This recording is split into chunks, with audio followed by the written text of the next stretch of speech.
ready. Hold on, guys. We're getting there. We're getting there. This is my jam. I gotta jam out.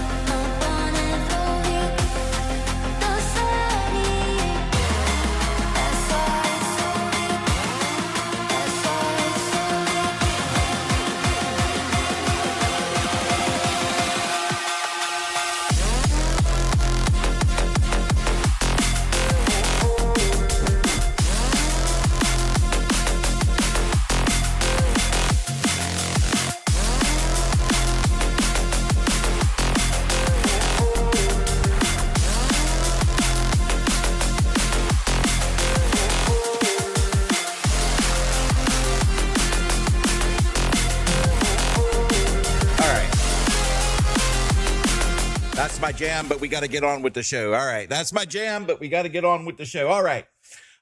So first things first, like we do every morning.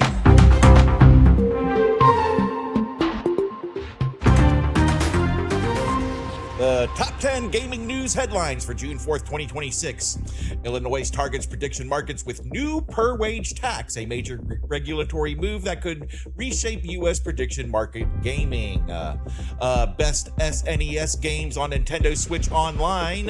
Retro fans get a new curated ranking of the strongest SNES titles available on Nintendo Switch. Best platforming games on Xbox Game Pass, June 2026. A new roundup highlights the standout platformers currently on Game Pass. All right. Best multiplayer games on Roblox. Roblox top multiplayer experiences get a fresh June ranking. Escape Simulator review, Xbox Series XS and PC. New review drops covering performance puzzles and overall experience. Campsite Hustle review, another new review covering the quirky PC management title. Austria leak reveals draft ending state gambling monopoly, a major policy leak with the big implications for European gaming markets. Best adventure games on Xbox Game Pass, Lego Star Wars The Skywalker Saga tops the list in the new June ranking. June 2026 video game release highlight. The Adventures of Elliot. Square Enix's new action RPG draws comparisons to Zelda, but shows deeper RPG systems. That's interesting. I might want to check that out. All right. And June 2026 release wave, major sequels, new IPs, and new indie wildcards. Industry analysts highlight June as a stacked month, reshaping backlogs and player habits. So there we go. There's our top 10 gaming news headlines for June 4th, 2026. All right, so I want to talk about a few things before we get going today. All right, I want to talk about, hold on, let's get ready here. Where's my, there it is. Turn this off. I want to talk about modern naval warfare. All right. I had a lot of high expectations. My expectations were probably far reaching. All right. Because I've had access to some of the most high-end simulators in the world that the general public don't get to use. So I had a lot of high expectations. But let me tell you, there's nothing out there that's like it. So everybody that's beating up the devs and saying they lied to us and this, that, and the other, I'm going to say that we shouldn't be doing that, and we should be helping them any way that we can to get this game where we would like it to be.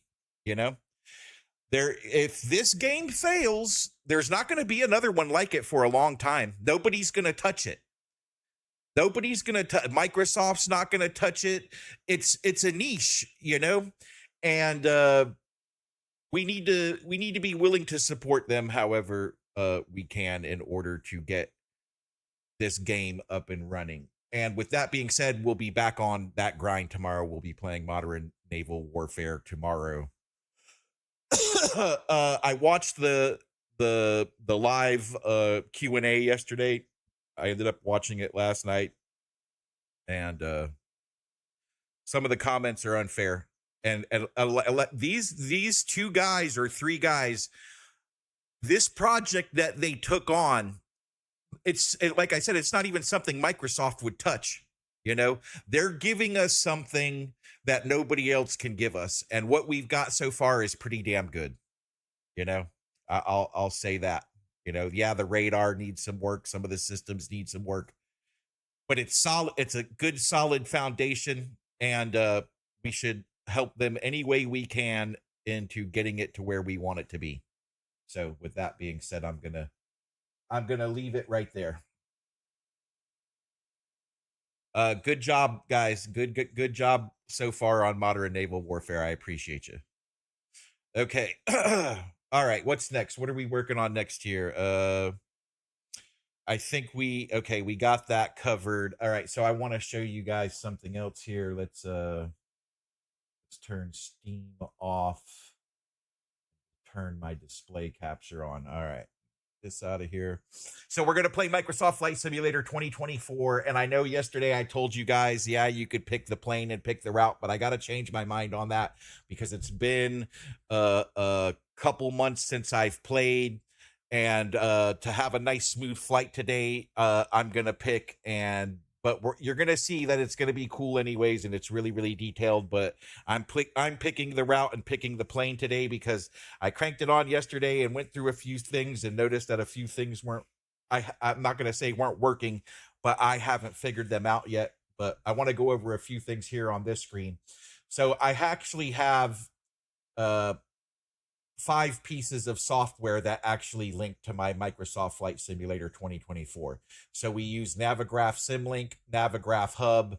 We're not going to use Beyond ATC today, but we will be using Navigraph charts and SimBrief flight options, which is some of this it's partially free. You can get some of it partially free, and then if you want to go high end with it, you got to pay a little bit extra. So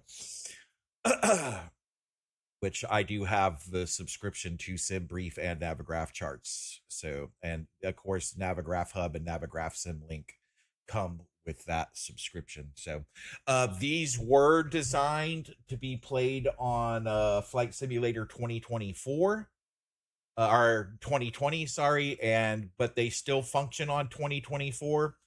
We're actually going to be playing in a plane that was modeled on 2020, but it also works for 2024. So I noticed some indiscrepancies yesterday when I tried to load it up and get it working, but we're going to get it working. Give me 1 second because I drank too much coffee and tomato juice. I got to hit the head. Give me a second.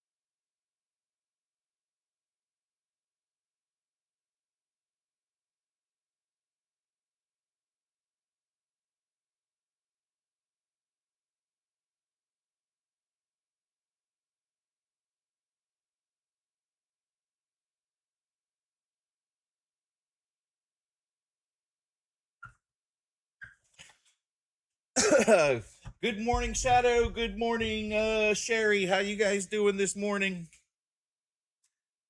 How are you guys doing? Thanks for being here, and thanks for whoever else is here. I appreciate you guys. All right, so here's where we're gonna be. All right, so let's go over this first. All right, let's shut this off.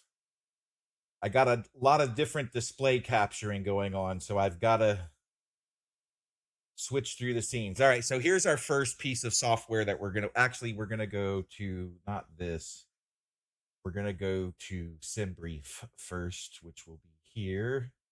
SimBrief kind of here, but not there. All right. So SimBrief. This is your flight planning software that actually uses live data. That pilots, they don't use this software, but they do use the AIRAC cycle, which that determines weather patterns and traffic routes and everything else. So basically, this is a simulated version of what real pilots use for dispatching and flight planning. All right. This software is free to use. It's a website called dispatch or simbrief.com. And it's free to use for doing your flight planning. So, let me take another sip of coffee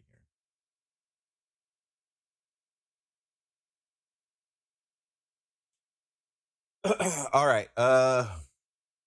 So my call sign, I use this. I'm logged in. Now, this software also links to some of the game, some of the planes that are modeled in the simulator. So we can actually do this here and link it to the plane in simulation. I'm not going to call it a game because it's not. So my airline is always BAT, and my flight number is 21.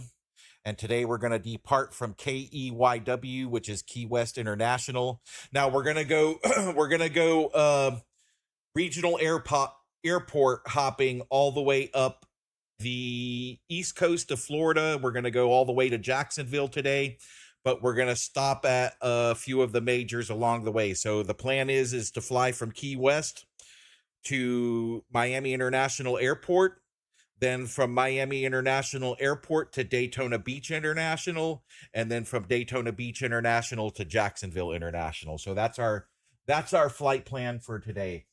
We're going to do all of this in game. We're going to try to do it without restarting or resetting the sim. So we're going to refuel at Miami and fly to Daytona and to Jacksonville after that. All right. So our first stop is KMIA. So we're just going to type that in there. There we go. And then our alternate will be we're going to leave it for auto. All right. We're going to be flying in the 3A319 100. All right. And we're going to fly the suggested routes there. This is what AirRack is saying is the best route for today. If we click on it, suggested routes, Buffett, and this is the one that's in there. This is what pilots would actually be using today. So we will catch real-time flights in game. All right, let's see this here. Weather. We can turn weather on. All right. So this shows us what the weather's like down there right now. We can see it's bad. We got bad weather. This is in Florida. In the summertime, you could expect rain. You could set your watch to it and get rain and stuff every day. All right. Let's keep on with the flight plan here. So we're taking the A319. We're not going to get into that. It's not important. The climb profile is set. Fuel planning, we're not going to worry about that. Everything is ready to go. So we're going to generate this flight.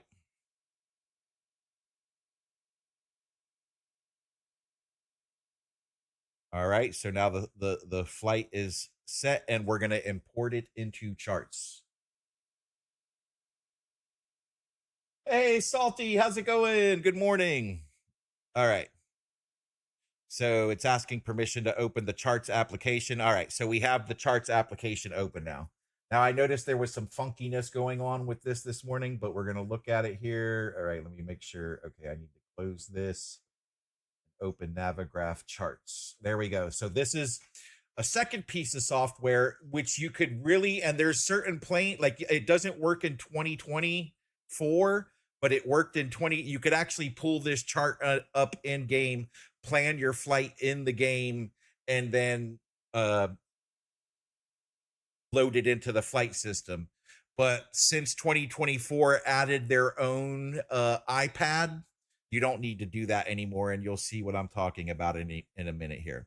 So here we go. It has the flight calculated in. Why is it? It's showing us a bunch of different available approaches, but we're not going to take any. Maybe we will. Let's see if we can load Pyrex as an approach here. And see, it doesn't let us do that. So we're going to ignore that, cancel. So it has our flight set here, what we're going to do, all right, in Navigraph charts. Now, if we click on, okay, I'm not loaded up into Sim yet. All right, so let me load up into Sim so we can see what that's about. All right, let me close this and we're going to start the Sim. Yeah, rain in Florida. Yeah. Yep, 4 p.m. You can count on it, right? In Miami, it's noon every day at noon. You guarantee it's gonna rain. Yeah. All right. Why isn't this isn't cooperating? So we need to. There we go. Now it's loading up. Let's make sure. I did have a GPU spike early this morning, but we should be all right because I was loaded in. Like the initial load is going to give us like over 90% GPU, but then it settles down around the 70 and 80 range and plays pretty steady there. So we shouldn't have to. We should be able to leave everything on ultra graphics today. Full 100% sim ultra graphics.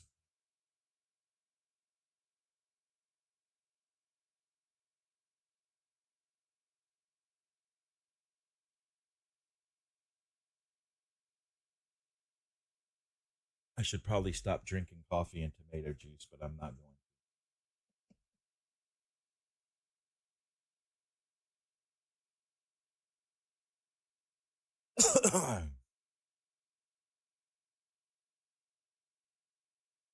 So we're actually going to we're playing Microsoft Flight Simulator 2024, but we're going to be flying in a Microsoft Flight Simulator 2020 plane. All right.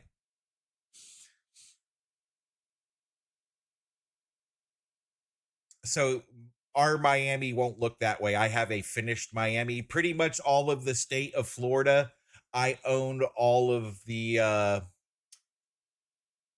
I'll say upgrades or modifications. So I have finished cities, I have finished airports. Like I have the fully modeled, fully detailed cities and airports for the state of Florida. So that's why we're also taking Florida today. All right, so here we go. We're gonna do a free flight. We're gonna be flying the Airbus A319 100 CFM SL American Airlines version. Now, American Airlines does fly out of all of the airports we're going to, except for Daytona Beach. Daytona Beach is a Delta hub, but Key West and Miami and all of that is an American Airlines hub. So we're staying true to the facts there. As you can see, mine is finished. My airport is finished. It's like this is what we're about to see is exactly what Key West International Airport looks like. So that's cool. We're going to take off from gate 1, set as departure, and we're not going to do EFBs or any of that yet. We're just going to start the flight. All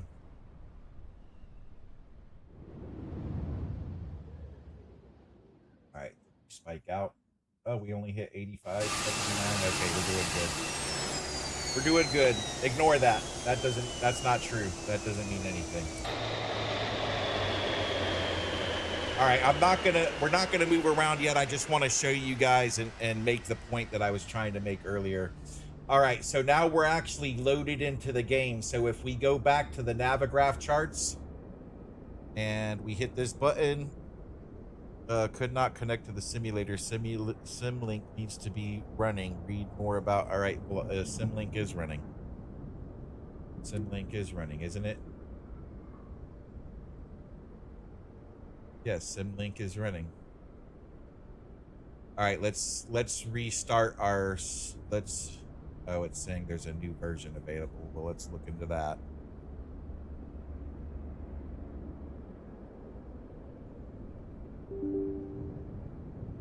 Yes. Next. Install.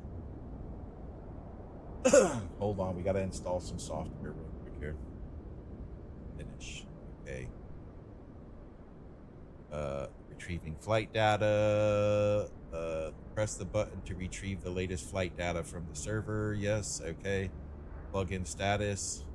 Yes, logs, okay, everything's good. All right, let's try it again. All right, let's restart Navigraph then. That's probably what the problem is. Navigraph charts.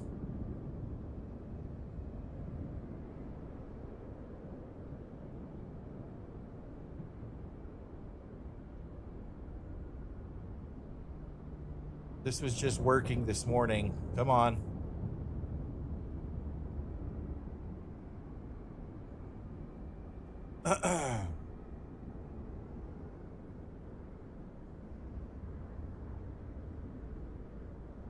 Please start. All right, let's just restarted the sim.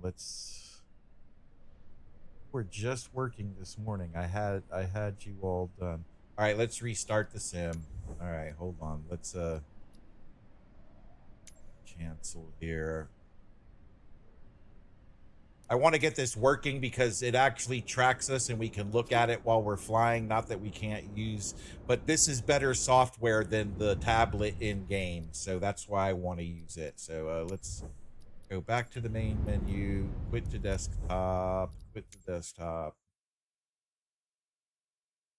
and let's make sure Symlink, let's shut Symlink down. Actually, let's open Navigraph Hub.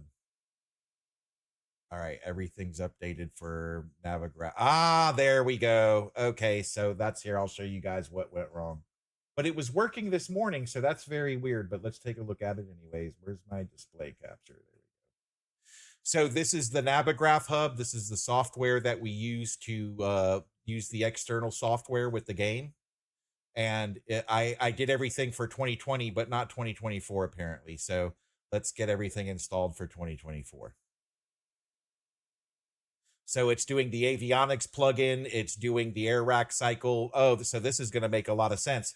Like I was like, why can't I pull this up? So actually, this is going to be pretty cool. Actually, the Navigraph. Oh, look, the in-game panel. So yeah, this is going to be cool. We're going to have fun. We're going to have fun now because now everything's going to be working. We're also going to get to watch a rocket launch once we fly over Cape Canaveral today. So stay tuned for that. We're going to watch the Artemis 5 rocket take off while we're flying by. So that'll be a fun treat. All right. So everything's installed now. Navigraph Symlink is functioning. It's on. It says it's on right there. And let's try starting the sim again.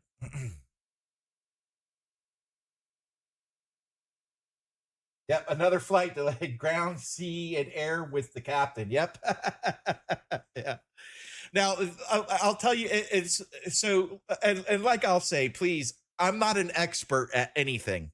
Yes, I went to a maritime academy and learned how to navigate ships and use the software and all of that stuff. So that's what kind of gives me an edge up on some of this stuff. Now, you can play Microsoft Flight Simulator in arcade mode. You don't have to do all this stuff. You can go and fly around and have a good time, you know? I like to try to get as close to sim as possible. So, but I'm not a professional. let me tell you that right now. I am not a professional by no means whatsoever, especially when it comes to submarining or flying. And I'll tell you, I'll be 100%. I haven't sailed in over 7 or 8 years now. Like it's been 8 years since I injured myself on the job and couldn't do it anymore. So I've forgotten 70% of everything I learned. So there's that on top of everything else. All right, this is on the wrong screen. Let's get Microsoft Flight Simulator on the right screen. There it is. All right, so now let's make sure Navigraph is working. Let's get our plane on the ground here so it's actually loaded into the sim. You need the plane to be loaded into the sim in order for it to work. So we're taking off from Key West. I'm going to take gate 1. Yeah, yeah, I know. All right, so we're setting departure and we're going to start the flight. And then we're going to load up Navigraph charts after that, and then see if the plane is showing up in the Navigraph charts software.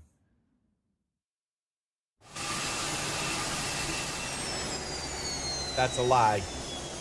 That's not true. Don't listen to that. All right.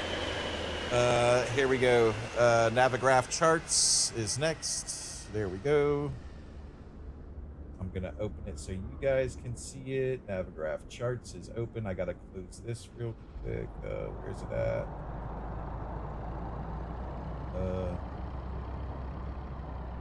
What's that?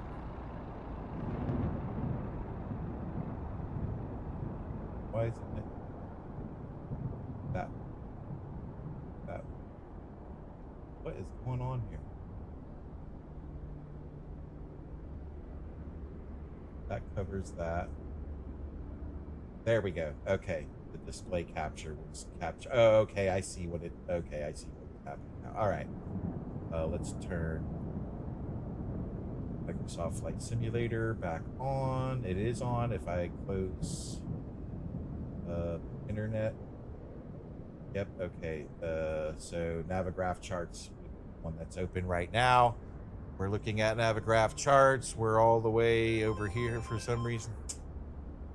Quiet you. All right, so now we should be able to click this, and it says Symlink is not running. How is that possible?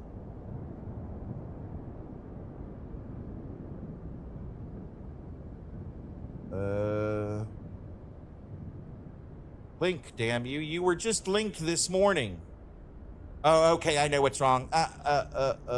Log in. Okay, that's what it was. I wasn't logged in. Okay, here we go. So that should be good now. Let's go back. All right, I'm logged in, and you're still not showing me my plane.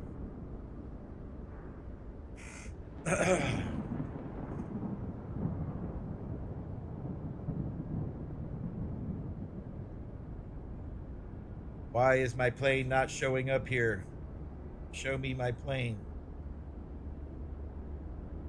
All right, well, we'll do this. We're going to do our tour first. All right, let's walk around the plane. All right, we're going to switch to full screen here. Live scene. Here we go.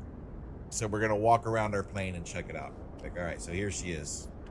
C-19, A320 Airbus. It's called the baby bus.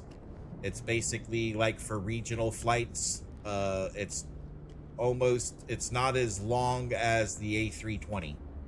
It's a little bit shorter. With this one, Mike, like I said, this is a 2024 plane, or a 2020 plane. It's not a 2024 plane, so you can't do the outside inspection and like check the tires and check all the gear like you can with the 2024 planes. But it still is a very accurate and detailed model of the plane.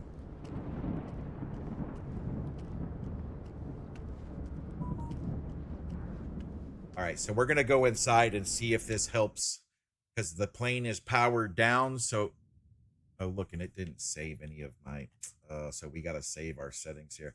All right, I'm going to get it powered up here on GPU, so to see if that makes it recognize in the software. I gotta do all of my settings too, so this kind of sucks. I did all of this morning, and now it's not working.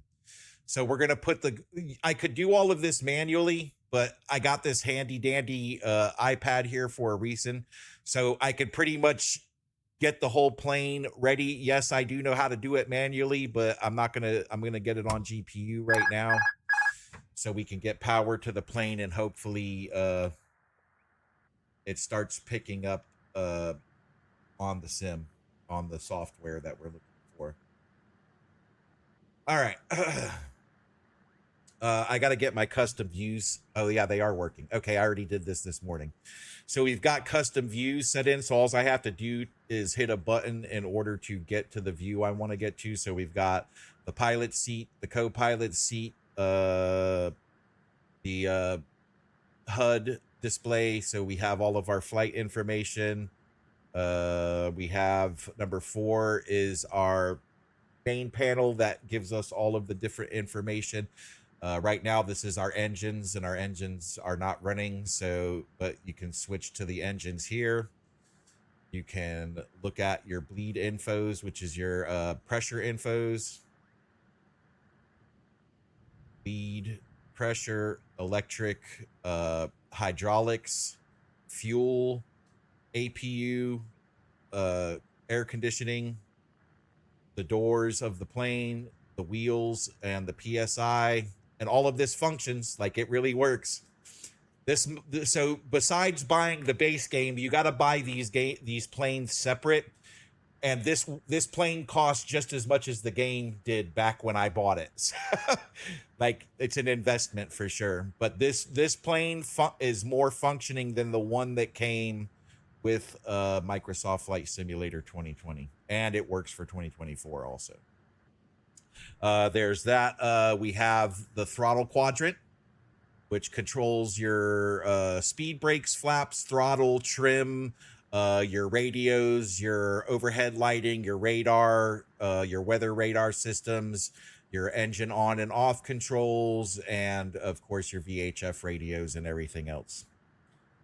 We have the overhead panel, which controls your APU startup, batteries, lighting, your navigation equipment, your satellite connections, and so on and so forth, emergency power, flight control systems, ADIRS, that's what links you to the satellite and lets the people know, like, this is where your plane's location basically is. That's all the satellite info. More flight control. This is fire control up here, and lighting, antennas, lights, fasten your seatbelts, no smoking, all of that type of stuff. Window heat and anti-ice. So once you get up into higher altitudes, these are your heaters for the different wings, engines, so on and so forth. All right. Where are we at? 7, 8. So here's your flight programming computer.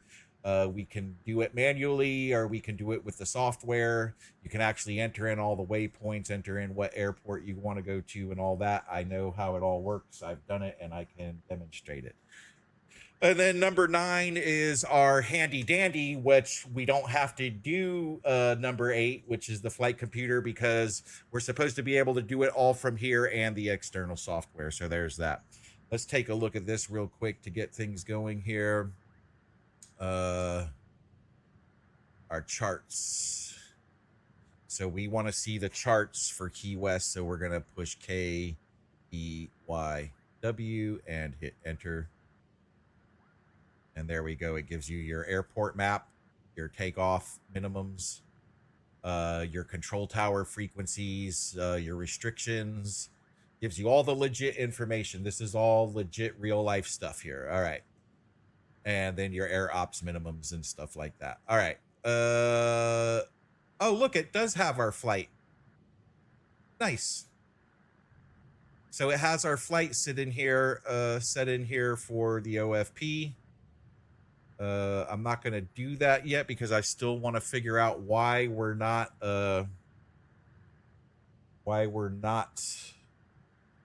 showing up here on the intranet. So let's go back to send brief here. There we go. So there's all of that. I want to figure out. All right. So they said the in-game panel should be correct now. So let's see here. And I don't see it. Oh, there it is. Navigraph. So look, they do have it. Nice. I didn't have that this morning. Sign in, please. Yes, approve. So it's showing me on another screen. It went to the internet and basically wanted me to verify my account. All right, the account is verified. So now we can actually close the one that I had open, because we don't need it anymore, so that we can save resources by doing that. All right, so let's close the actual external app software. Close.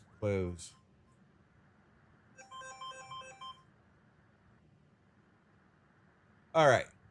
So here's the same thing, Navigraph charts, but it's in the end game. And look, we can see our plane there now. Isn't that nice? We can actually see our plane on in the airport where it's at. So that's what we wanted to see. All right. Thursday, June 4th. All right. So this was the flight plan that we just created in SimBrief this morning. Of course, here it's not showing. Let's zoom way out and see what this map is all about. There we go. That's too much. So it shows you all of the major air routes in the lines there. We're way down here in Key West. I'm going to change this from high FR to world map. So we'll actually be able to see like where we're flying over, the names of the towns. Like it's pretty detailed. Like this is what I was, and I don't want to go there, but this was kind of what I was hoping for on modern naval warfare. But modern naval warfare is great the way it is, and we're gonna get it up to snuff eventually. Okay. So I'm gonna load this flight plan. And there it goes. It puts it in. Now, I don't know why it's showing all of this other stuff. I haven't figured this out yet. It shouldn't be doing that. But it has us going in, but it doesn't have an approach for us into Miami. So it says here we're taking off runway 9 from Key West, landing on runway 9 in Miami. So let's see if we select an approach, if that helps us get out of this garbage that they got us in. All right, so we want to kind of sync up. That's got us on RNAV. We want ILS. RNAV stands for radio navigation. ILS stands for instrument navigation. That's not the actual thing, but okay, so we're going to hit add to route. And there it goes. So now we're guaranteed. And then if we can't make the landing on runway 9, it sends us out to the VKC, which has us circle around until the airport reassigns us our landing. So if we get waved off, and I don't care if they wave us off, I'm landing. I don't have time for all that. But yeah, we should do just fine as long as we follow all of the rules and follow our speed limits and everything else. Okay, so now that that's done, we're going to export that into, load it as the active flight plan on the plane. There we go. Requires for the selected standard. Okay.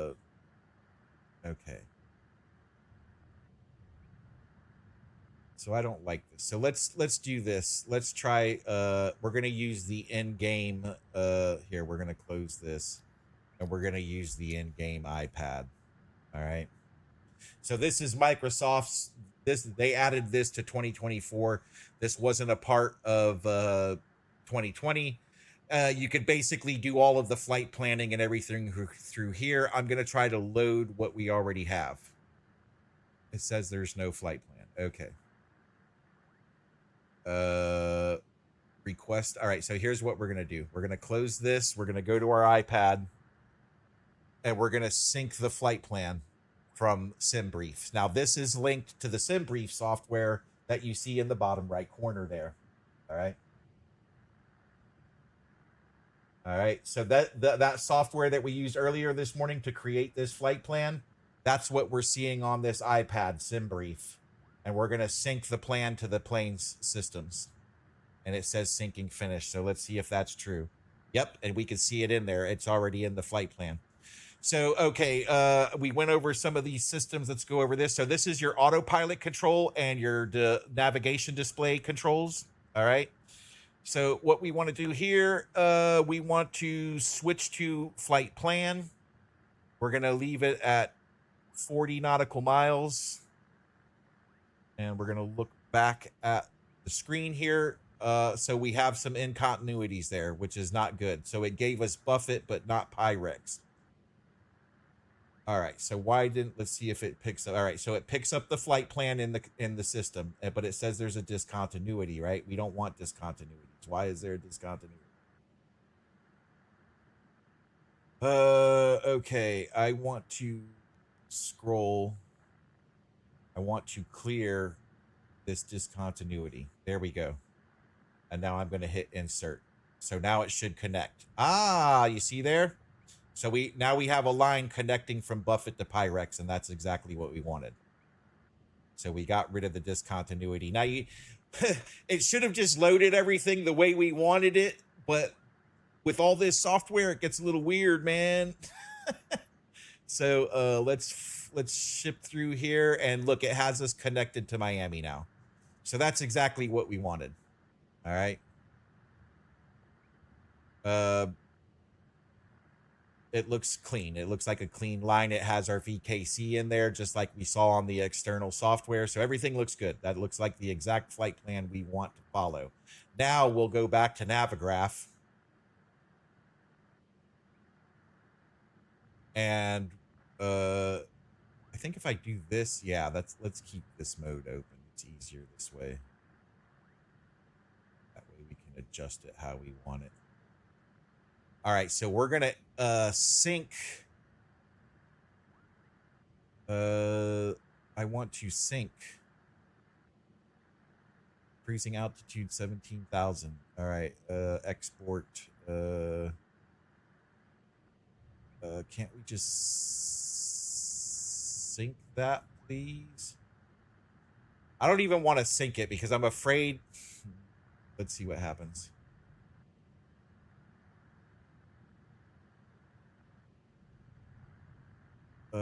Let's go to general.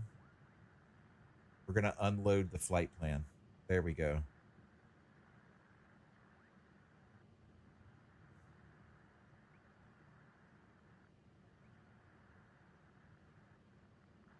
These are old flight plans that I was doing. See, this doesn't seem all right to Pyrex to Sandbar. So why is it?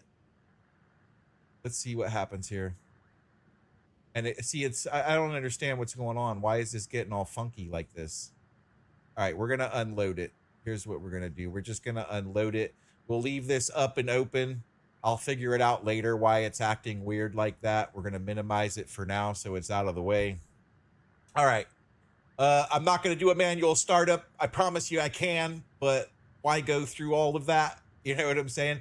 When we have this, when we do the A380, once we start flying that, you'll get to see everything because it's not automated like this plane is, and you actually have to do the flight computer and program all the waypoints and everything like that. So you'll get to see a manual startup eventually, but we're just gonna use our handy dandy iPad for now. So we want to get it ready to taxi. There it goes. It took it. All right. You notice the red lines and all that went away. So the engines are starting up now.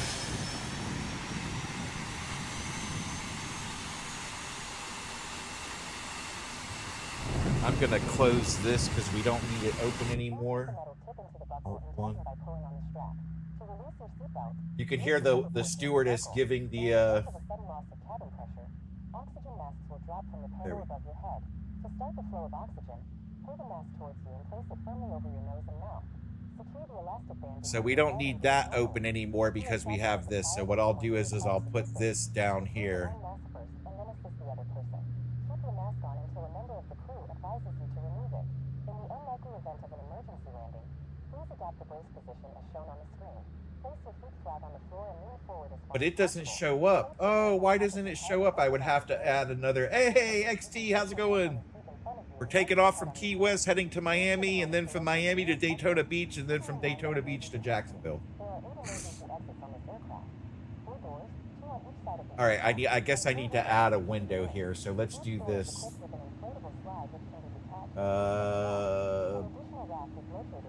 Navigraph charts. Open this up. Navigraph charts. However,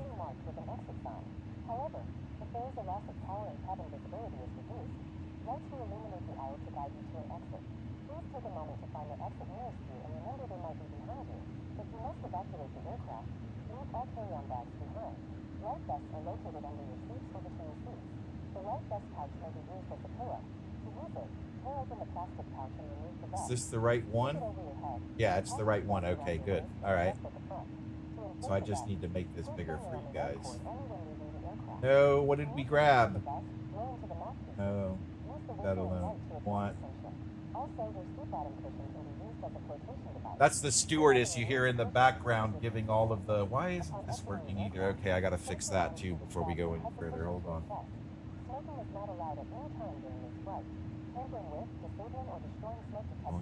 Sure, Microsoft Flight Simulator to game sound, please. There we go. That should have made the sound better. Smoking is prohibited on board, including in lavatories. Thank you for choosing our airline and enjoy your flight. All right, so we'll leave that there for now, and then I'll just turn it on and off manually. All right. All right, so we have all that figured out. We got our flight plan loaded into the airplane. We're ready to taxi. They've done all of our lights and everything for us, but what we haven't done is no turn on your seatbelts and no smoking. The automated system doesn't turn your APU. Why isn't this working? There we go. So we're going to turn our APU master and our APU starter off. And our engine mode selector is in the right position. Our brake is on. So let's crank all of our lights up because it's daytime. So we're going to need maximum brightness because once we get above these clouds, the sun is going to come out and we're going to, it's going to be very bright in here. So I need to get everything brightened up so we can see it. So I'm basically turning all of our, no, not the floodlight. We want this light. There we go. And then we want to turn the lights up on our flight computer. And we want to turn the lights up over here. Get it all cranked up nice and bright. All right, so we haven't received orders. We don't have a co-pilot here. I think I can't turn that on. Let's see. That doesn't give us that either. Okay, let's shut that off, please. All right, we're gonna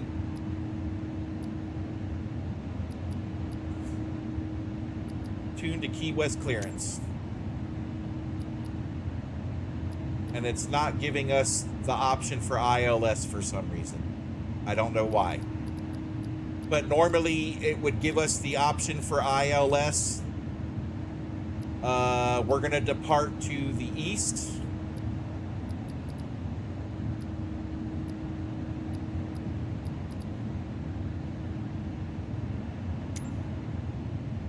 Key West ground, bat 2-1 with Echo. Request taxi for takeoff. East departure. Bat 2-1, taxi 2 and hold short of runway 9er using taxiway Bravo 12 Alpha, 4 cross runway 27 Alpha, tree Alpha Alpha 1. Contact tower on 118.2 when ready. Taxi 2 and hold short runway 9er using taxiway Bravo 12 Alpha, 4 cross runway 27 Alpha, tree Alpha Alpha 1, bat 2-1.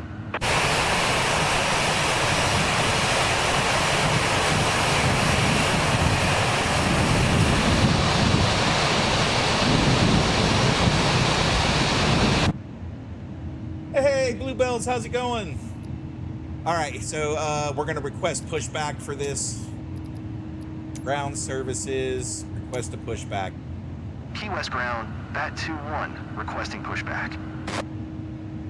Bat 2-1, pushback request accepted.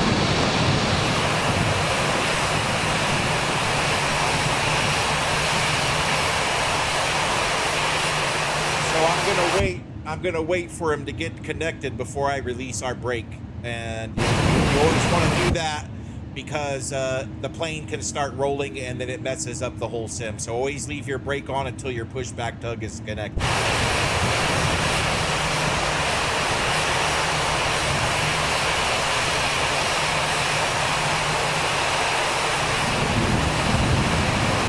All right, I think he's good. So we're going to turn our brake off.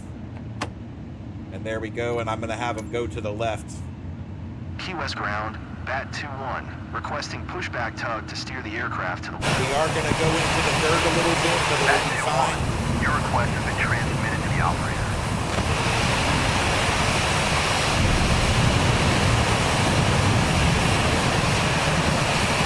US ground, Bat 2-1, requesting to end pushback. Bat 2-1, request to end pushback received.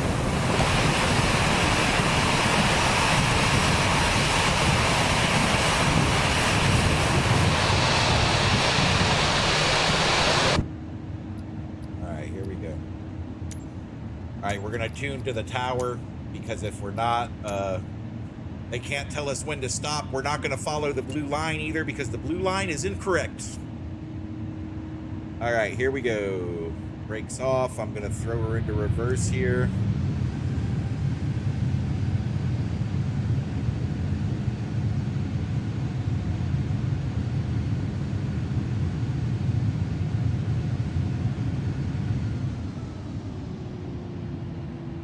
Now you only want to bring your throttle up to the R. Key West Tower. You don't want to go fast when it's here. We're going to give it a little bit because we're in the dirt, so it's kind of stuck. There we go. Moxie 1-2 tree, Key West Tower. Altimeter tree, 00 tree. Cleared RNAV, runway, 9er approach. Okay, that's one thing I forgot to do. We need Cleared to do RNAV that. runway I want to 9er get us out of the approach. dirt. Moxie If you notice, 123. it's listing a little bit because we're in the dirt, so we want to get out of there. I'm going to speed up a little bit because she's having a hard time getting out of that dirt. There we go. And now I'm going to slow back down. All right. I'm going to hit our brake again because I forgot to set our autopilots up. So in this Airbus, you only want to do about 320 knots. And because the ILS didn't work, they didn't give us our takeoff orders. But I know what we have to do, so we're going to set our throttle, auto throttle to 320 knots. We don't need to mess with our heading because it's going to be all autopilot. We're only going to go up to 5,000 feet, and then our vertical takeoff speed, we're going to do 3,000 feet per minute, which is a lot, but we're going to do it anyways. Now, this runway is a super short runway. They can receive A320s on this. We're an A319, so the runway's a little bit short, so we're going to deploy our flaps and get that all right here. Let me get this programmed, though. All right, so that's 320. It went back down. We're going to turn it back up. So now I'm actually using my controller to do all of this. I'm not using my mouse anymore. Clear to land runway 9er. So we're going to, it takes a minute to get it spun up to 320. So Clear to land runway 9er. Moxie 320 123. knots. Our takeoff is going to be 5,000, which now you should see that here. Yeah, you see it. I'll show you in a second once I'm done. Back out of, no, not 7,000. No. 5,000, please. There we go. And then our 3,000 feet per minute. And I've set it, I know it doesn't, it's set. It is set. We're not going to worry about it. But so you can see that now here on this, we're set to 320 on our throttle. This shows us our speed. This shows us our altitude on this side. This shows us our pitch and our trim. All right. It's set to climb. That's all good. I'm sorry I have to hit the head. Give me a second. I drank too much coffee and tomato juice.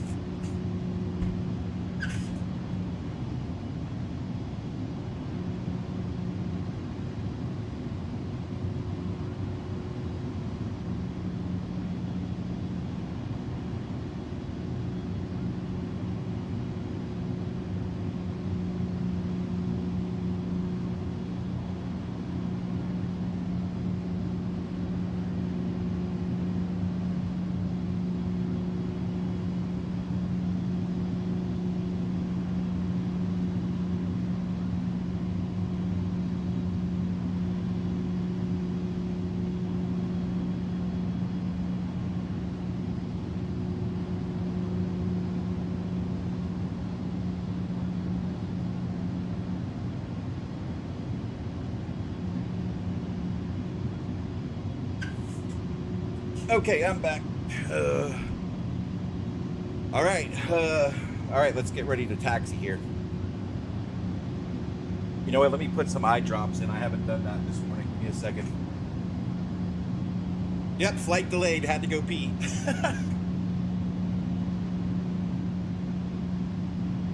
All right, here we go. Eye drops are in. Let me wipe it off. Moxie 1-2 tree. Turn next taxiway. All right, so we're tracking real live flights, real-time weather, real-time everything. This is full 100% sim. Let's get our brake turned off. And let's get out of Dodge. Let's go. Let me make sure I'm in my right view. Yeah, that's my view right there. Okay. Here we go.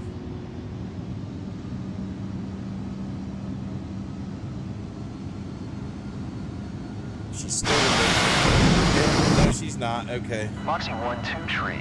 Turn next taxiway. Get out of this guy's way. So that's a real, that MXY, I think that's Mexican Airlines. That's a real life flight, and we'll get into that once we're in the air, and I'll show you why those are real life flights happening Moxie in real life. 1-2 tree. Contact ground on 121.9er. All right, we need to get this thing going here.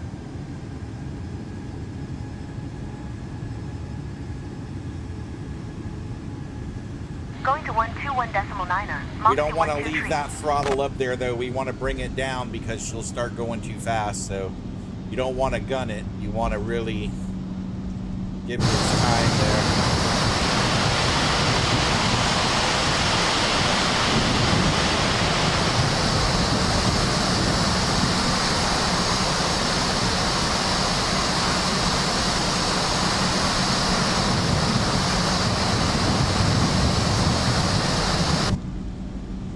See, we're already going too fast. They only want you doing, and they'll fine you. Like we're playing free flight right now, but if you're playing story mode, like they penalize you and take away money from you if you break the navigation rules. So on the taxiways, they only want 15 knots or 15 miles per hour. I can't remember which one. It's either 15 knots or 15 miles per hour, but there's not that big of a difference. It's like 0.2 something a difference between knots and miles per hour.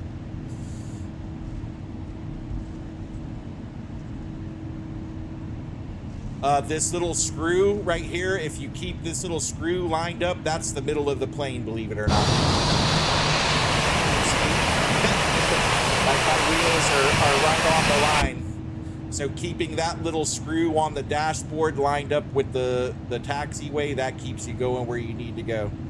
And it appears we got a forklift and a vehicle coming our way, so I'm gonna move over a little bit here so this vehicle can get by safely.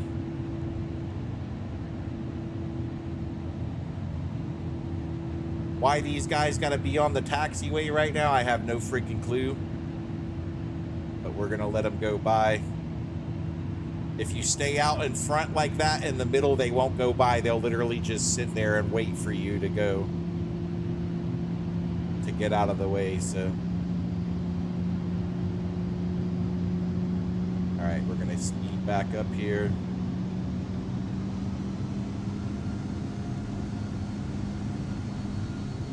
Does everything sound okay, guys? Does it sound good? Do you like the sound? Do you want me to turn anything up, turn anything down?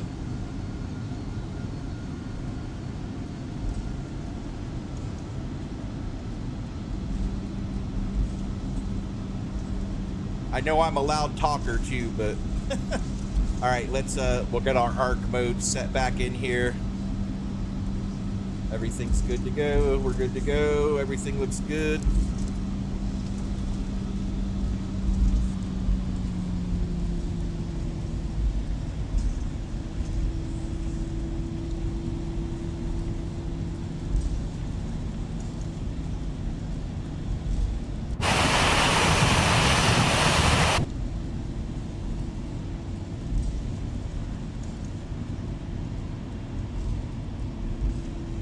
All right, and we should auto respond because I have it set up for auto response, but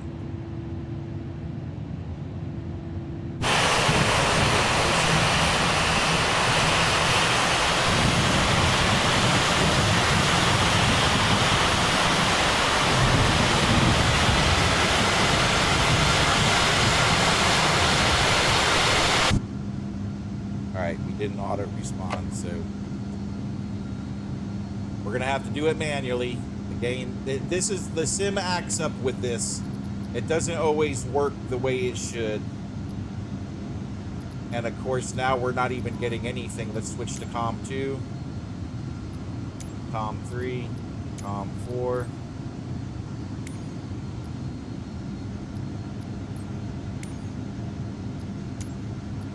All right, so the sim is messing up, so we're just gonna have to take off and deal with the consequences here. So let's just go.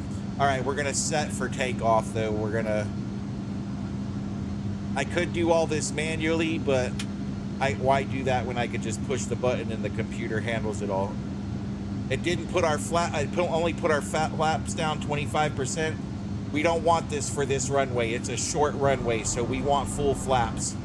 And we also won't do the regular takeoff speed of 160 knots because it's not enough. This runway is super short. So we do what we have to. All right, let's turn the brake off.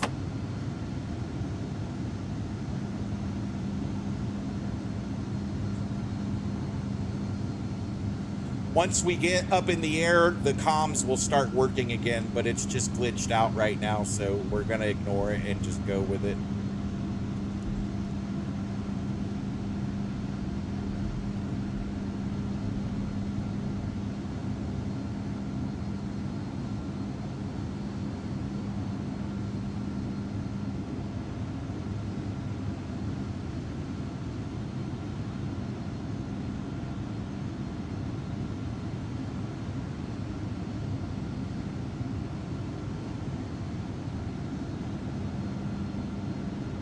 All right, here we go. Flaps are down. We're ready to go. Let's do it.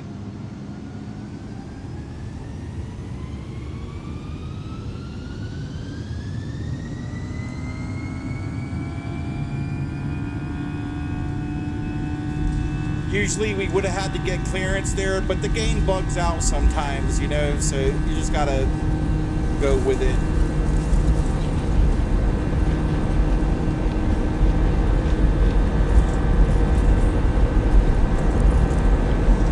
Our takeoff speed is 140 for this runway.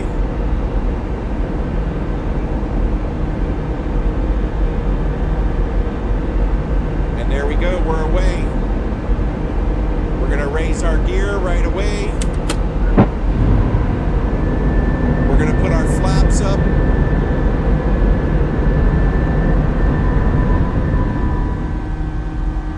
And there we go, and we're gonna kick on our autopilot. Why didn't autopilot grab? Here we go. I hate this game. Come on, kick. Key approach. Bat 21 is type Airbus. 2 miles southeast of Kilo Yankee 0 Whiskey 4. 800. Request flight following.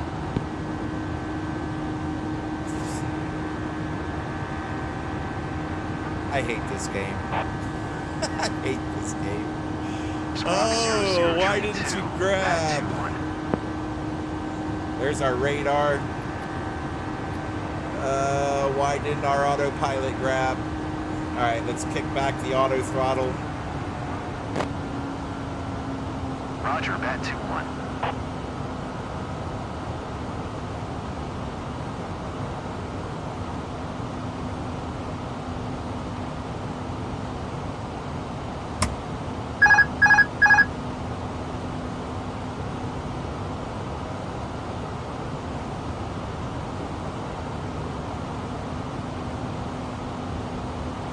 All right, well, our autopilot isn't working for some reason.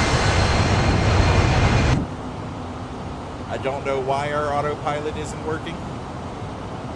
It's probably the same reason why the comms bugged out.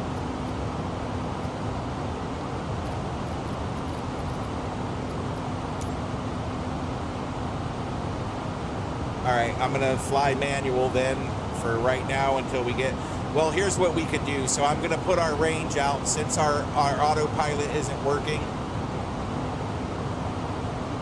Where's our heading bug at?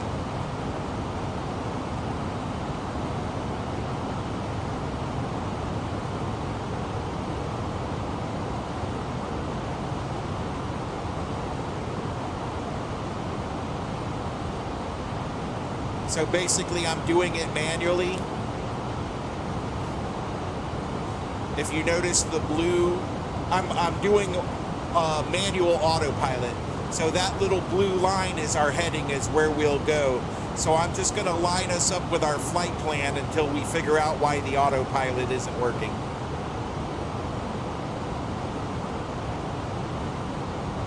So there we go. And see, it's not a solid line like it should be. What happened? Why did we lose our flight plan? Oh, that's because I turned this on track instead of heading. Right? Nope, track.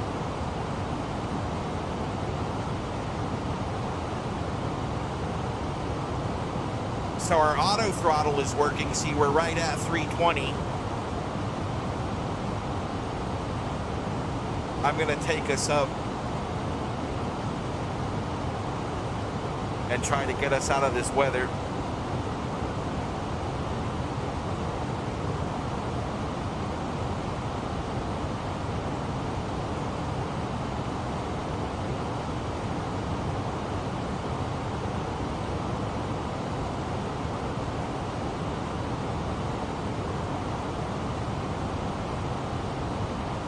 So we're going to intercept with this waypoint right here. And we're not climbing either, so let's get the climb up.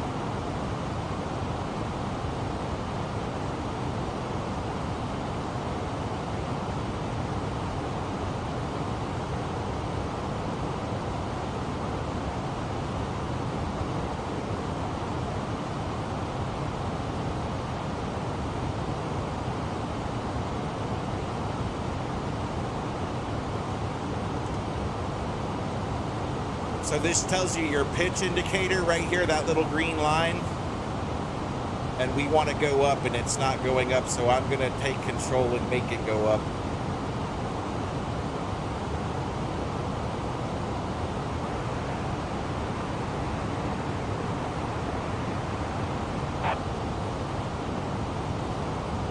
Going to 124.7, at 21.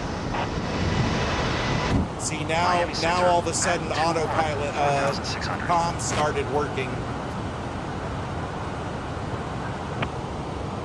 And it's still not working right. Okay. What happened? Why isn't our autopilot turning on? Let's look at our flight plan.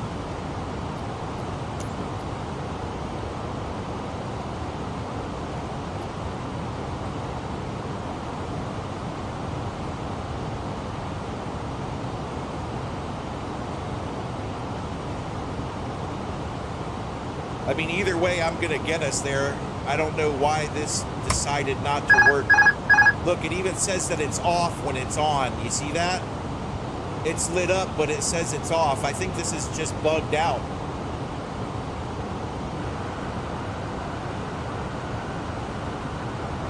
All right, so we're going to continue this flight. And then once we get to Miami, we're going to switch planes because I think this plane is bugged out.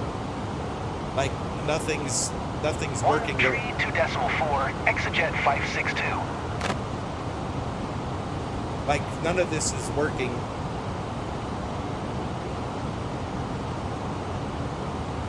Look, even when I click on it,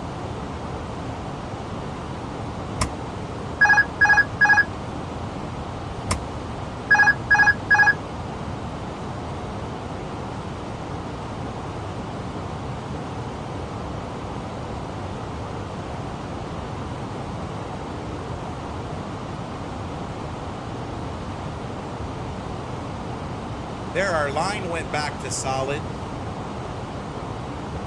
But why isn't it grabbing?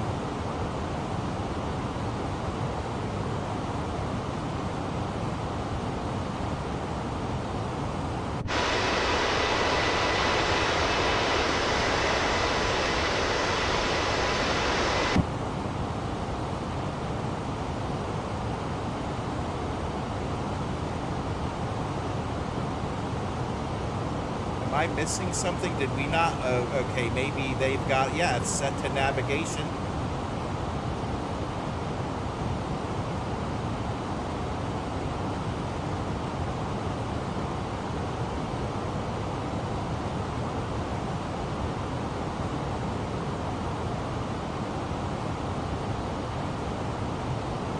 Yeah, a Timu jet plane.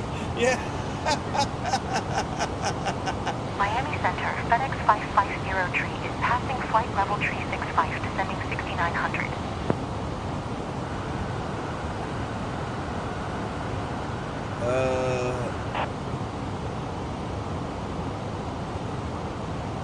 All of this is set to navigation, like it should be.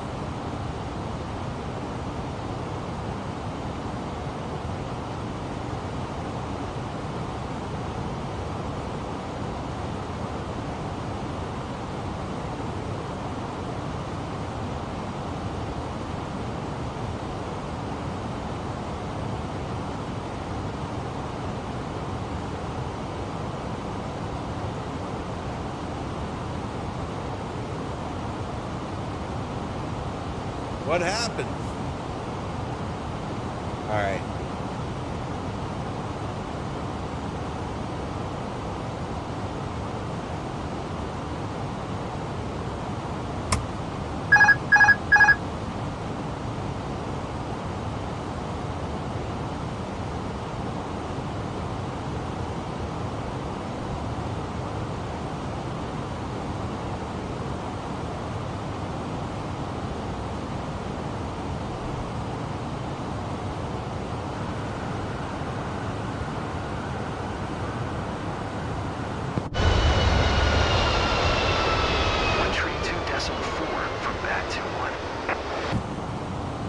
Yeah, why is our auto throttle? Wait, oh no, this is wrong. We need to get that back down to 320. There we go.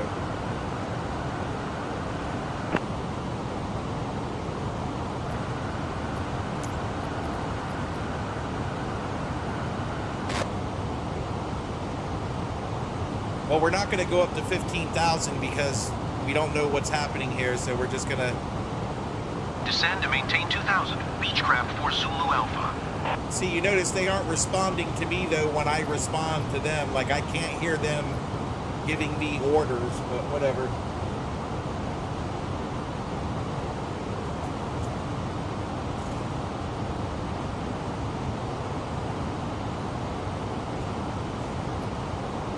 What we'll do is once we get to Miami, I'll switch to the 2024 Airbus and see if that's any Miami better. Center, Cessna November 280 Papa Mike is at flight level 180, descending 2,100.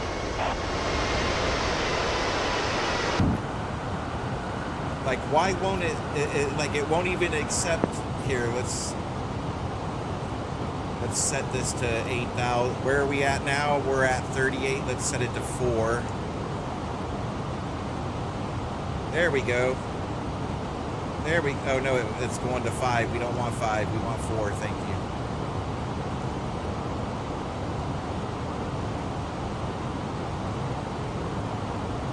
And there we go. Okay, so that's working.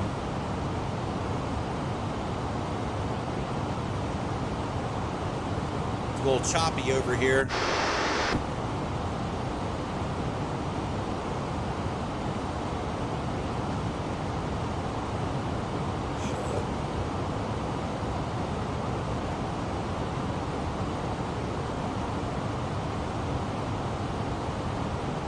So we're over the Florida Everglades now.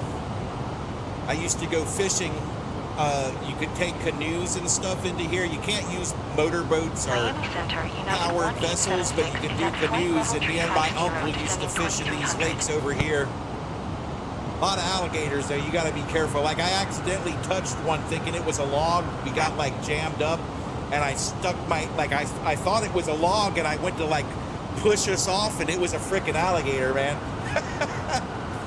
You got to be careful. But yeah, this is the Everglades. Everglades National Park.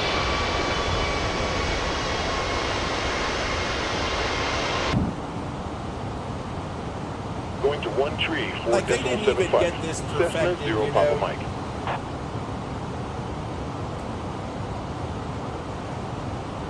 But again, like, we can complain about it, but it's all we've got, you know? So we'll switch to a 2024 plane once we land.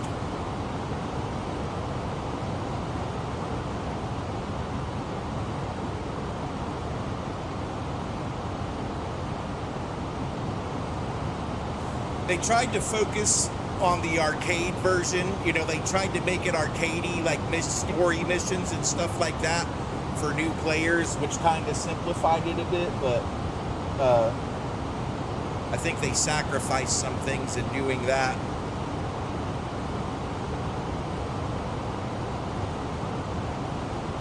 Miami Center, Exejet 988 is at 17,500, descending 2,000. So we're using autopilot, but it's not doing auto navigation.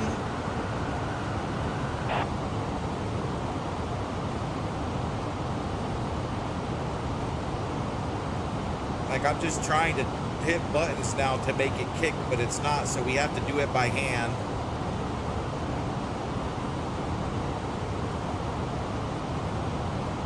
So basically, I'm adjusting the heading and stuff with this knob so the plane turns and it stays on course without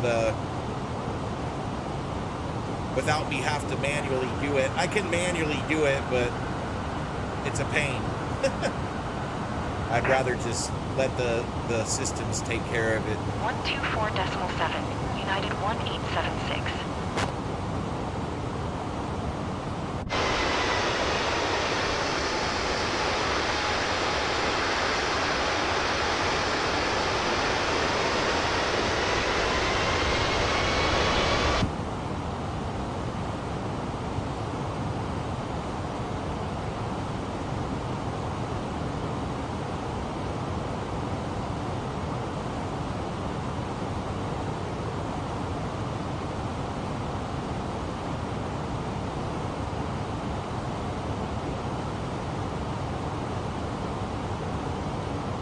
Like, did I forget something?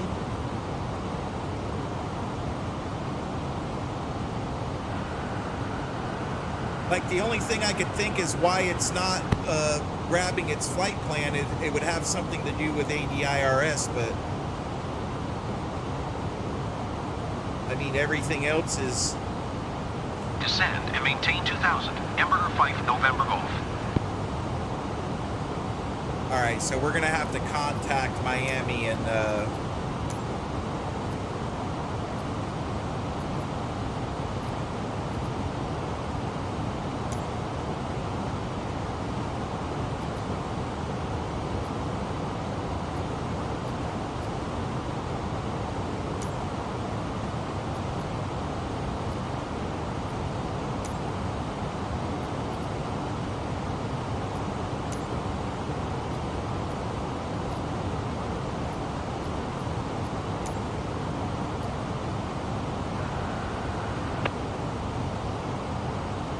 Tree, decimal 775 for bad 21.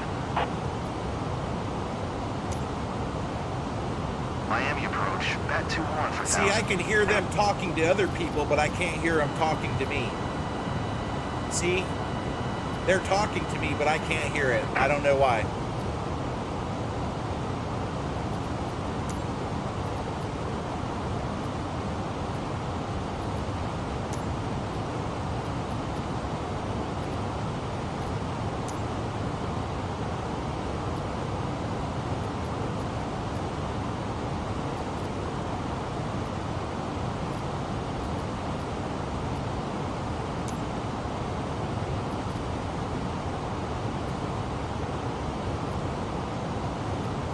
They're not giving me Miami International for some reason.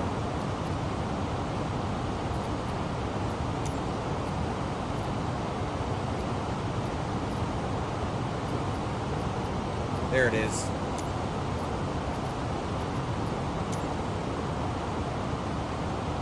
Miami Tower, bat 21 is 27 miles west, 4,000, with Sierra to land. Bat 21, Miami Tower. Altimeter tree 005. Make straight in runway 9er.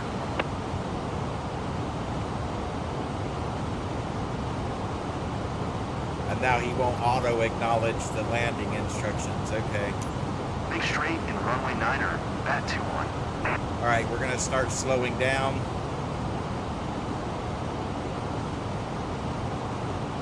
We're getting close here. We're gonna lower our altitude to 3,000 feet.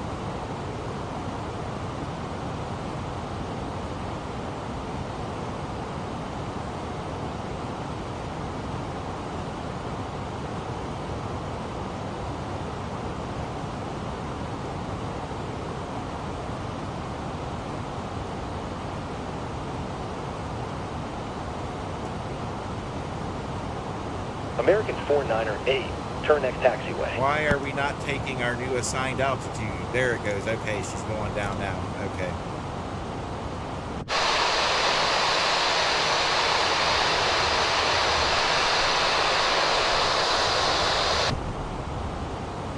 And we're in the clouds too, so I really got to pay attention here to make sure we hit that runway.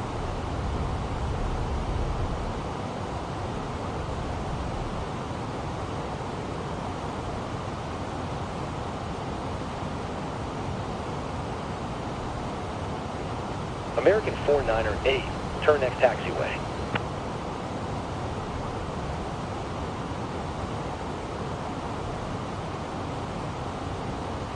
All right, that should put us right on or close to the runway. What's our altitude? We're at 3,800, but we're dropping down. We got a 266 for our airspeed, which is not good at this point. Let's get her down to 160. American 498, contact ground on 130.325. All right, we gotta do this fast. This isn't good.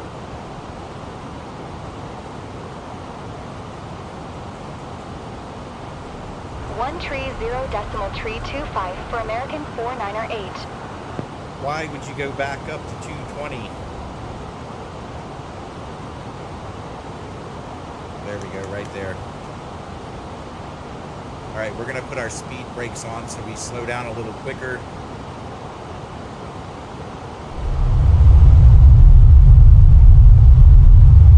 Turn our lights on. Up, everything is on. Okay, good.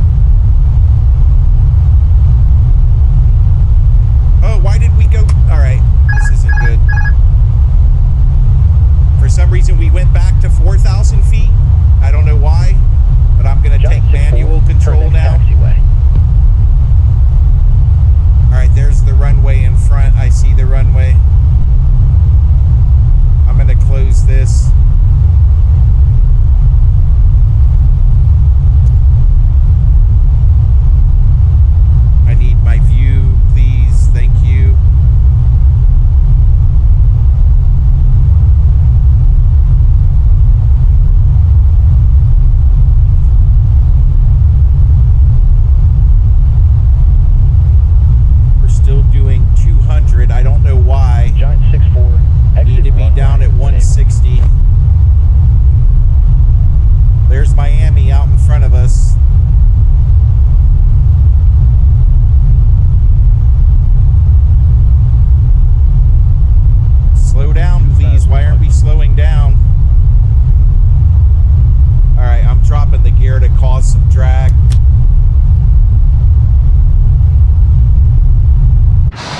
Well, we made it, Bat guys. 21, exit runway when able.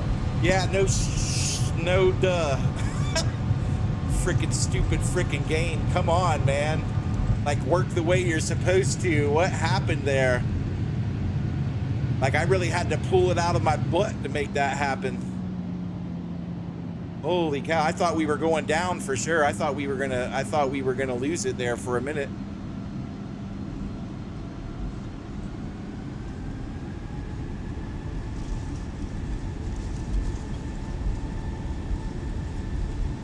Bat 21, exit runway when able. I'm working on it.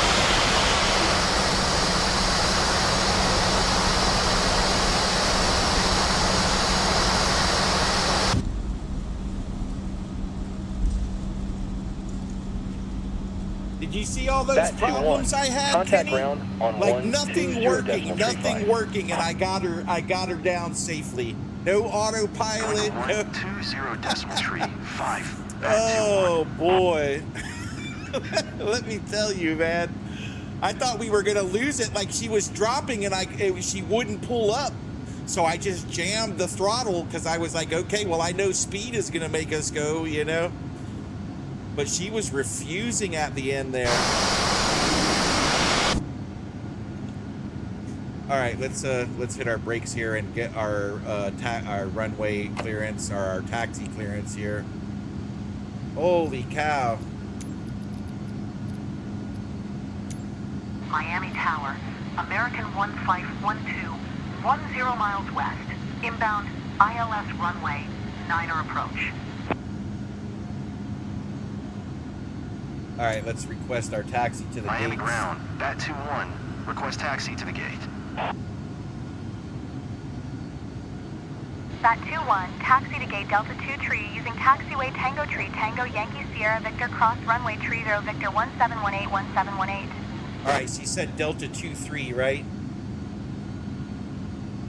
Delta 23. Taxiing to gate So where's Delta 2 Delta tree 23? via taxiway Tango Tree So Tango Yankee we've Sierra got Victor Cross runway concourse tree 0 B. Victor So all the way over here on the other side. 1718. Bat 21. All right.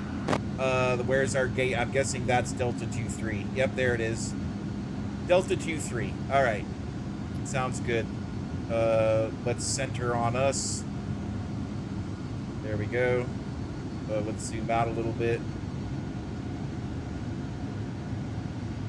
So we're gonna go. It said to go to Tango 3. So Tango 3. There's Tango right there. I think this would be Tango 3. And then from Tango 3 to TY.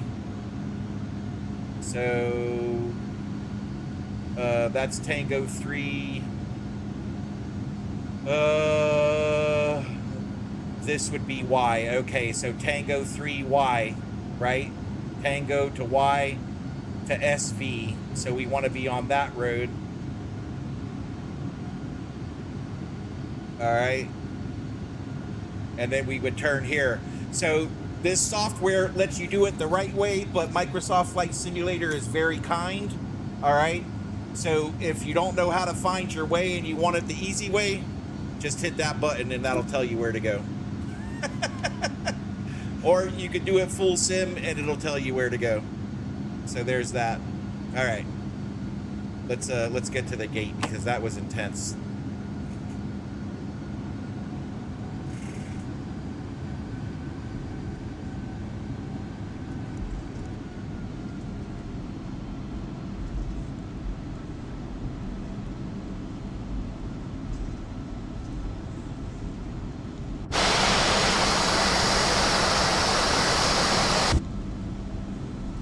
Come on, what did you guys think about that, man? Come on, somebody say something.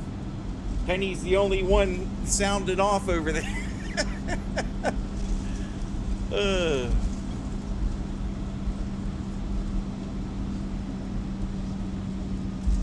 Everything that could have gone wrong went wrong. I didn't have autopilot. We had issues with the auto throttle on landing. We had issues with the altitude control, like every issue you could think of, and I still got her on the ground safely. Well, I don't know about safely. It was a little rough there, boy. I was scared. Like, we just kept dropping and I kept pulling up and nothing was happening. I was like, uh-oh.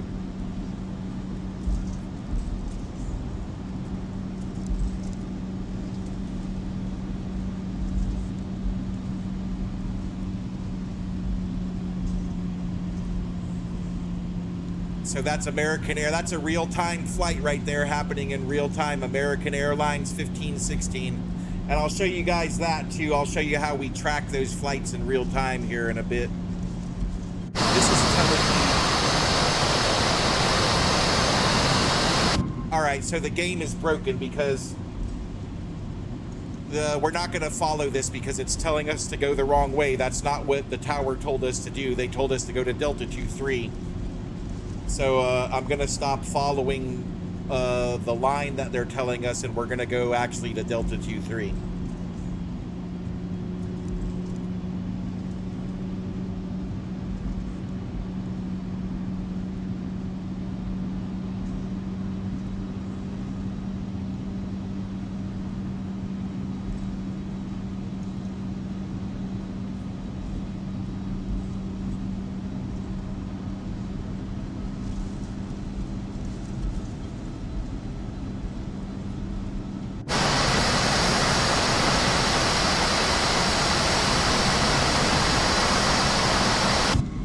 See, the game doesn't always get it right, man. You have to, like, they told us to be on taxiway Y, but then the auto route for the end game told us to go over there, and then it didn't have a final destination.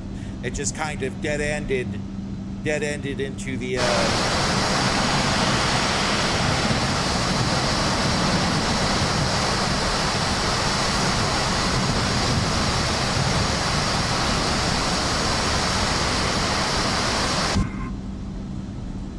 So we're going to go to where air traffic control really told us to go and not follow the easy blue line because the easy blue line was wrong.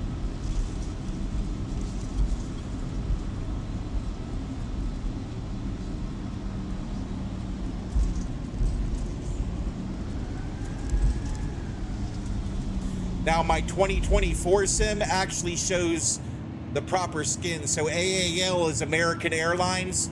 And on my 2020 version, you would actually see an American Airlines Airbus skin. But this is 2024 and they haven't got there yet, so. And they would tell us to stop the traffic control on, I think the traffic control, and I hate to say this, actually works a little bit better on 2020. And look at this guy. He just flew right through us. Come on, man. Get right.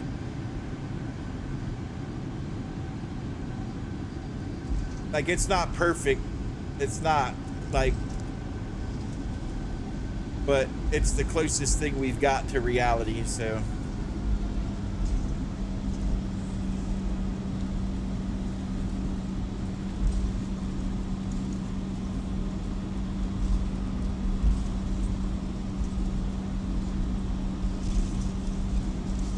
So I just kind of gassed it up and went this way due to immersion purposes, but. And a lot of people, just like modern naval warfare, when this first came out, everybody was livid. Like, and Microsoft even did a live Q&A where everybody ripped them apart, you know? And it's still not there. Like, it's still, you know, like you just saw, the plane was able to fly right through us, and the air traffic, the air traffic didn't even recognize me as a live target, and, you know, but whatever. We're supposed to be in this lane traveling through here.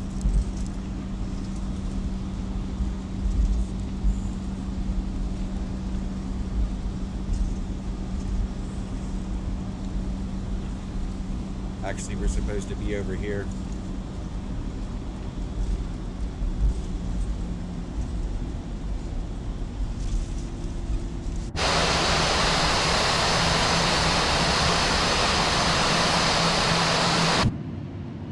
And this is another thing where sometimes it works and sometimes it doesn't. So we're supposed to be going to Delta 23. So we should see a person like waving us in. And again, sometimes it works and sometimes it doesn't. But being as everything was as buggy as it was so far, I don't think they're going to give us that. So we're looking for Delta 23, and we're just going to pull in and do our routine and then shut it down. And we're going to restart and pick a different plane because this one seems to have been bugged out. Or I didn't know what I was doing, either one.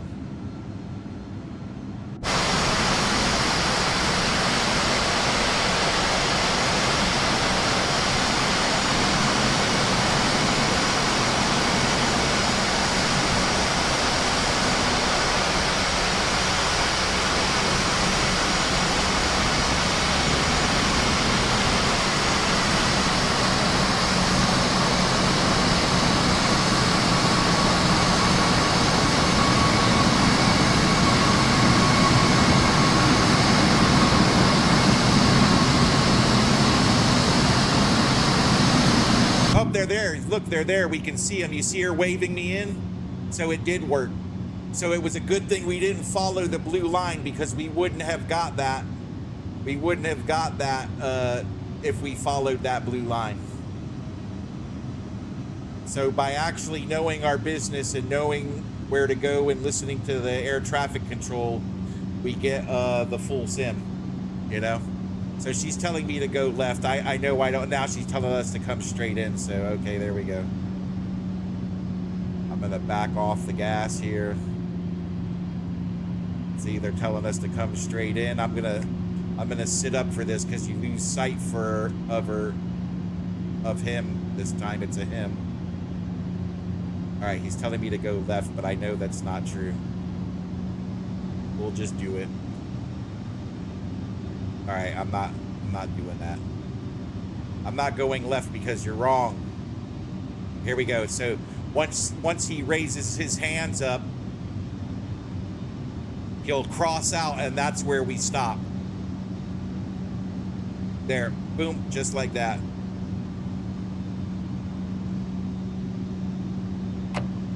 And there we go. Key West to Miami with every terrible thing that you could think of. Key West to Miami with every terrible, no autopilot. The autopilot failed to work. Everything failed to work. But we got it done. So we're going to go to ground services here. First things first, we're going to shut off our engines.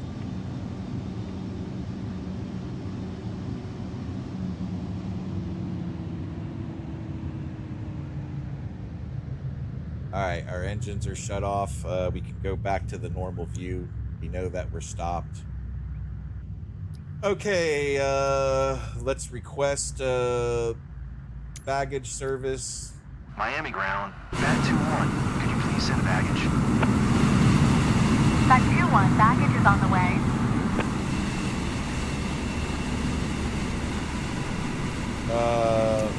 Miami ground, Bat 2-1. Could you please get the passengers on board?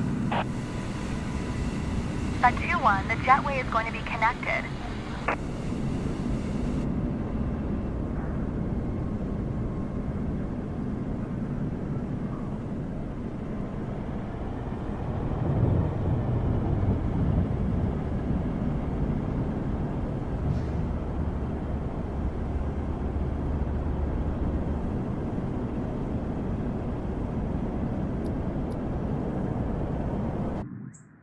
Alright, so we're all connected up there.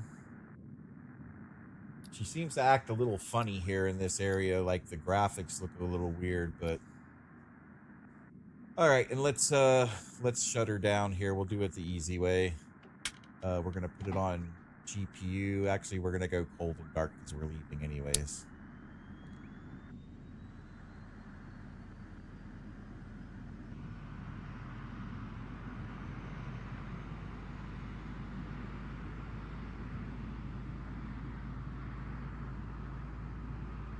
She doesn't want to seem to go cold and dark. Let's go back here.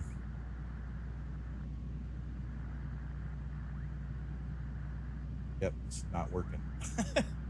So maybe this thing is just bugged out and they haven't updated it in a while. I don't know what's going on, but so we're gonna go back.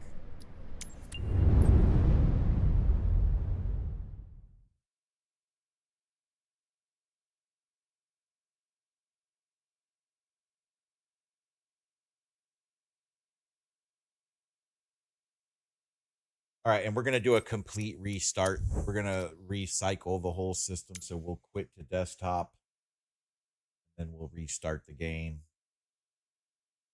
This mouse shouldn't be up here. All right, let's restart.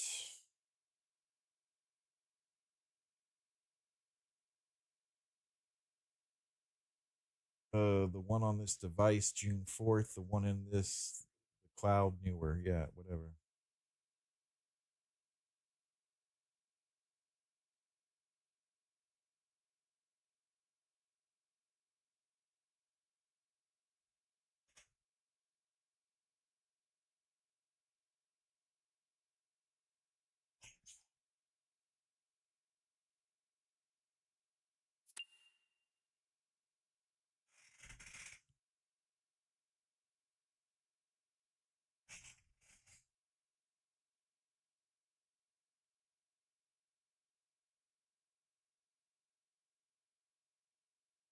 What did I do? Bore everybody to death? We got bored to death. uh,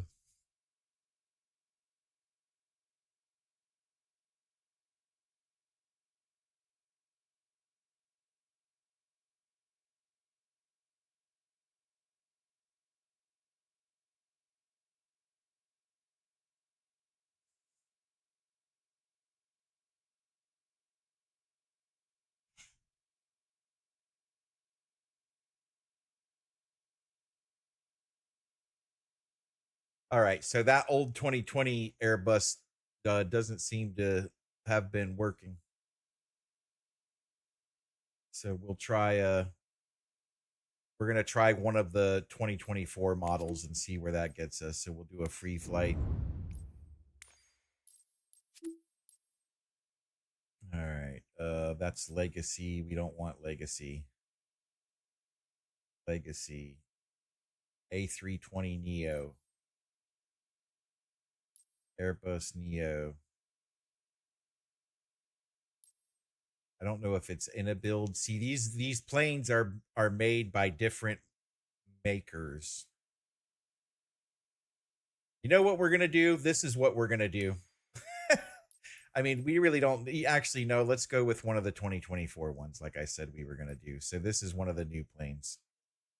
I think InnoBuilds has it right. Let's take a look at them and see what we can do with the configuration. It just has private charter skins. Okay, passenger transport. Nope, let's go back. Let's get one with a skin, right?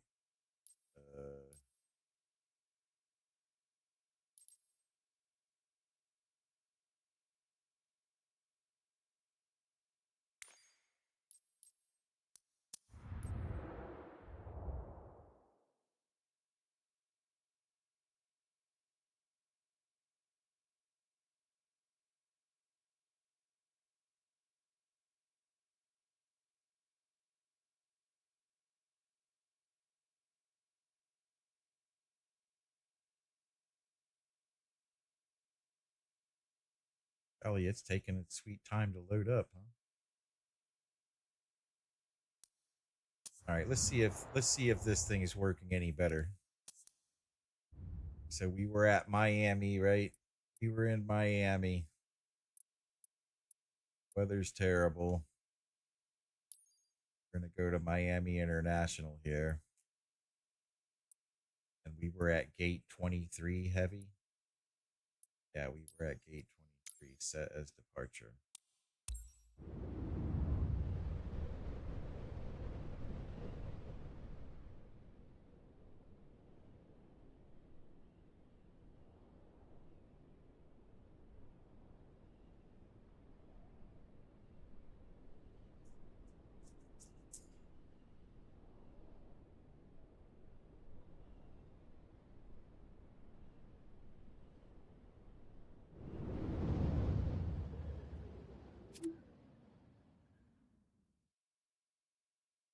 So this one we actually get to interact with because it's a 2024. Like you can see the engine covers are on and all that stuff. So it is. We're gonna give this a minute because Miami. This is a modeled airport here, so we're gonna give it a minute and let everything load before we try to get in there. Until the screen stops acting weird and flitching like it just did a second ago.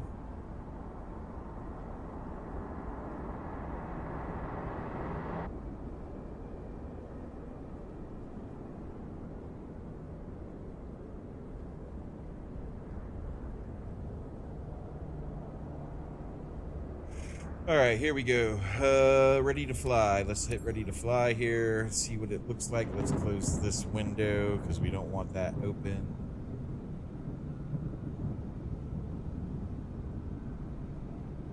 Load. Why isn't my mouth? There we go.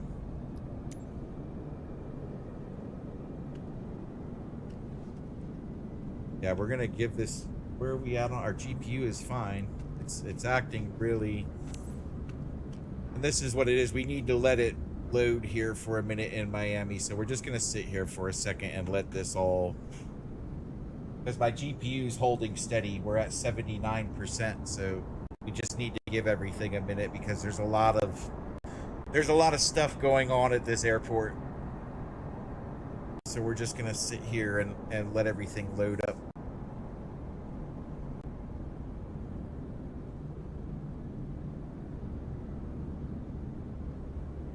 Let's check our settings real quick.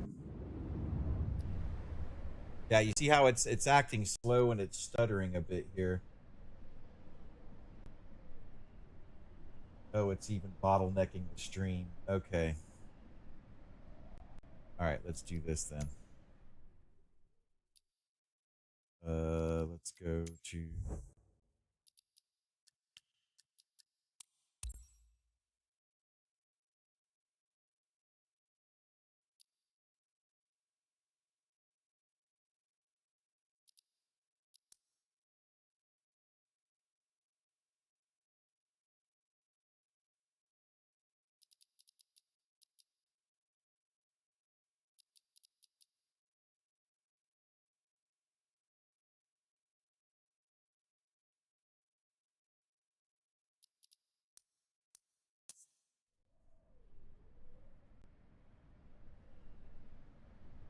I know we're having issues. Just give me a minute. I'll get it sorted out here.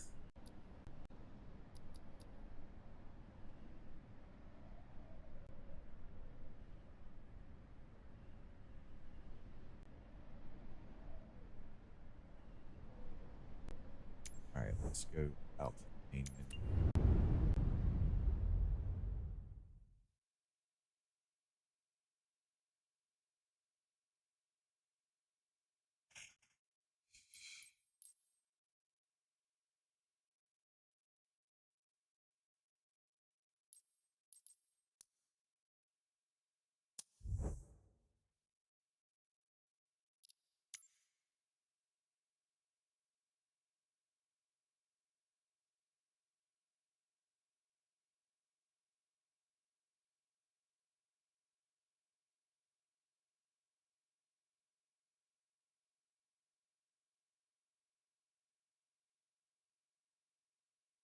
Just give me a second. We're gonna catch up. We had a little bottleneck issue. I know the stream is stuttering right now, but we're getting it sorted out. So just give me a few minutes here.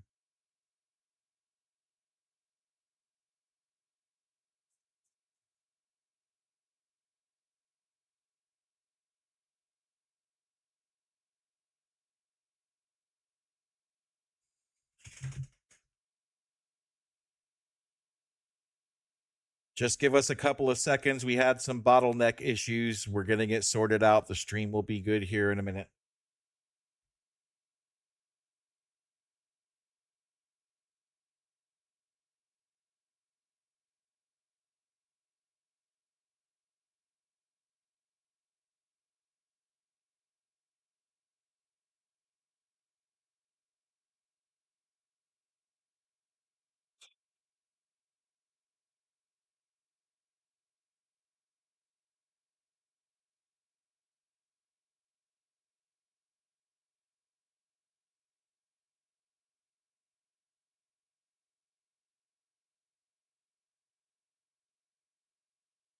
All right, I think we're working now.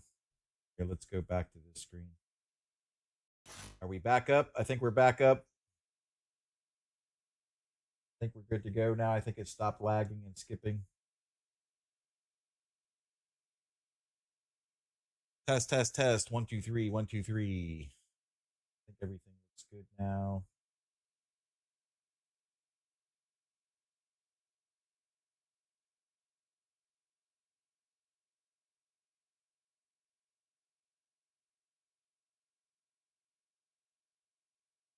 All right. I don't know what happened. I don't think it liked Miami International Airport with all of the mods and ads onto it. So we're gonna restart here. I lowered the graphics settings to high instead of ultra. So let's see if that helps the situation any.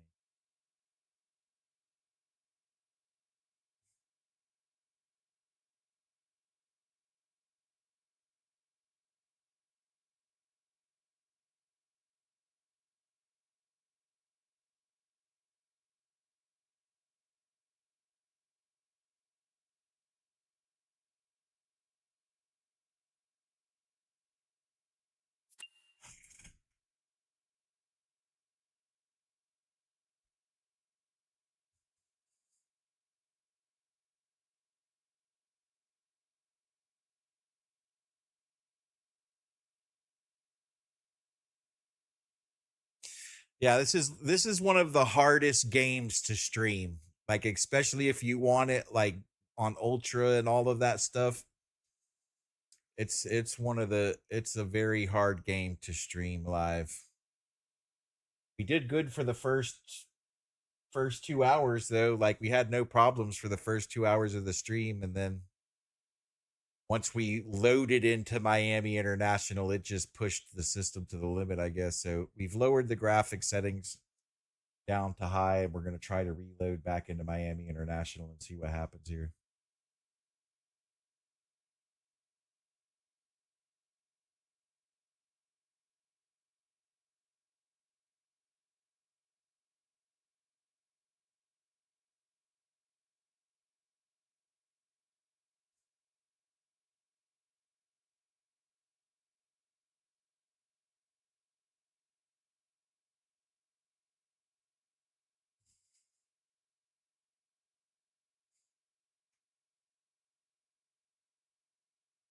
And two, like a lot of people, just like modern naval warfare, a lot of people are upset with this game too. Like they get it thinking, oh yeah, and it's, dude, do you understand what they're doing? you know, they're putting live weather, live air traffic, live, and then people are adding mods to it on top of that. Like it's a lot. It's a lot going on. So let's go into our settings here and see what we've got. So I've set off screen free. Can we go all the way high everywhere? Isn't there a main switch that just does everything? Let's rendering quality.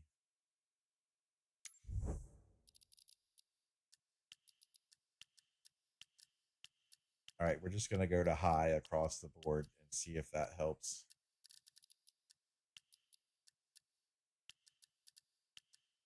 No, it's got to be 2048. We can't.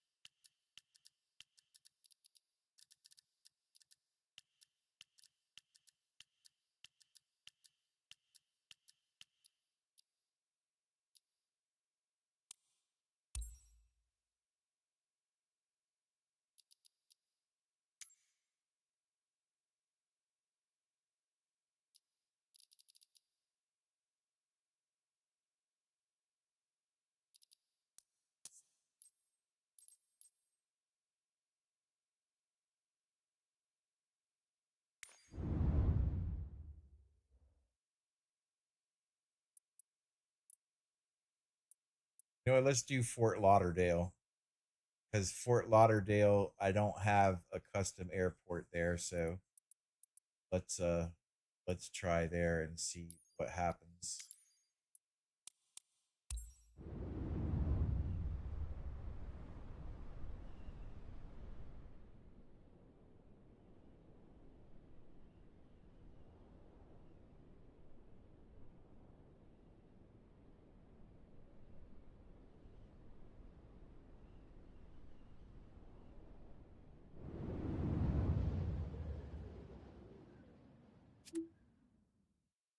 Look, it even says it here, but it's not true. Like, I'm only at 50%, 45% GPU now.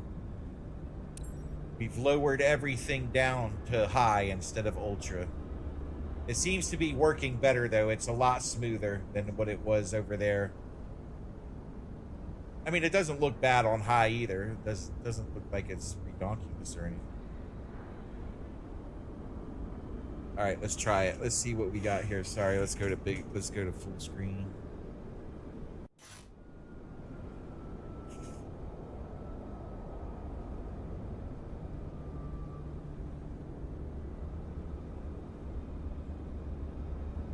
Yeah, I watched the whole thing last night, Shadow. I watched like their whole Q&A thing. Kind of left some comments there about, you know, what everybody's saying. And see, this plane you can actually inspect. You can inspect the flaps, inspect everything. But I don't actually own this plane. There's like a career mode where you have to buy your planes and make money and do all that type of stuff, which I've gotten my commercial license, so I don't think there's a pilot cover here on this plane.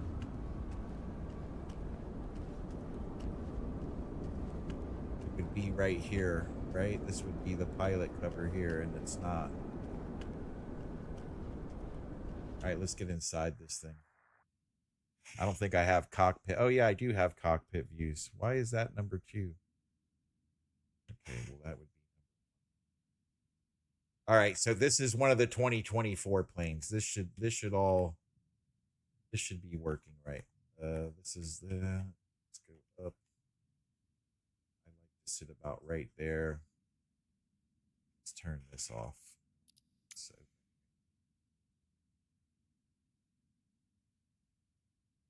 they didn't have these. I mean, this is all. They didn't have this in 2020. All of the extras, like that, you had to buy a modded or a plane built outside of Microsoft to do all that. Which the community for this game is intense. Like, they got a big community, but the game doesn't work right, as we saw. But again, that was a 2024 plane, so let's see what we can get out of this thing. I'm not. Let's see. What do I have preset? All right, so the views are a little bit weirded out, so we have to redo our views. So let's reset our views. So this is the pilot seat. I like it like right there. Center right there. So we can get a whole nice view of everything. So that's going to be control 1. There's the pilot view set, the co-pilot view. I wanted them to do this part multiplayer where you could have 2 people in the plane, but I guess that was wishful thinking, you know? So you could have somebody help you do all of this stuff, but I guess that would be too boring or something. I don't know. So there's that. Need our HUD view. Here, we want all of the instrumentation in it. Let's get that. There we go. So that would be control 3. This would be control 4. This would be control 5.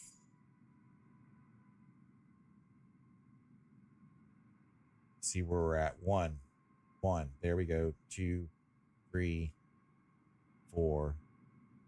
1, 2, 3, 4, 5. All right. This would be 6.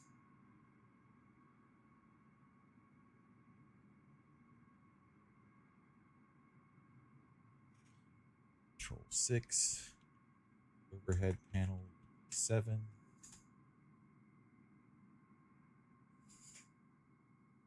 7. 2, 3, 4, 5, 6, 7. Then the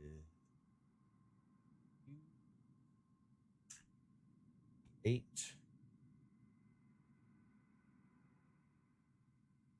MCU.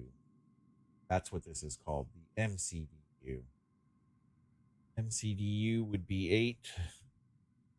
So 1, 2, 3, 4, 5, 6, 7, 8. And then this would be number 9. So basically what I'm doing here is I'm setting up my quick custom views on the number pad. So if you need to switch to something in flight, you want to be able to do that quickly. So this will be control 9. So 1, 2, 3, 4, 4, 5, 6, 7, 8, and 9. There we go. All right, so let's check this thing out. Now, I haven't done too much of this. Okay, that turns it off. This does our brightness. Let's turn that up for now. Download from... So it does connect to SimBrief. That's pretty good. Ground, that's good. Okay, we don't want to do... Oh, look, it does its pushback here and everything. Let's toggle the GPU on. Okay, the GPU was on. All right, so they want us to actually push the button. All right, so here's the button, external power. There we go. Wow, this is a lot fancier than the other plane, huh?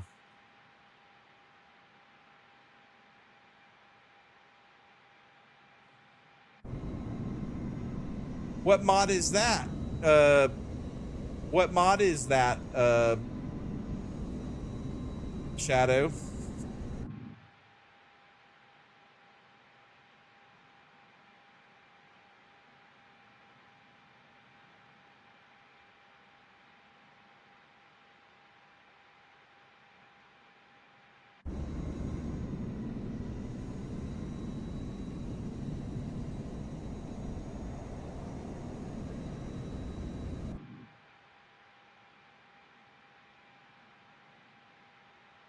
You know what mod that is, Shadow? I'll get it. I'll get it.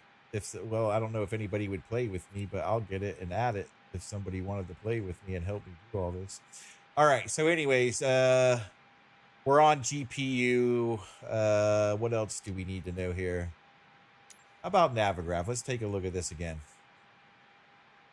We're going to unload our chart this time, though. We're not going to... All right, we don't have anything in here anyways. So let's do a new flight. We're going to go from KFLL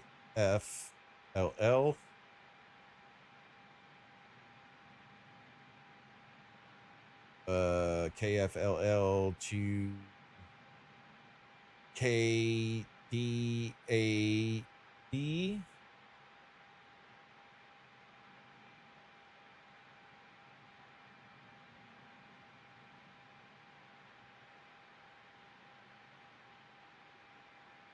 Yeah, you can tell I've been doing this a while. I know all the airport codes and everything. So that gave us our basic, like, okay, there's the straight line from... All right, let's do this, because I don't like that view.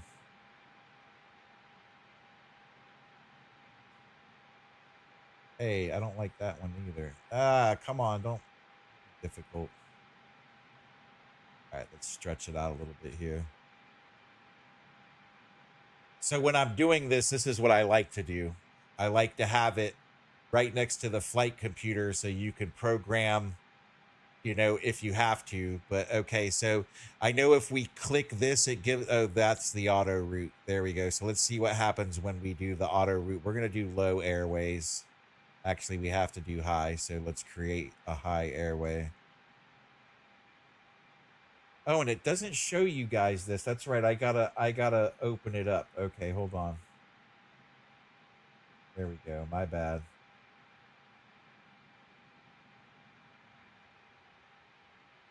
Want this closed. That closed. There we go.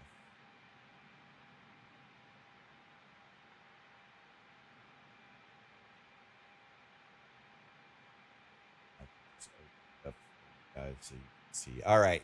So look, it gave us nothing really. It gave us 2 waypoints in between the 2 airports. Everything else is still open-ended. So let's see. What do they suggest for KF runway 10 left? So let's look down here at the airport. Oops, I can't see. I went too far.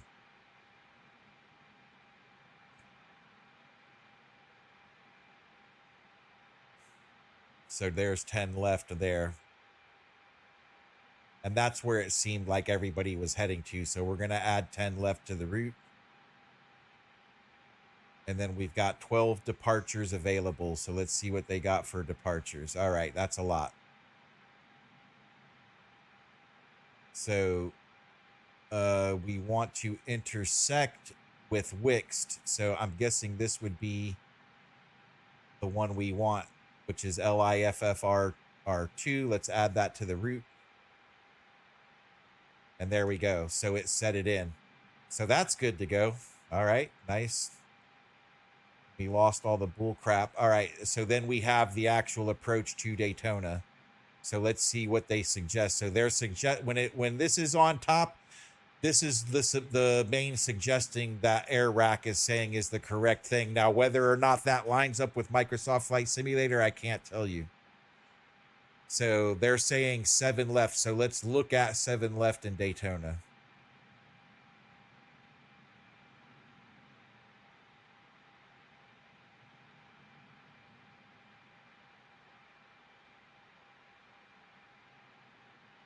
All right, so 7 left, and that seems correct.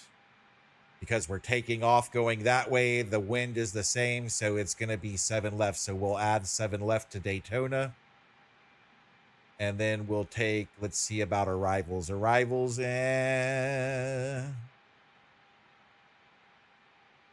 this is where my dad lives, in that area right there. So that would be cool to take that. Oh, wait, we don't want that type of arrival, though. That takes us all the way north. So we're going to skip arrivals, because arrivals are going to take us way out of the way. So cancel the arrival, and we're just going to do the approach. So we've got mallet. So now here's the problem. They won't add, and I know there's a way to do it. We can add the approach here. So we're going to say ILS runway 7 left, and we're going to add that to the route via the Smyrna transition. So add Smyrna Beach. So now we have this discontinuity in there, but I don't think that's a big deal. I think if we just export and load as the active flight plan, and then if that discontinuity shows up in the flight plan, we'll fix that.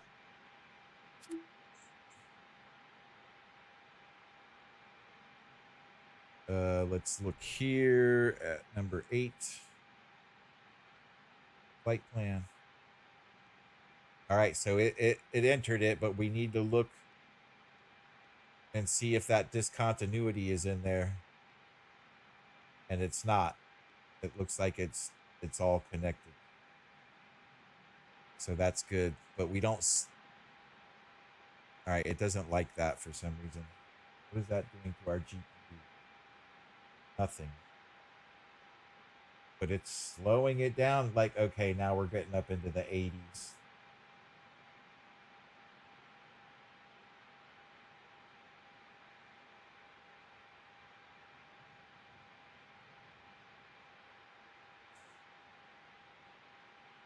So it doesn't like that quick transition when I switch to my views. So okay, let's go back to our iPad here.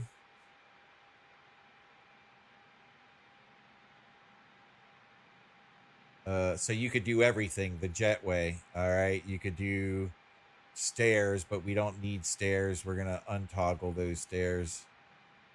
Toggle catering, toggle luggage.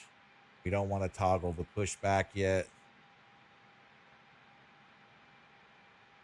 Cabin lights, let's turn those on.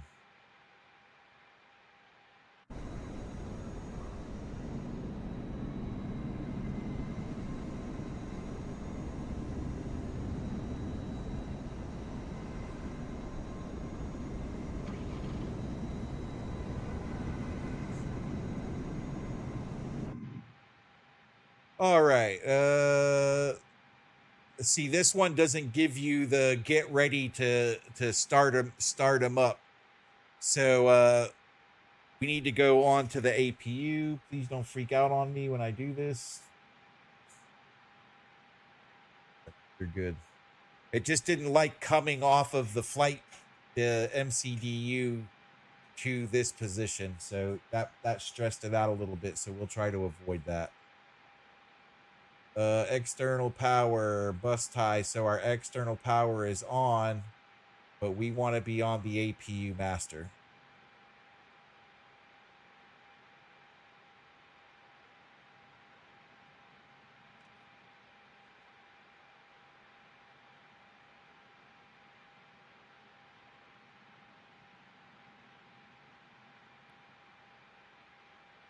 Oh, it did load the flight plan. Okay.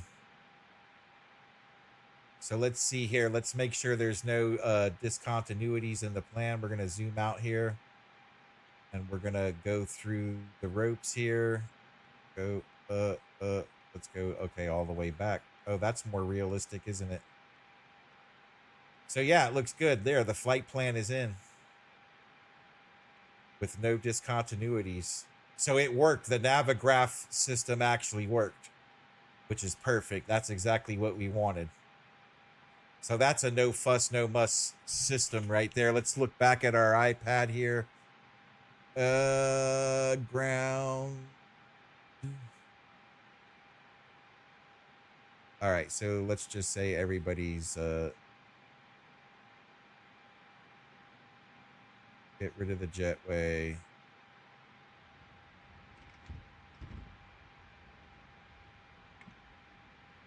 Go, that's done. Payload. Panel start. Okay, here we go. This is what we were looking for. So let's go to on APU. That means the ground power unit has been removed. Yes, it has. So basically we're in ready to start mode here.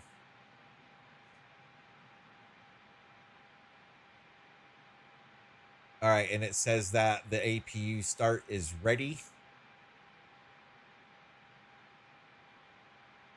But again, we can go through it. I know how to do it, but I'm not going to. And we're gonna get it. We're gonna say let's get ready for.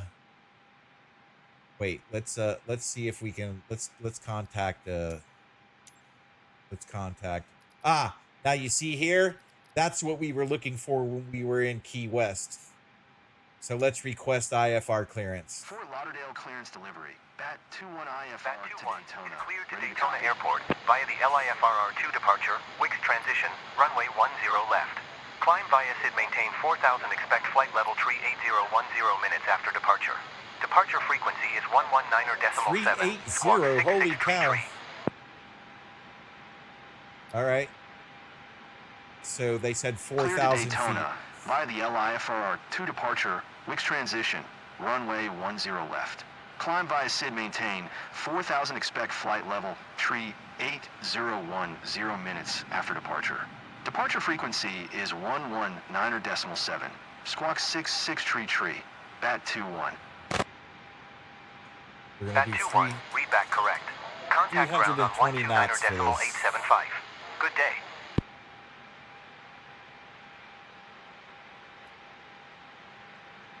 So there we got 3,000 programmed in, our 320 programmed in, 4,000 feet for our altitude, and we're going to do 3,000 feet per minute on the takeoff.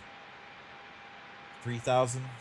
Let's do, yeah, let's do 3,000. 3,000 is good enough. Oops, I said it back. I didn't want to do that. Okay, 3,000. 3,000, please. There we go. All right, so all that's done. Our flight plan is in. That's in. We're back to ARC already. That all looks good. I'm going to click our flight plan on here and turn up the system. Yeah, this plane seems to be functioning a little bit better than the last plane.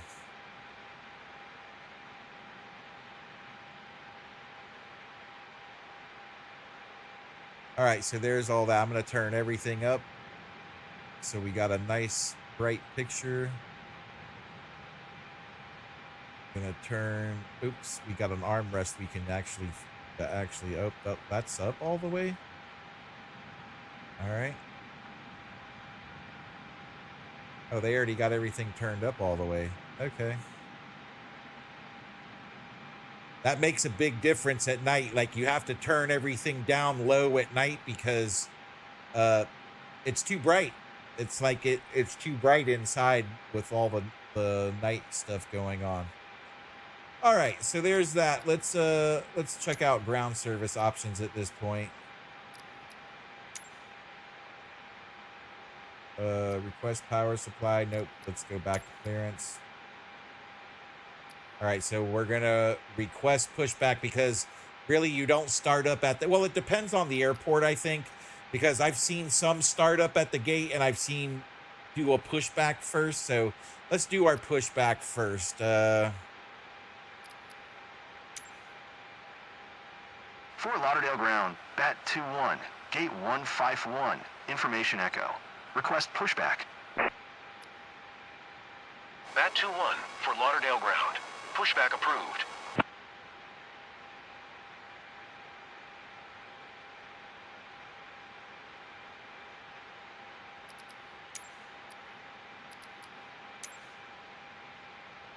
Fort Lauderdale ground, BAT 2-1, requesting request pushback. accepted.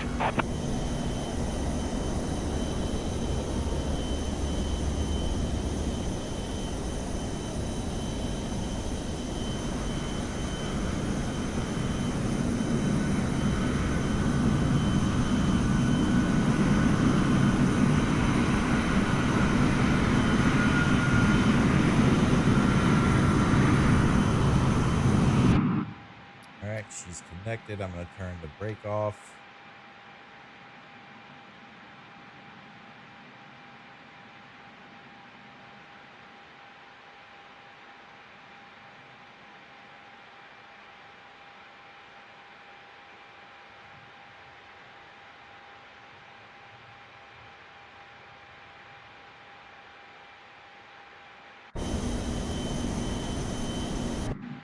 All right, it's not working.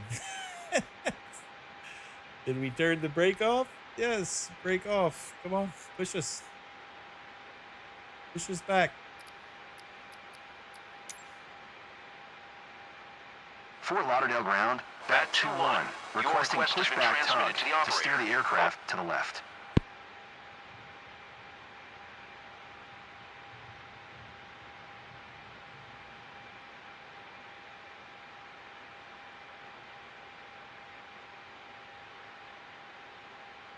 Okay, so it's not working, so we'll start up and Fort Lauderdale ground, BAT 2-1, requesting the end of pushback. BAT 2-1, request to end pushback received.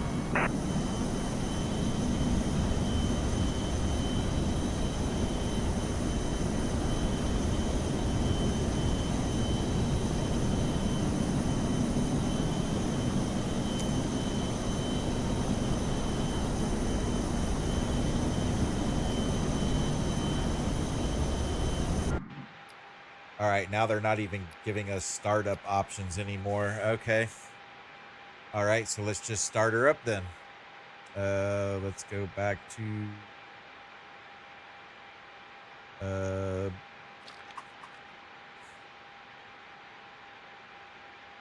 that should start starting us up.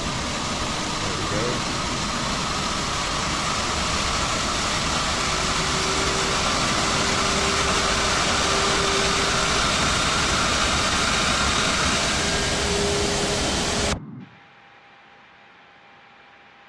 Fort Lauderdale ground, BAT 2-1 with echo, ready to taxi, IFR. BAT 2-1, taxi to and hold short runway 10, left via taxiway Tango Tango, 4 Bravo Bravo 2. Contact tower on 119er decimal tree when ready.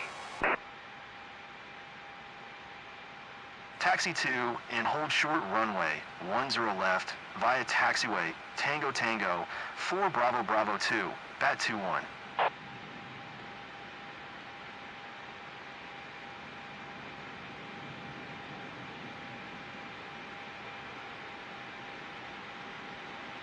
All right, they're spinning up. The numbers are changing.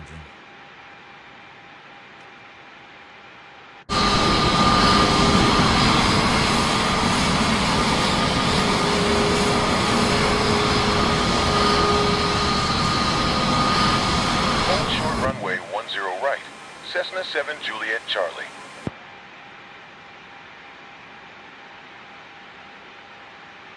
Fort Lauderdale Tower. Cessna November 1 Tree 7 Juliet Charlie ready for departure. Runway 10 right. IFR to executive. All right, we got our clearance. Let's Cessna do... November 1 Tree 7 Juliet Charlie, hold short runway 10 right. Traffic is Airbus A320 on the runway. All of our lights are on. All of that's Fort Lauderdale good. Tower, JetBlue 1611 ready for departure. Run. Wait, this isn't right. What happened short. here? Fort Lauderdale Tower. Hold. Fort Lauderdale Tower, JetBlue 1611 ready. JetBlue 16. Hold. Fort Lauderdale Tower. Cessna November. Hold short. Fort Lauderdale Tower, JetBlue 1611 Yeah, ready it sounds for like they IFR got all departure. that working, Runway don't it? 10. JetBlue 16. Sounds like they have all that working Fort correctly. Lauderdale. Hold short runway 10 right. JetBlue 1611. Fort Lauderdale Tower, JetBlue. JetBlue 16. Hold short runway 10. Fort Lauderdale. All right, flight director's on. Everything's on. Weather is on. Fort Lauderdale. JetBlue 16. Hold short. Fort Lauderdale Tower. Cessna November. Cessna November.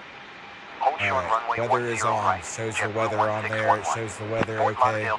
JetBlue 16. Fort Boy, I wish Lauderdale I could Tower. turn that Cessna off. November 1. Cessna November. Fort Lauderdale Tower, JetBlue 16. JetBlue 1. JetBlue Tree 75. Exit runway when able.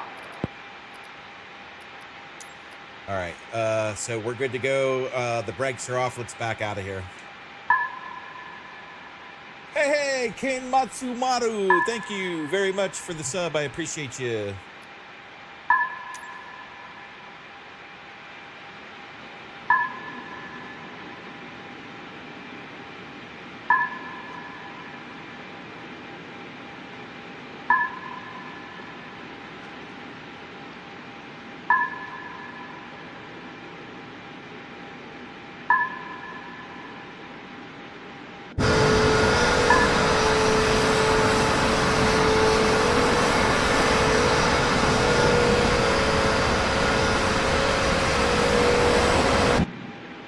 All right, let's request pushback again then, because that's not working.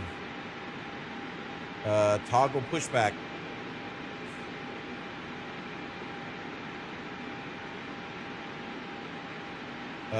Toggle chocks. All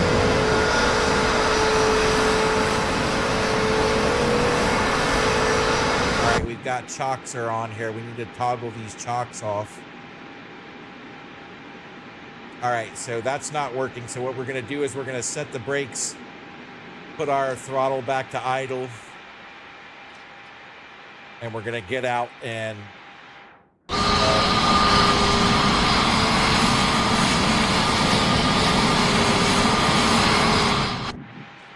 that's probably why the pushback or nothing was working, because the chocks were still on.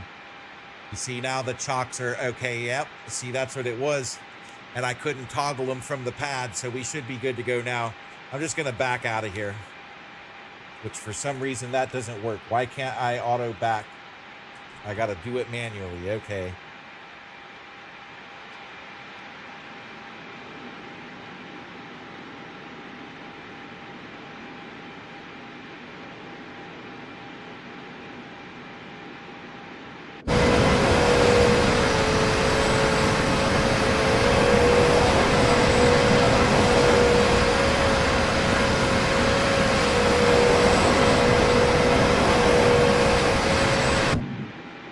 That's not working. Let's is the brake on? The brake is off. Oh shit, turn the brake on, turn the brake on, turn the brake on.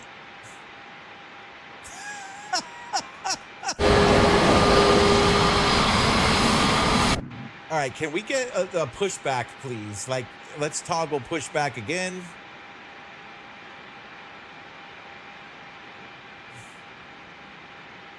Toggle pushback again. That's not working. All right, let's try asking for a pushback. Fort Lauderdale ground, Bat 2-1, requesting pushback. Bat 2-1, pushback request accepted.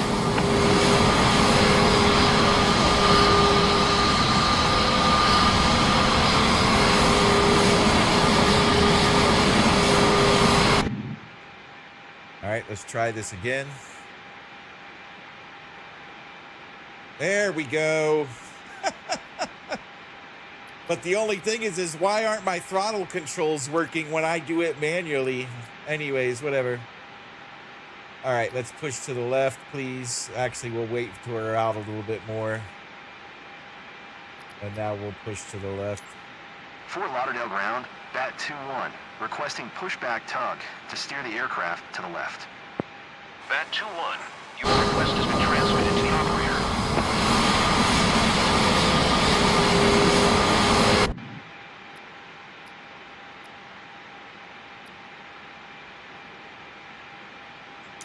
Fort Lauderdale ground, Bat 2-1, requesting the end of pushback.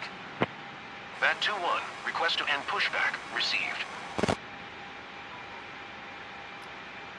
Okay, back to clearance. We already got taxi clearance. We already got all of our clearances, so we should just be able to get the heck out of Dodge. So let's do it. Oh yeah, this thing went right away.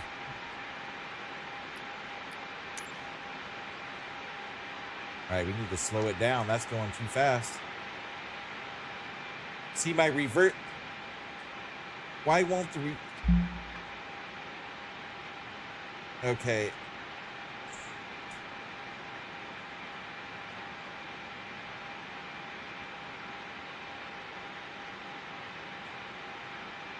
Well, this aircraft feels a lot smoother than that 2020 aircraft I was trying to fly earlier, so there's that.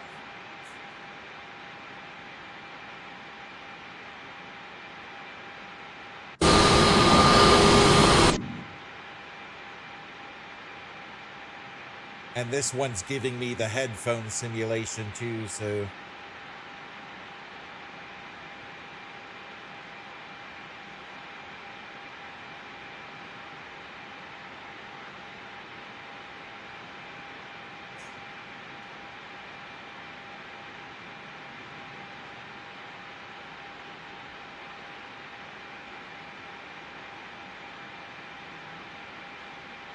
what do you think, Shadow? You think this plane's better than that 2020 plane? This is actually a 2024 designed plane, so it seems to be working a lot better. We're going to find out once we take off.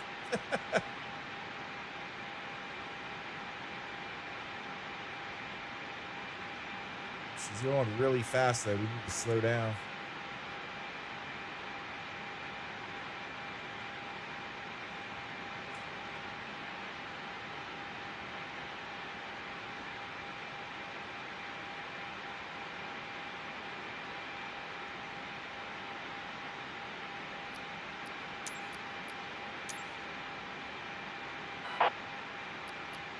Fort Lauderdale Tower, JetBlue 602, at runway 10 right, ready for departure. Hey, Sherry! How's it going? I'm good.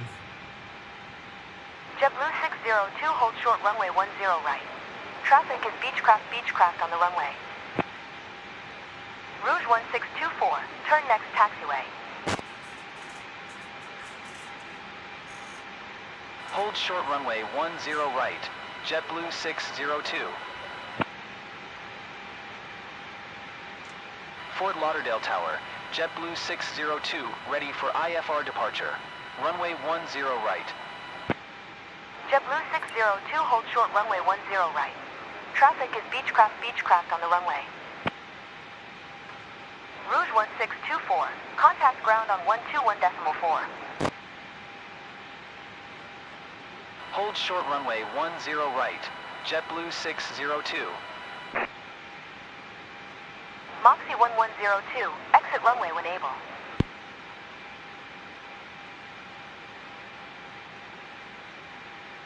Fort Lauderdale Tower, JetBlue 602, ready for IFR departure. Runway 10 right. JetBlue 602, hold short runway 10 right. Traffic is Beechcraft on the runway.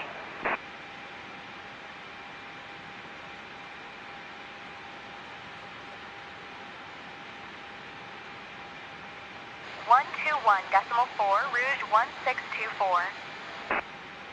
Moxie 1102, exit runway when able. Hold short runway 10 right. JetBlue 602. Fort Lauderdale Tower. JetBlue 602, ready for IFR departure. Runway 10 right. JetBlue 602, hold short runway 10 right. Traffic is Beechcraft on the runway.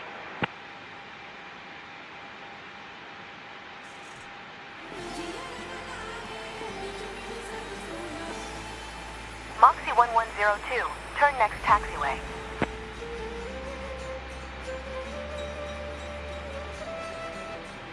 Hold short runway 10 right. JetBlue 602.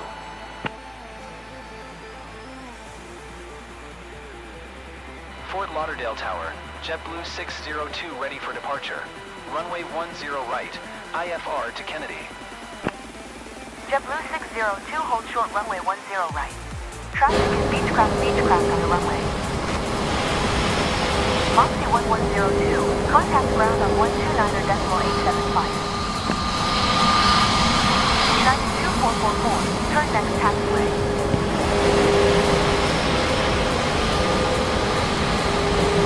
Fort Lauderdale Tower, Southwest 1853 at runway 10 right ready for departure. IFR to Baltimore.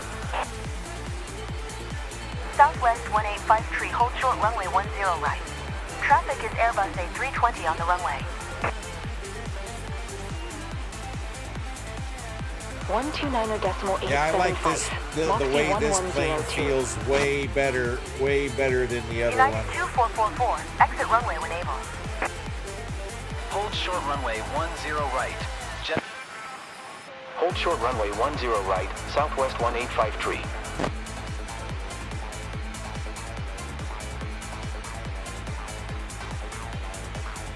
All right, why aren't we auto communicating here?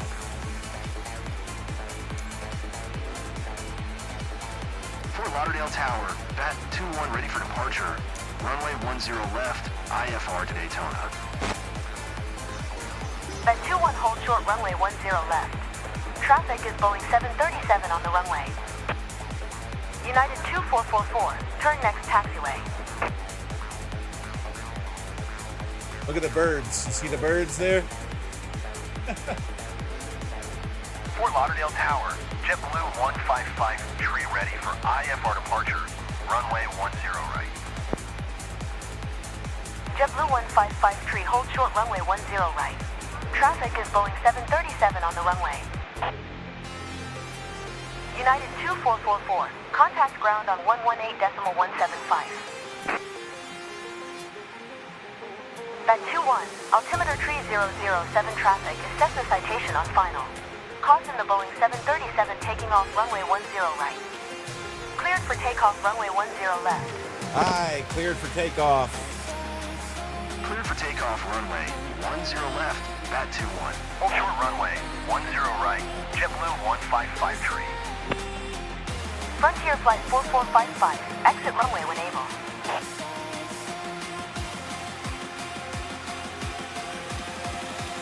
(118.175), United 2444. Fort Lauderdale Tower, JetBlue 155 ready for IFR departure. Runway 10 right. JetBlue 155 hold short runway 10 right. Traffic is Boeing 737 on the runway. Frontier flight 4455, exit runway when able. Hold short runway 10 right, JetBlue 155 Fort Lauderdale Tower, JetBlue 155 and runway 10 right ready for departure. IFR to San Luis. JetBlue 155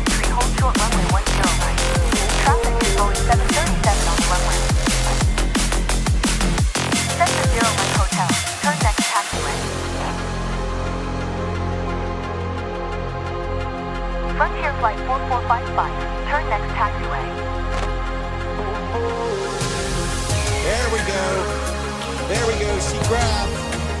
I saw her grab. She grabbed. Miami departure Nice. on 119.7. All right, let's get our throttle back into auto throttle here. Cessna 0 Mike Hotel. Contact ground on 118.175. There we go. That looked clean. It looks like she grabbed and everything. So our autopilot's Contact working. ground on 118.175. Here we go on our way to Daytona Beach. Nice. Yep, she's turning. Woohoo! Success. 119.7. Great success.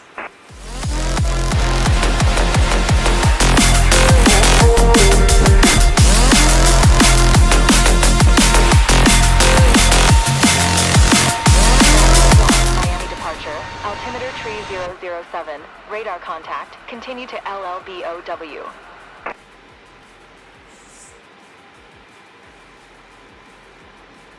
Oh yeah, this is way smoother a ride than that other ride I was using.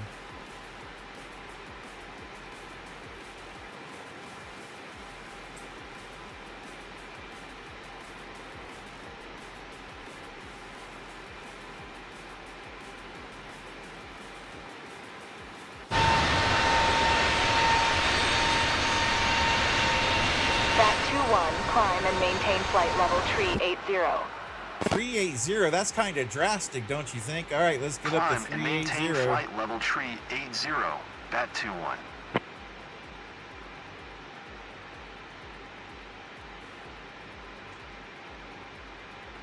There we go, 380. We're on our way. We are on our way.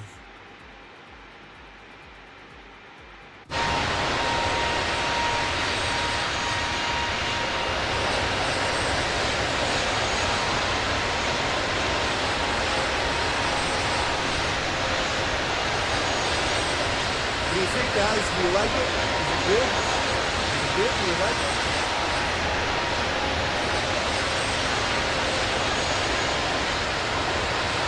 Bat 21, contact Miami Center on 1 tree 2.15. Good day. 1 tree 2.15 for Bat 21. Miami Center, Bat 21 is passing 7,300 climbing flight level tree 80. Bat 21, Miami Center, altimeter tree 009er. Radar contact, continue to ring. American 117 tree, climb and maintain 2,000.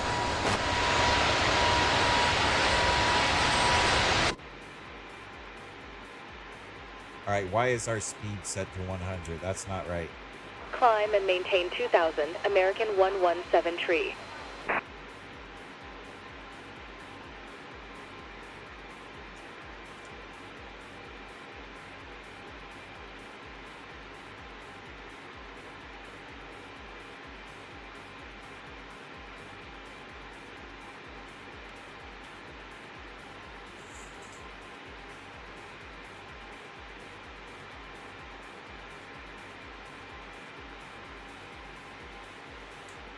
Remember, if you haven't already, don't forget to join our Discord. That's right, join the Discord. Join the Gearhead gaming community. Join our Discord. You can join the Discord by scanning the QR code that you see on the screen. You could click on the link that I'm about to put in the chat.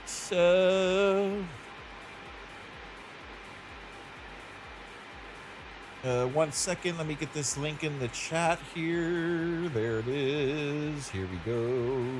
American 117 tree. You are 900 above your assigned altitude. Descend and maintain 2,000 altimeter tree 009er.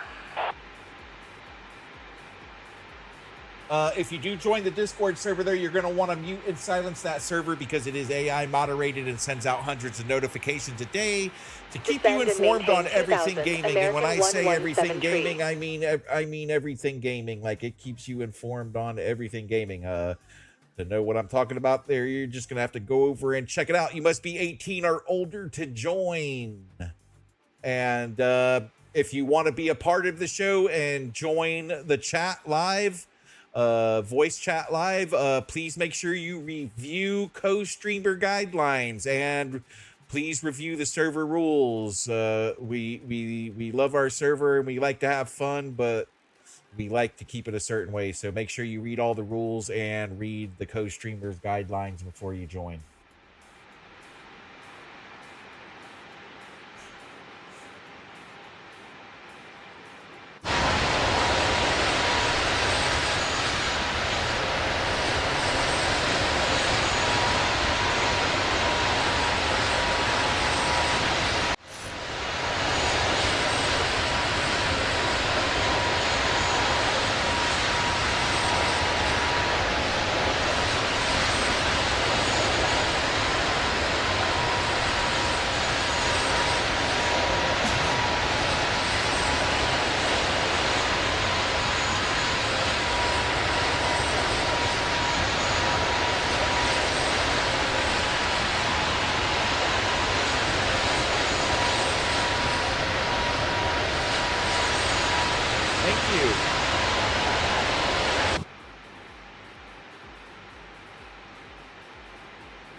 Why does it seem like my overhead lights aren't working?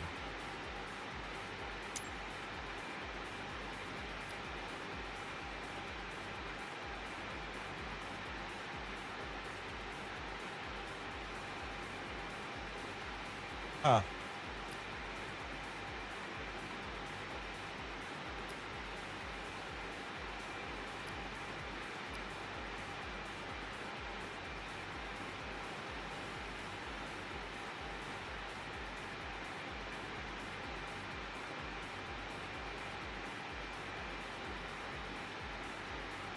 All right, so let's check our AI our information system here. Oh, it stays wherever I put it. So let's click on our plane. There we go, and that's where we're at. So we're traveling over Boynton Beach. Next will be Loxahatchee. Those are airports. We'll be coming up on West Palm Beach here soon. It doesn't look like we're having good weather today, so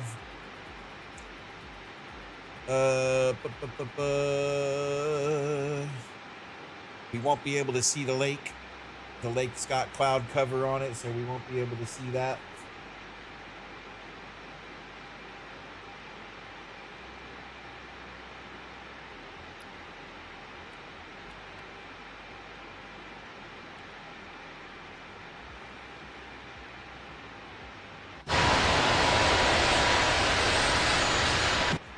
And unless you guys have any questions, I'm going to go ahead and kick some tunes on and enjoy the ride.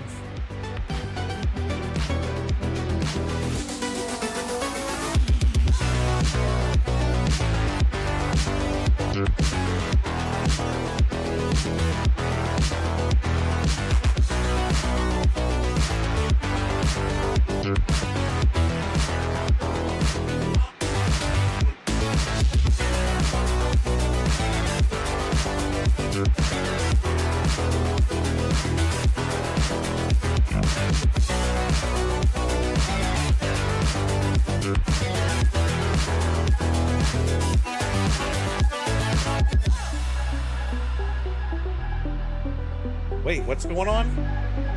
Bat 2-1, contact Miami Center. Whoa, what happened? 2.45. What happened? Good day. What happened here? 132.45 for Bat 2-1. Hey, Jamie Coyle, thanks for the sub, man. I appreciate you. 16,000 feet after climbing from Altimeter 3009er. Radar contact. Continue to cliff.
Something happened, and I can't figure out. Okay, flight director, that's what's wrong. There we go.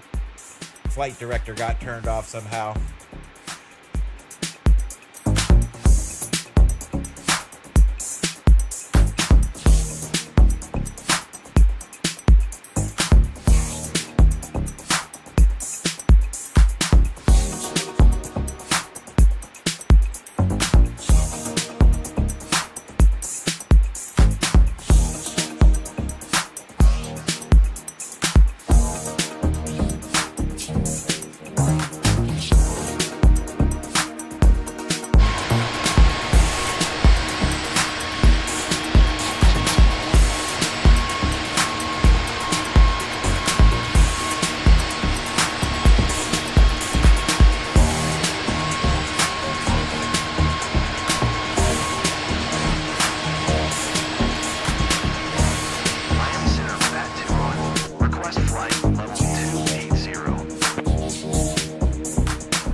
Yeah, I see him there. Where's he at? He's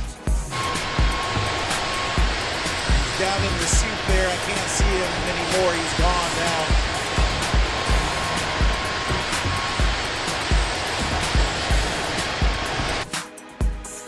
Bat 2-1, contact Miami Center on 1 tree. Why is our auto throttle not working? Hold on.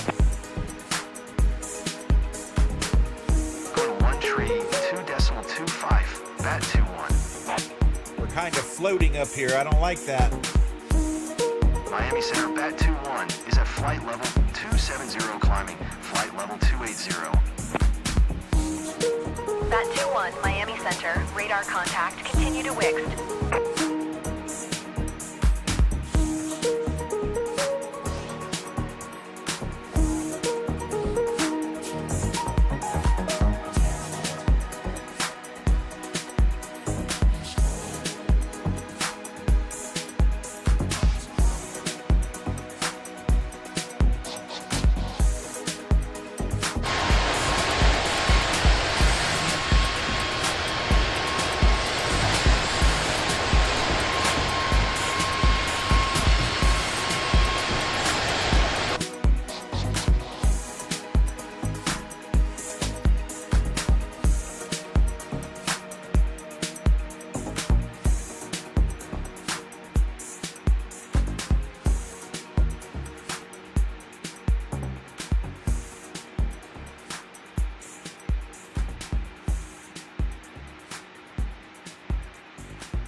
All right, there we go. American 1436, you are 2,400 above your assigned altitude. Descend and maintain 2,000 altimeter, tree 009er.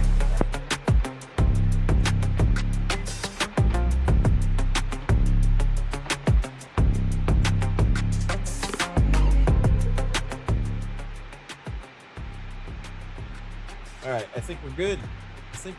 Let's turn this. Let's see. Where are we in? Where are we close to Cape Canaveral here? Let's see where we at. So once we get up to Cape Canaveral, we're gonna get to see the rocket launch. We're gonna get to see the Artemis rocket take off from Cape Canaveral here. So once we get up that way, we'll get to watch that. So stay tuned for more to get to see the rocket launch.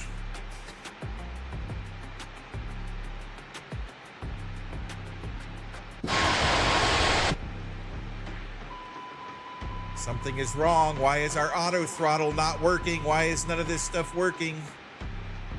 Flight director, work please. Why is this happening?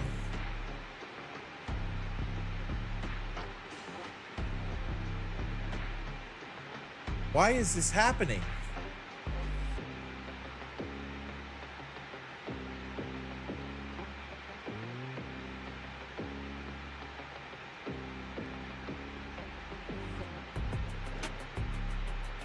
Bat 2-1, you are 2,700 above your assigned altitude.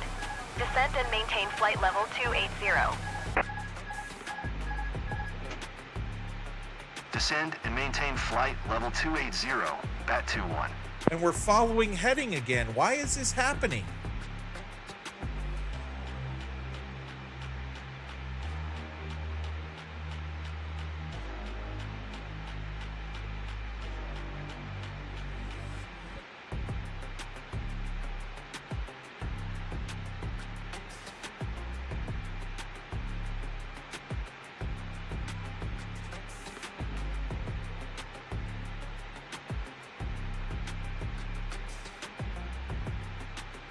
Why are you still climbing? Why are we not Big going to Stripe 28,000 1120, feet? climb and maintain 5,000. There we go. Go to where I'm telling you to go.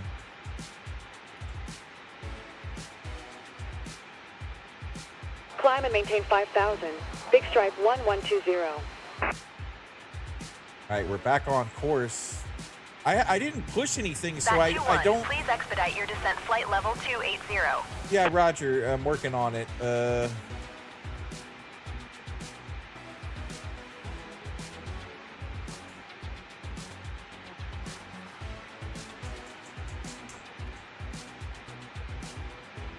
Look, it won't let me adjust it.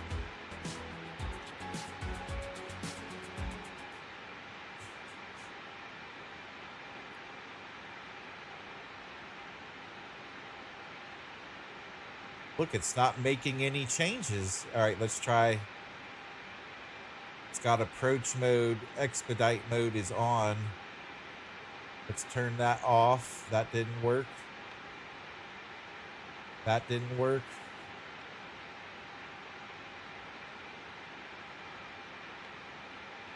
Bat 2-1, please expedite your descent flight Yeah, level 280. I would love to, but nothing's there. But let's see if we do this.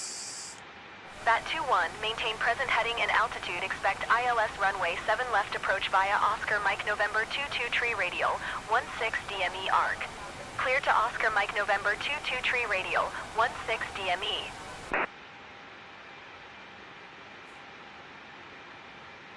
Maintain present heading and altitude. Expect ILS runway 7 left approach via Oscar Mike November 22 tree radial 16 ME arc. Clear to Oscar Mike November 22 tree radial 16 ME. Bat 2-1. Bat 2-1, contact Miami Center on 124.1. Good day. Oh, so this actually all functions, so that's good to Miami know. Center, American Tree 211 is at 3,200, descending 2,000. American Tree 211, Miami Center, altimeter tree 012, radar contact, continue. And she's Going to still 121, on Miami the Center climb. to Radar contact, continue.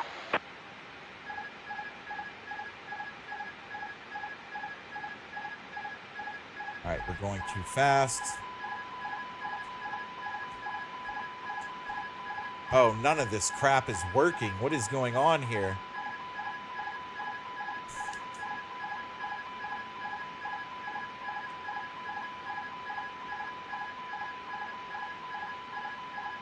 Frontier Flight 125, descend and maintain 2,000. Bat 2-1, traffic is 7 o'clock, tree miles, at flight level tree 70, Airbus A320. Report them in sight. Bat 2-1, have the traffic. Descend and maintain 2,000. Frontier Flight. Bat 2-1, please expedite your descent flight level 280.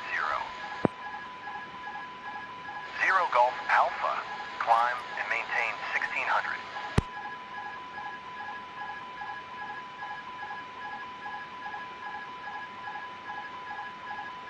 All right, they're giving us all sorts of Climb and maintain indicators here. 1600, 0 Golf Alpha. All right, here's what we're going to do.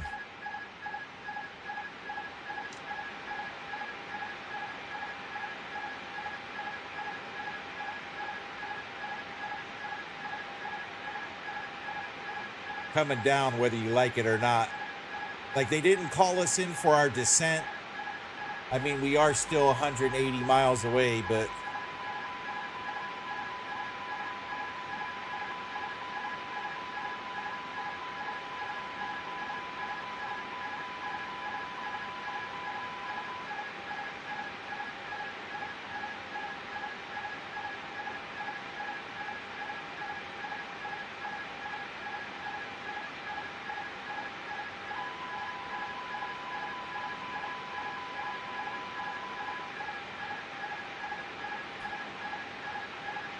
that actually worked too. I was able to 0 clear Golf the Alpha. alarms. You are 800 above your assigned altitude. Descend and maintain 1600 altimeter tree 016. I don't even understand what happened here. Like, it just, we were doing Cessna fine. 8 Autopilot Hotel was Delta. fine. Everything was Climb fine. And then maintain 2000. when I went to go walk around the plane, Cessna that just threw A320. everything out of Climb whack. and So maintain 5000. I don't know if it was something I did or Climb and what, maintain but 2000, Cessna 8 Hotel Delta. Climb and maintain 5,000, Cessna 838. we're still getting an alarm somewhere.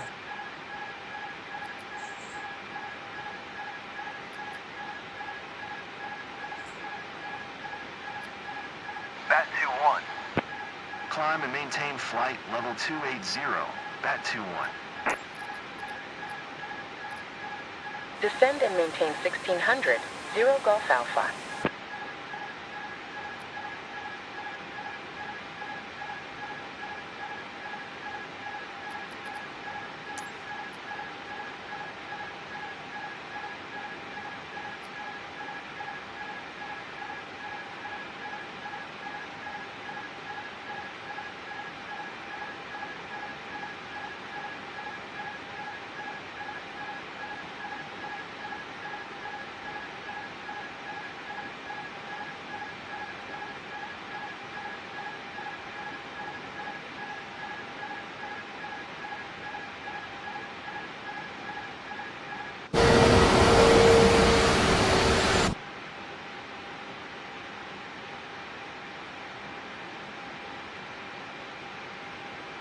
Bat 21. Please expedite your climb flight level 280. Exit tree 8 tree. Descend and maintain 2000.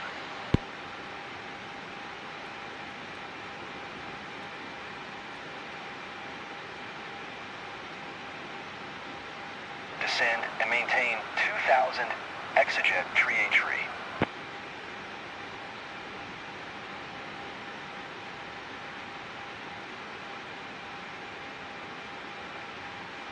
Okay.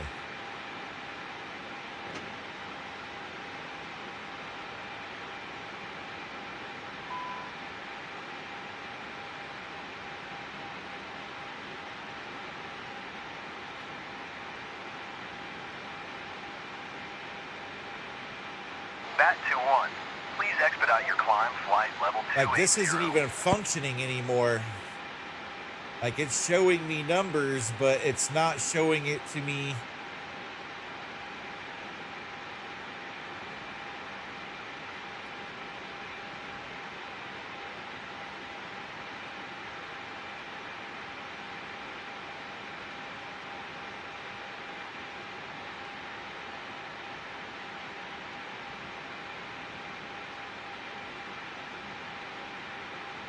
There we go.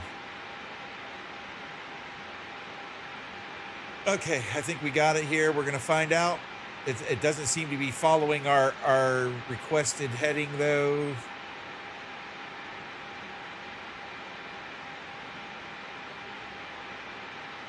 That's the direction we want to go. Bat 21. Please expedite your climb flight level 280. Kinda Bat did- 21. There we go. There we go. Descend right. and maintain 7,300. 7,300 feet. All right, here we go. 7,300. Let's see if we can get. Oh, whoa! What's going on?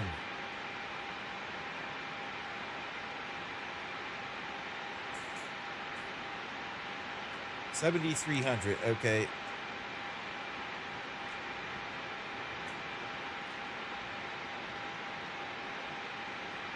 Jesus. I'm making the people sick back there. All right, that's set to 7,300. We're on our way down. All right, now our speed. Why is our speed not okay? We're not in auto throttle. Okay, so we need to be in auto throttle. There we go. That's auto throttle right there.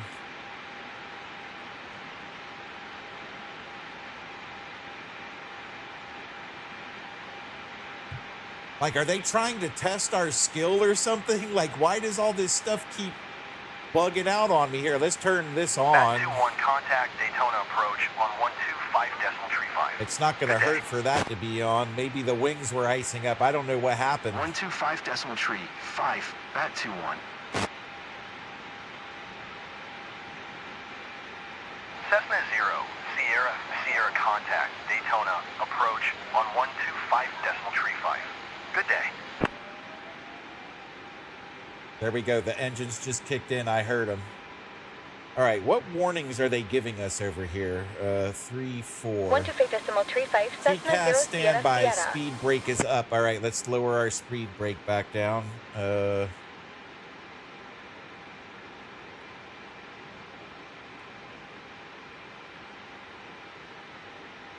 TCAS. That has to do with our throttle, but I don't know where the switch is for it. All right, let's close that.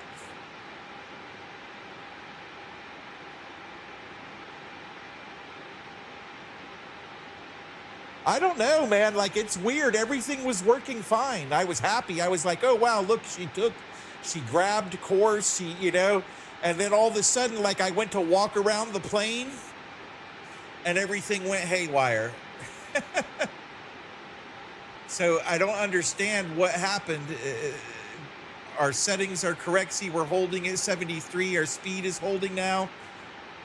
The flight director's turned on, so everything seems to be right, but weird, man. They did call us in for descent, which is good because that usually doesn't work, but I think we're good. Let's range out here and see how far away we are. All right, there's how far we're there. So we're about there. Like, this is gonna be our landing here.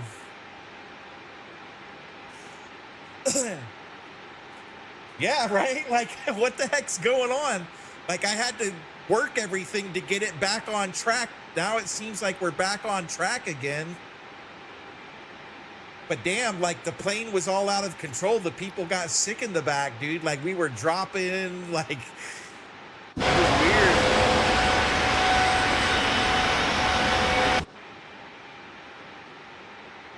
There was definitely some weirdness going on there.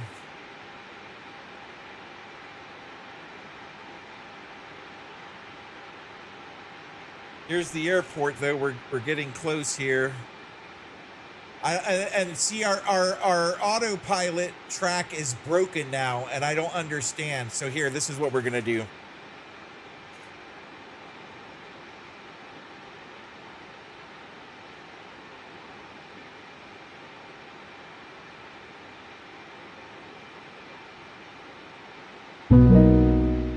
So in navigation on my heads-up display for my autopilot track and route, the line was solid, and now it's broken green lines. What does that mean, and how did it happen?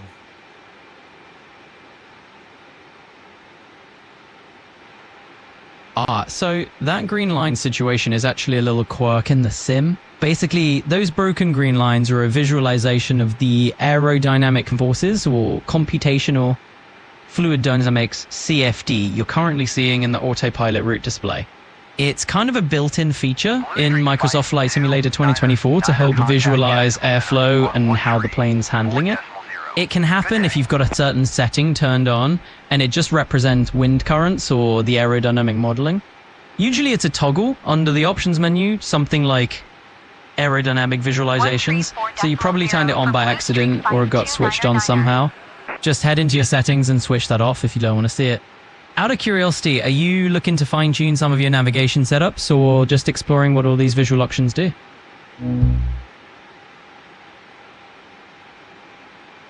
We're gonna be way off here. All right, I'm gonna. This got all messed up too, so now I'm gonna have to do all this by hand. All right, we need to slow way down. Can we get that working? There we go. I heard the engines back off, so we're going slow.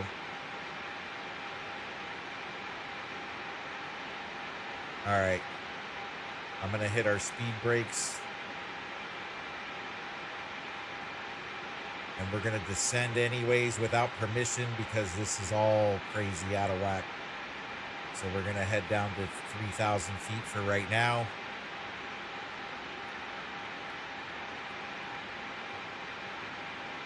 Like we're all out of position here.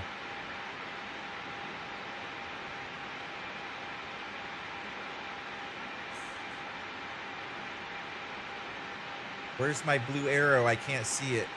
There it is. Okay. So we're going to come all the way out here because this is all like this is our approach line right here. And we're in the middle. So that's not good, you know. So I'm going to get us turned out away. The autopilot is not grabbing for some reason. So that's a problem. We're going to put our speed brakes back down. And we're going to lower our flaps since we're going low speeds to try to get this figured out so we can get everything down the right way. I don't know what happened. I don't know why the autopilot dropped out. I don't know why our track line is broken here. Like, are we descending? We're not descending at the rate I would like. Let's do, thank you. Let's do a couple thousand feet per minute here.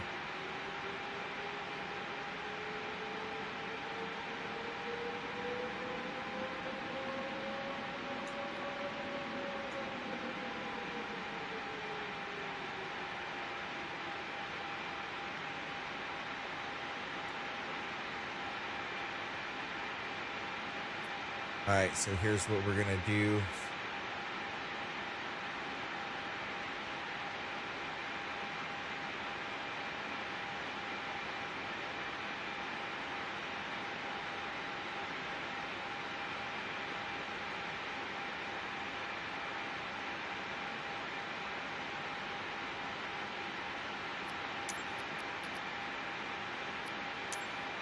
See, the AI auto responses quit working, like everything just stopped working. Climbing 7,300.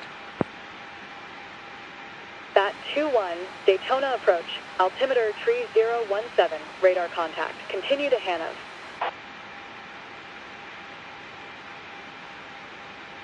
Like everything stopped working. The AI auto response to the tower. So I think it's just bugged out, dude. Like all this stuff is really just bugged out still, and they still haven't got the game working correctly, you know? I mean, good thing I kind of know what I'm doing, so I'm able to get us there and land with all of those malfunctions happening, but still, you know?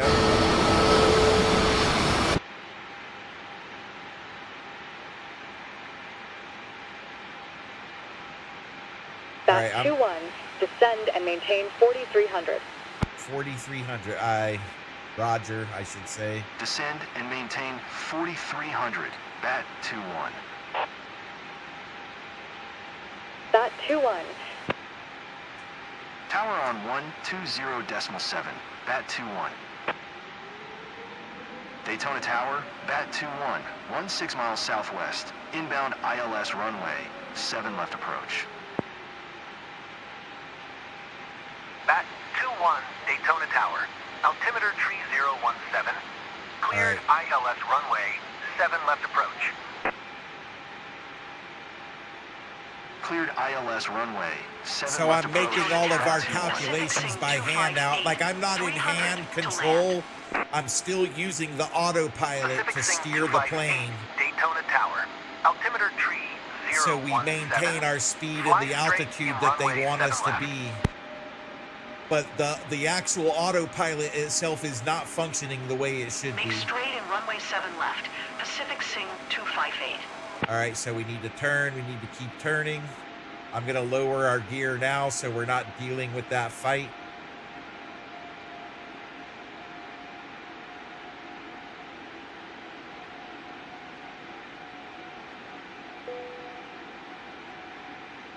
I don't know what that warning just was.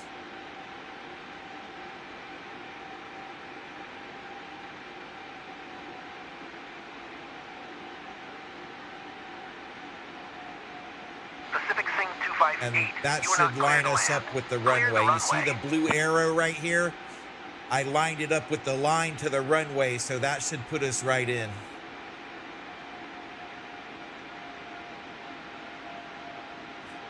We're a little off right now, but by the time here, I'm going to go a little bit further Pacific so our Sing track 258. line starts You are to not clear intersect land. with that Clear the line, runway. and then I'll bring us back once we get right.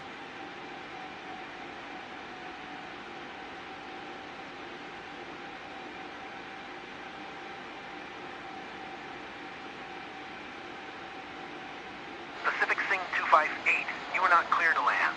Clear the runway.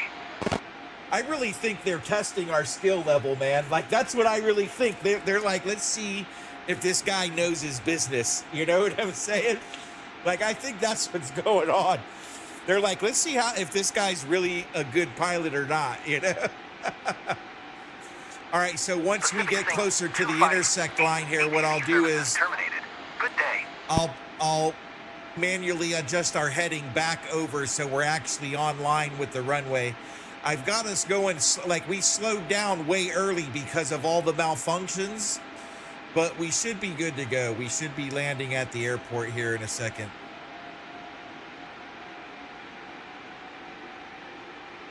All right, so I'm going to bring us back now.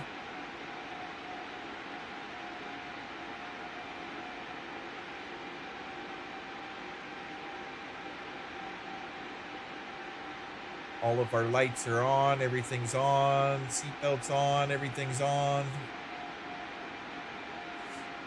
We should be good to go here.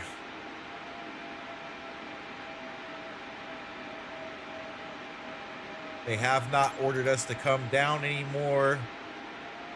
I think Jacksonville's the same way. They make you go manual at 4,000 feet before you start your descent, so...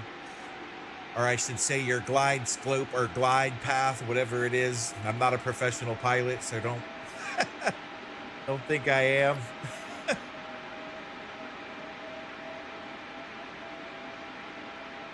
There we go. So that put us right on track now. We should be good.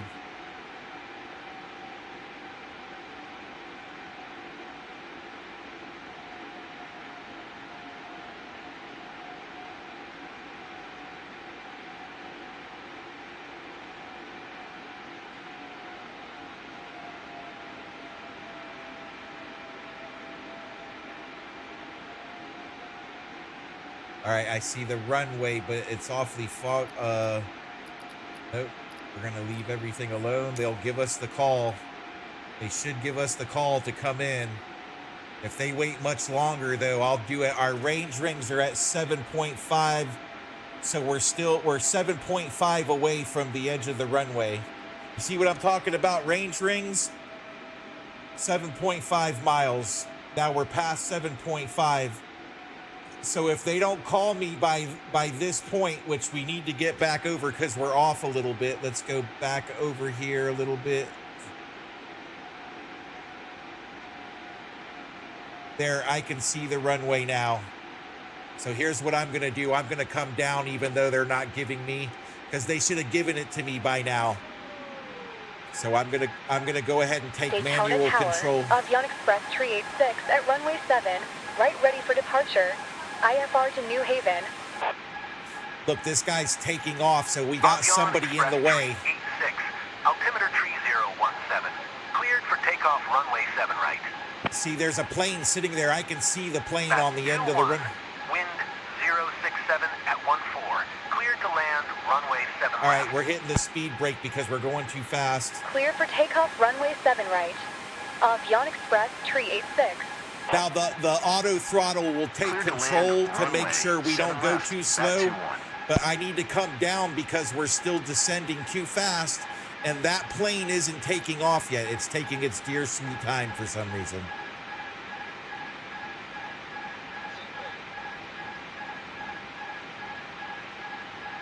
All right, we're at 200 miles per hour, which is way too fast. I'm lowering flaps all the way to try to slow us down. 1,000.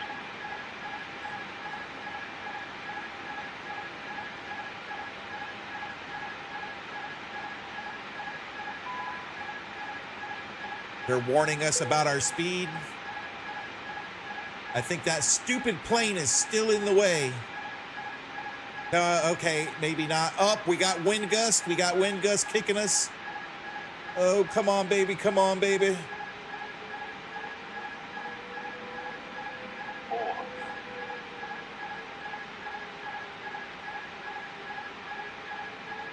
There's wind gust, hard gust, hard gust. Hard gust. Shit, shit, shit. Come on. Sorry about my language. Come on, baby. Don't you sink rate me. Shut up. 100. Come on, baby. 40. 30. Come on, baby. Come on. Slow it down. Come on, Retard. touch it. Touch it. Retard 10. Touch it. Retard. Touch it. Touch it. Retard.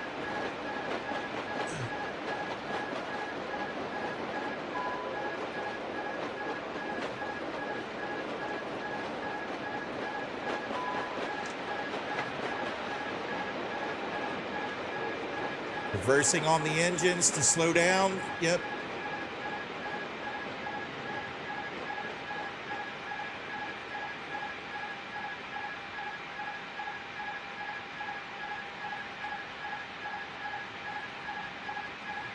Bat 2-1.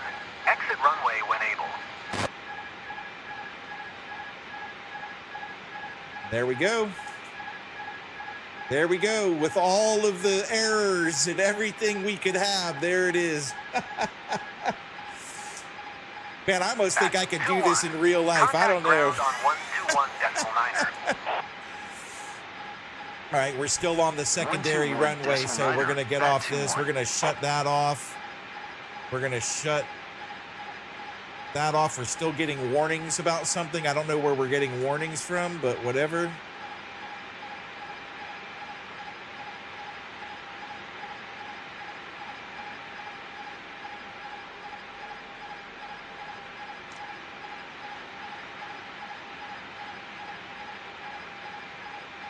All right, we're going to stop here and figure some stuff out real quick. I don't understand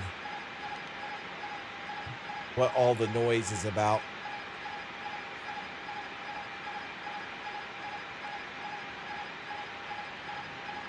But again, like, what's going on? Why did I have all of these technical issues in mid-flight?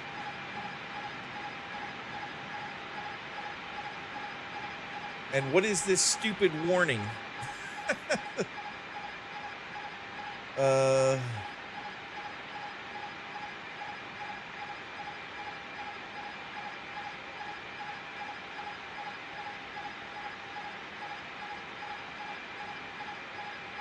I don't know.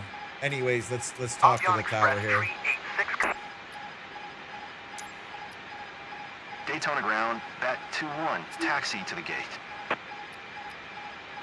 Bat 2-1. Taxi to gate 2 using taxiway, November, Charlie Tree Alpha.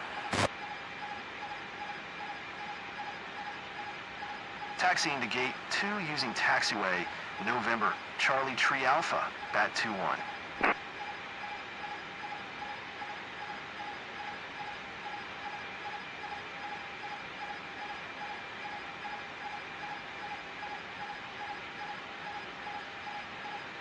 All right, so gate 2. We're saying gate 2, so that one right there. Okay. I mean, this airport's simple enough. We got to make a right and a left and pull all the way up to the building. So I'm going to just close this.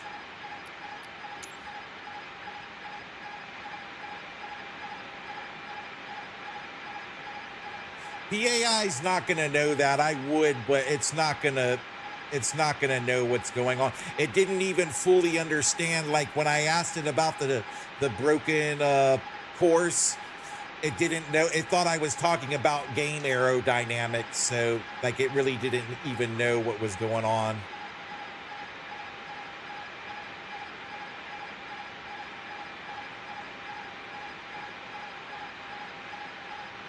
Yeah, that's what I'm saying. Like there's no indicator saying, hey, turn this off, but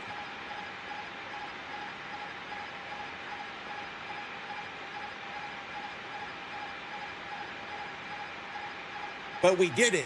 I did it. With all of those issues and problems, I landed safely. I didn't damage the plane.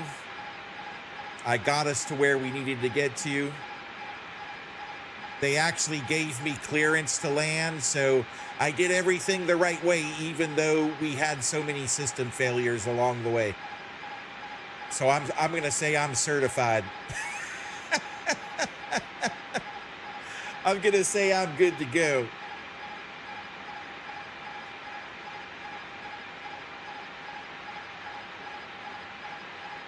And look, they're waiting for us over there.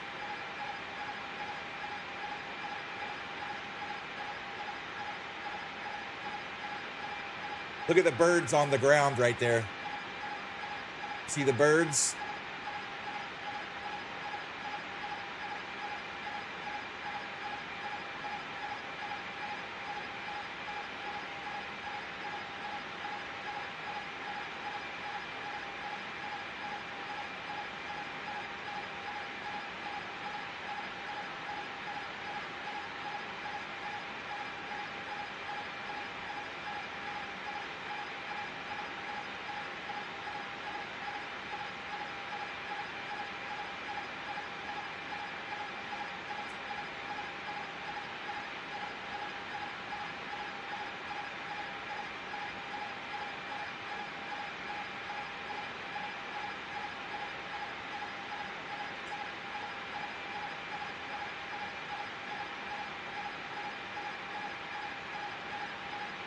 There we go. Let's put our parking brake on.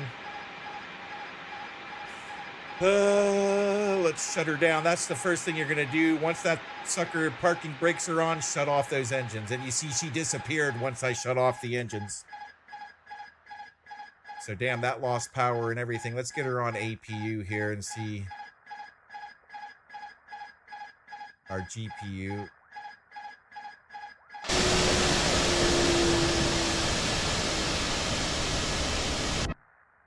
All right, she's still shutting down. Let's check. Turn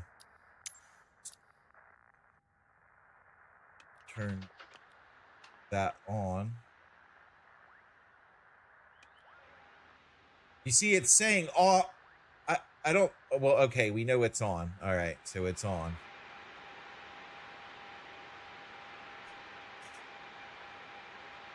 All right, so we've reset the plane at this point, so I think we're safe to, we'll head up to Daytona Beach here. Let's get everybody, let's do it by the book. Ground services. Let's, request the jetway. Daytona ground, Bat 2-1. Could you please get the passengers on board? Bat 2-1. The jetway is going to be connected. So there we go. They're connecting the jetway.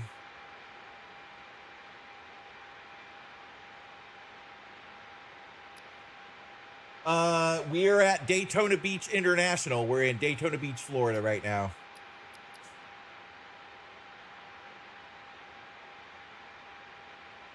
All right, I'll let you guys pick where we go next. Where do you guys want to go from Daytona Beach? I'm going to run to the bathroom. You guys think about where we want to go.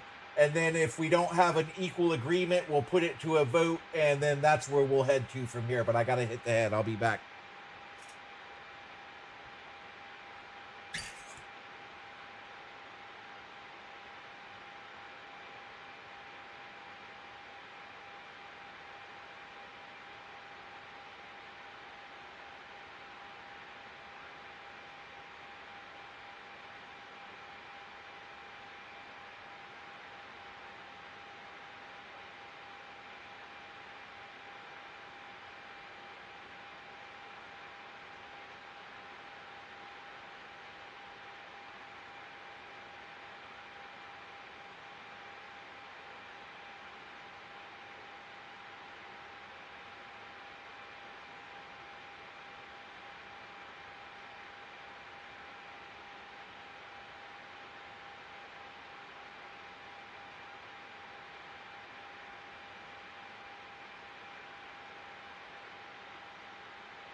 Boston.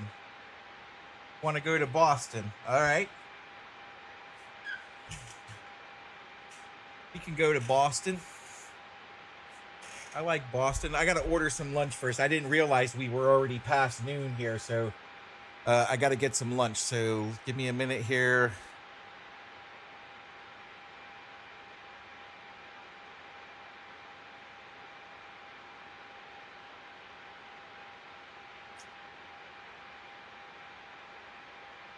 Hey, BOS. Here we go. We're on our way to Boston.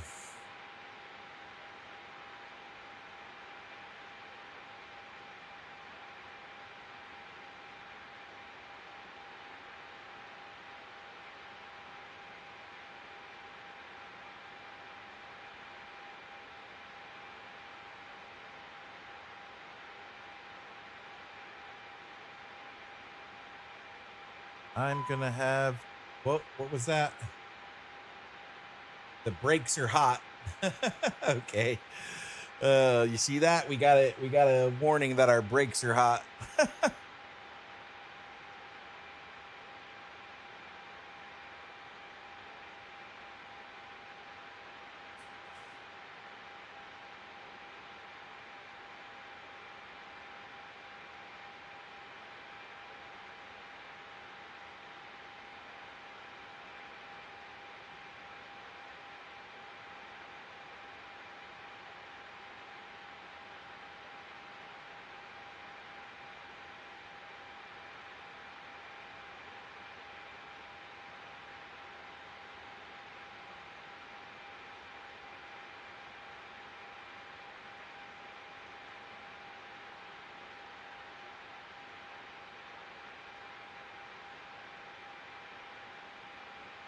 All right, so we've gone from Key West to Miami, and then from Miami to Daytona Beach. So, and it looks like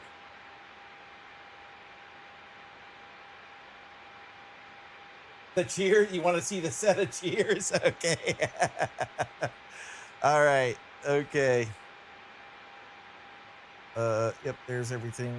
Let me order this lunch real quick because I didn't realize how far it was, and I gotta take bed. So hopefully the autopilot stays working during this flight so I can eat my lunch, right?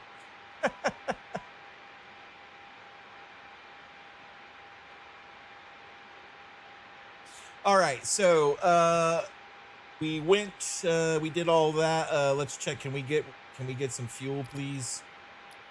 Baggage service, boarding, request power. So we need fuel. Can't we taxi to parking and fueling options? Yeah, that's what we're gonna have to do. All right, let's check our warnings here and see what's going on with our warnings. It says autopilot off. Yeah, we got that. Park brake preferred chocks. Delay takeoff for cooling. All right, so the brakes are hot. Let's turn the brake fan on.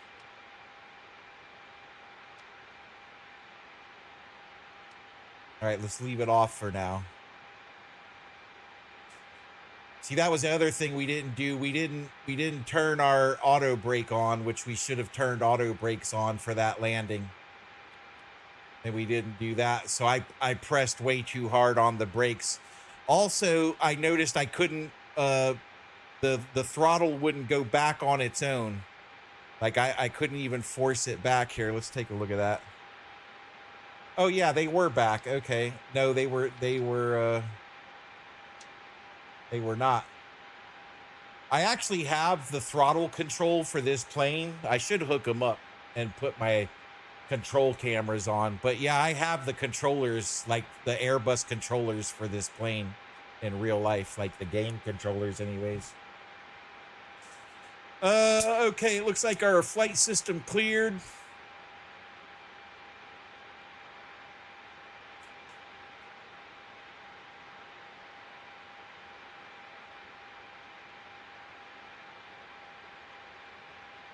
Our flight system cleared, so what do we have next? Can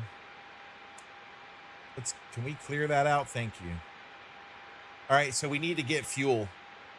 How much fuel do we have? Actually, we look pretty good. Let's see. Let's look at our fuel here.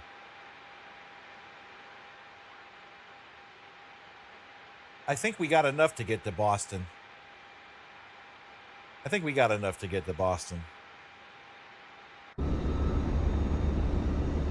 No, we don't have enough to get to Boston.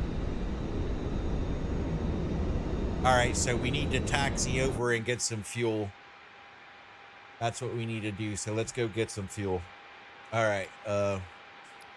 If we were at a bigger airport, they would bring fuel to us, but it looks like here we got a taxi to fuel.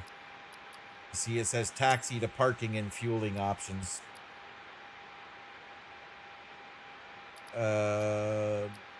And then it doesn't even give us that. Request catering. See, here you would usually be able to request fuel, but they're not letting us request fuel. All right, so we might have to restart. We might have to restart to do this because we need more fuel and we can't taxi. Let me see if the map shows us where the fuel box is at, and maybe we'll just go do it manually. Or actually, here, we don't even have to do that. Here, let's see if we can find the fuel box.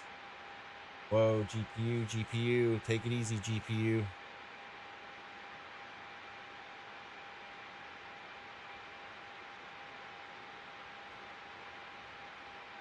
All right, so if we go here, I think we can go to free look. External. Actually showcase, there we go. And then I can control, there we go, okay, so yeah, all right.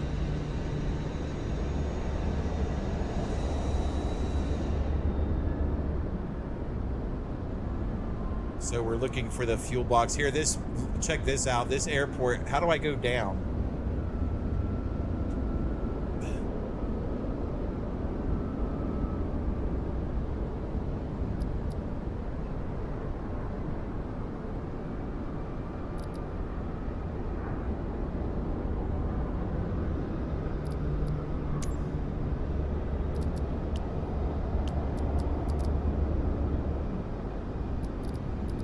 Now it's not even working at all.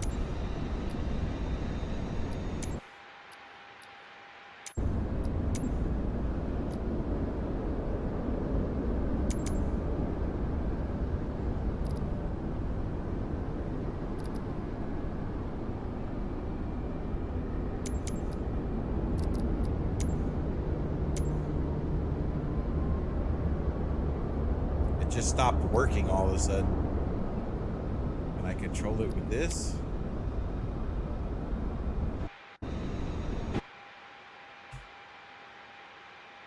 That works, but for some reason I can't go into the external view. All right, let's see if our map will show us where the fuel box is, right?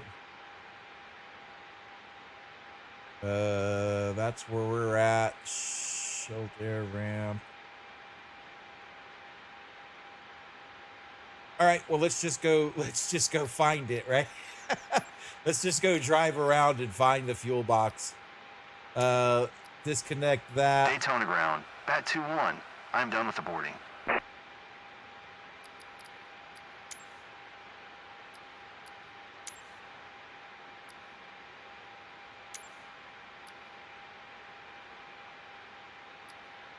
All right, well, they won't give me clearance for that, but we're gonna go get some fuel anywhere. Go somewhere nearer. We can fly to Atlanta International, which is in Georgia. We can find to hold on, let me get this thing. All right, let's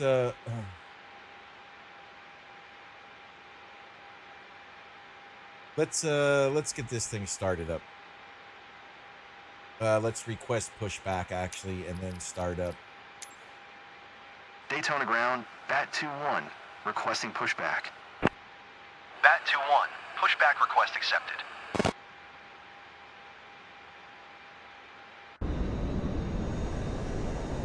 Oh, we got to end that GPU. Hold on. Turn this off.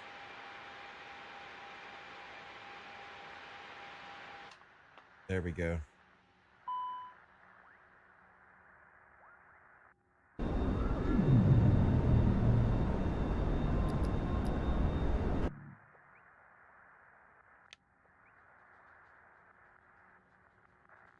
I'm going to go see if we can't find some fuel around here.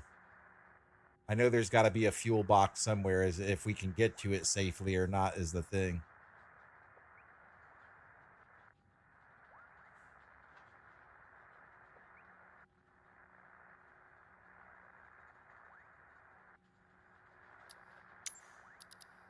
Daytona ground, Bat 2-1, requesting the end of pushback. Bat 2-1, request to end pushback received. All right, let's get her started up. Let's go to...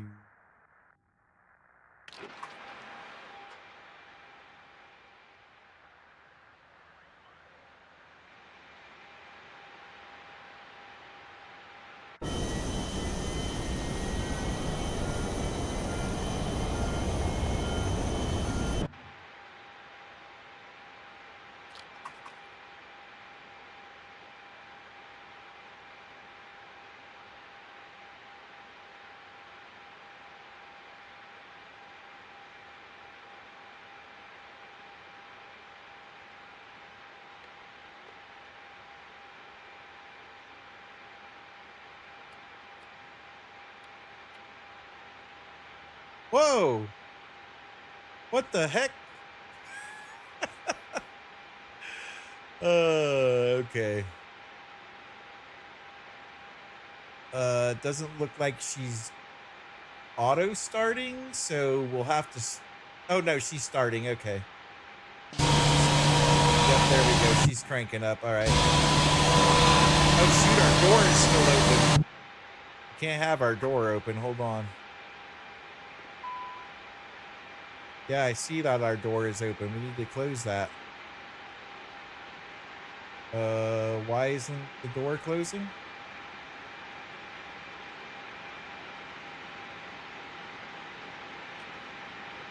There we go.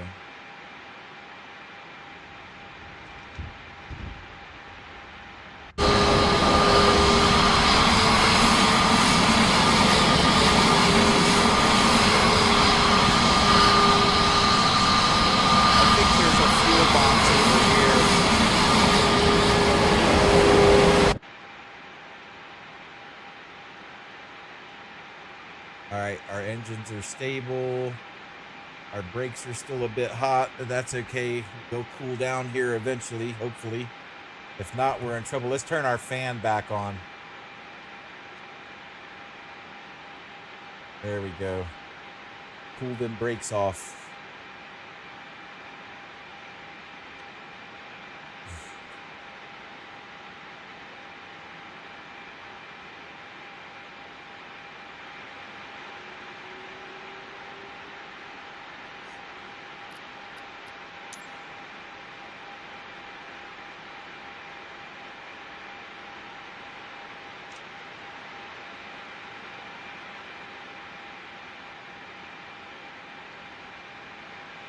I'm just gonna go do a little...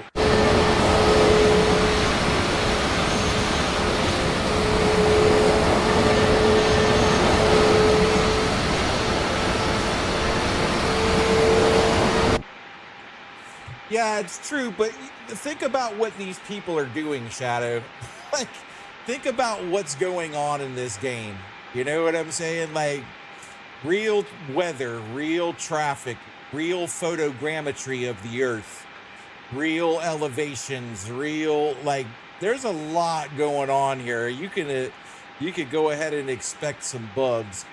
And this has been out. Oh, you should have seen it when it first came out. You talk about the MNW community being mad. Boy, the community was on fire for this one because they had just made 2020.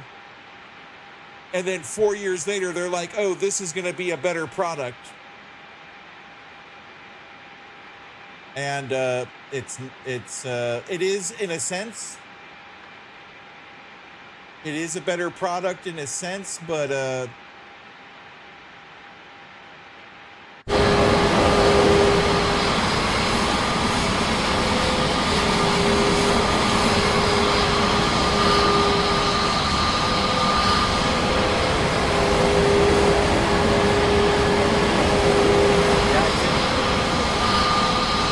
I think I see a fuel box right over there. When we were in the external view, I could see it kind of. So I think there's a fuel box over here. I think that's it right there. Nope, that's a house.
See, I'm not seeing a fuel box anywhere.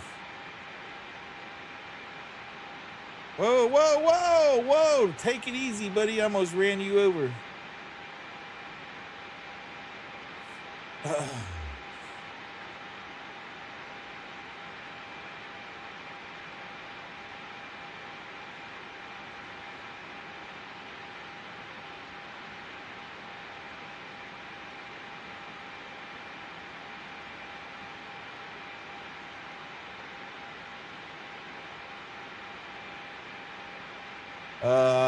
Looks like they don't have fuel boxes on this one.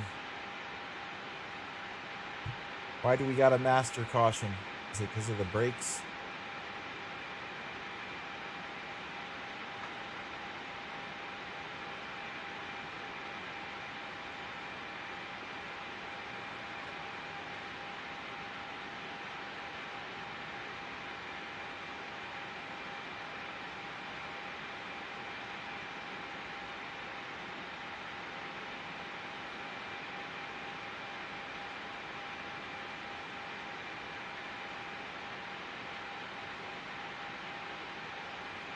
All right, you know what we're gonna do, because I'm not seeing a fuel box. So here's what we're gonna do. We're gonna go over to Microsoft Flight Simulator 2020.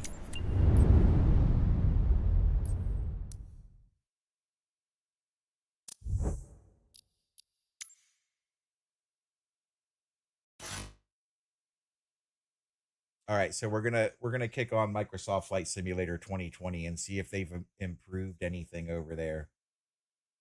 So let's go to this and then just change this to Microsoft Flight Simulator 2020. Once it kicks on, it will show our display real quick so we're not lost. All right, so now we're loading up Microsoft Flight Simulator 2020.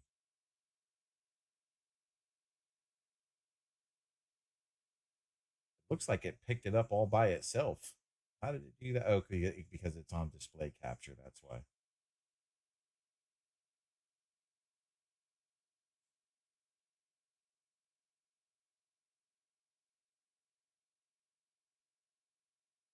Now I'm probably gonna have to go. Now I own a lot of mods for this one.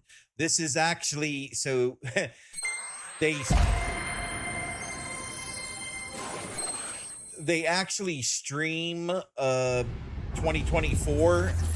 So here on I got a 4 terabyte hard drive and 800 gigs of it are for this game, Microsoft Flight Simulator 2024.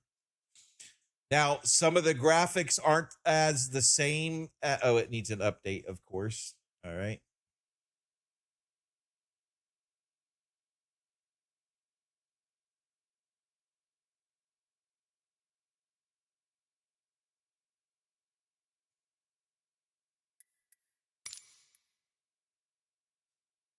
It shouldn't take long.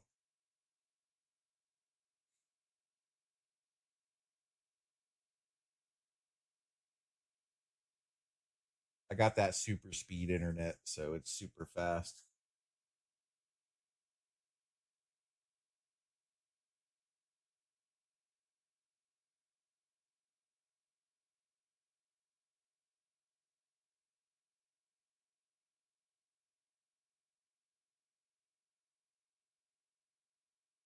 Now they're still working on this one too. You know, and it's really gone out to the community, this one. And I haven't played it in a while, so we're in for the experience for ourselves on this one. It does take a long time to load because, like I said, the whole thing is actually on the hard drive. So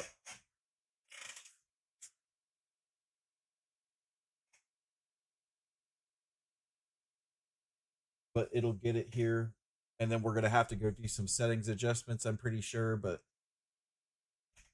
where's my lunch?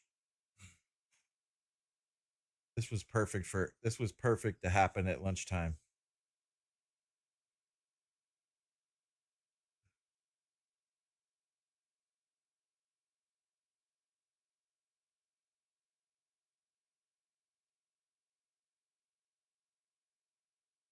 We don't want this open.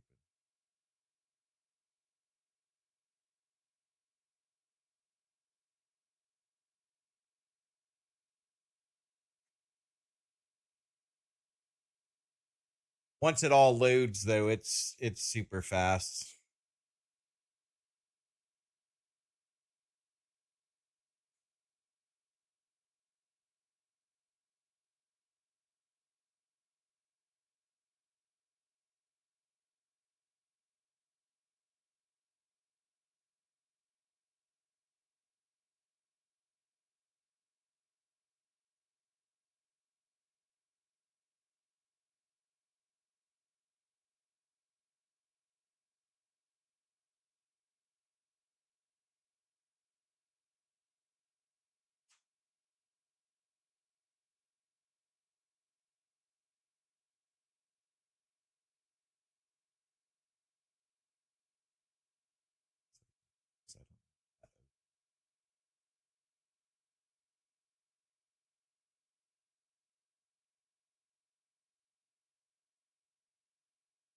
Yeah, you got to think it's actually loading 800 gigs of information, you know?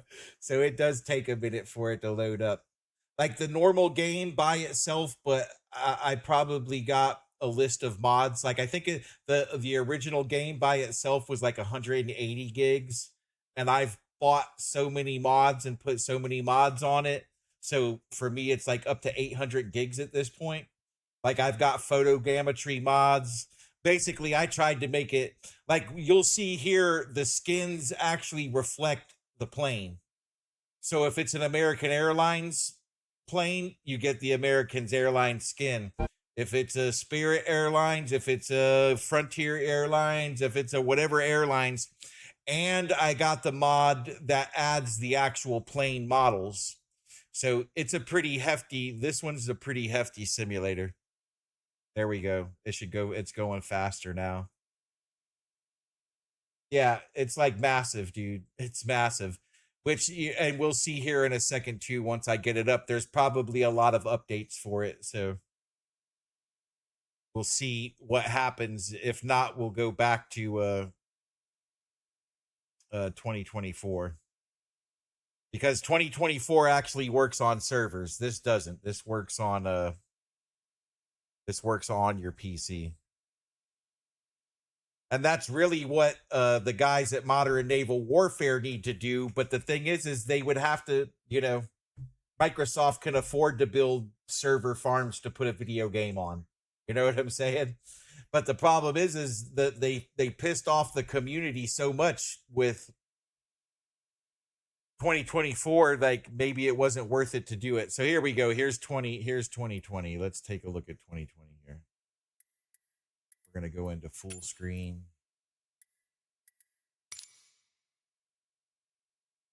We don't want it on windowed. We want it on full screen. Okay, there we go. All right, I'm going to switch back to the live scene.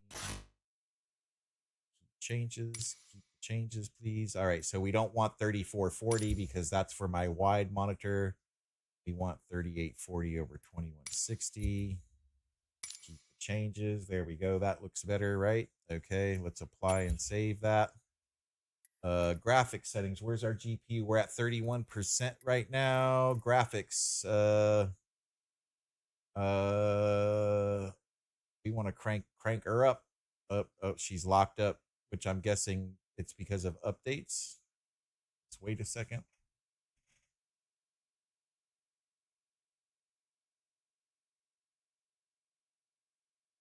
What happened?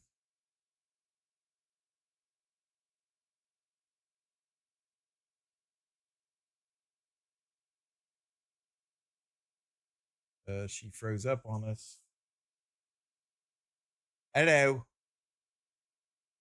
There she goes. All right. Hello, Governor. All right. Whoa. Take it easy, bud. We need to get this figured out first. So off-screen terrain pre-caching. I want to do this. There we go. So that pretty much does an overall ultra settings, which I'm supposed to be able to handle on this PC. Let's check the frame rates. I have my GPU set to take control of frame rates, so that shouldn't be an issue.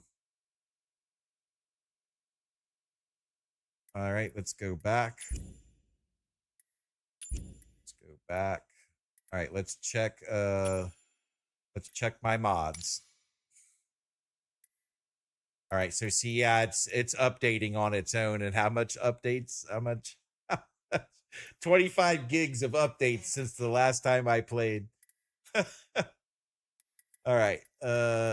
Look, I have 610 mods.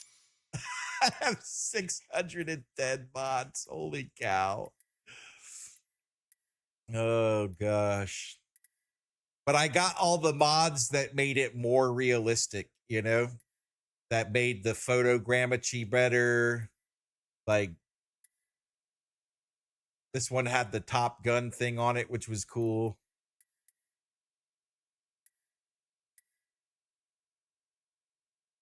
I got a lot of planes. Like I got a lot of stuff for this one.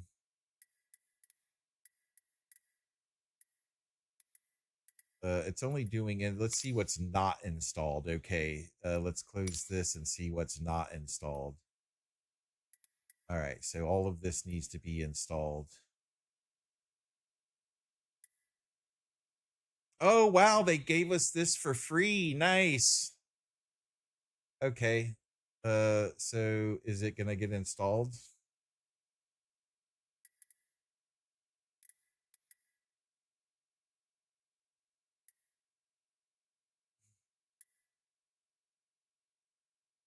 All right, so obviously this is going to take a while, but I'm hoping my lunch gets here.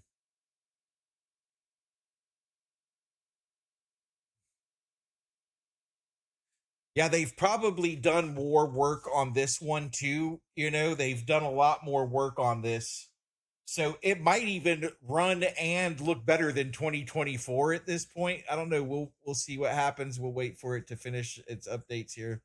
I got to eat my lunch anyways, and it's on the way. So I don't want to jump right back in here. I'll be streaming all day though. So if you want to dip in and dip out, that's fine. Come on back and see what we're up to.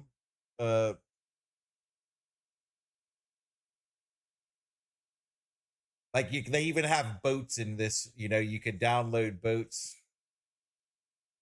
So whatever was just downloading, like in between the download during the installation, like it just stopped. That means it finished what it was doing, and now it's installing it, and it freezes up the screen in that moment while it's doing the actual install.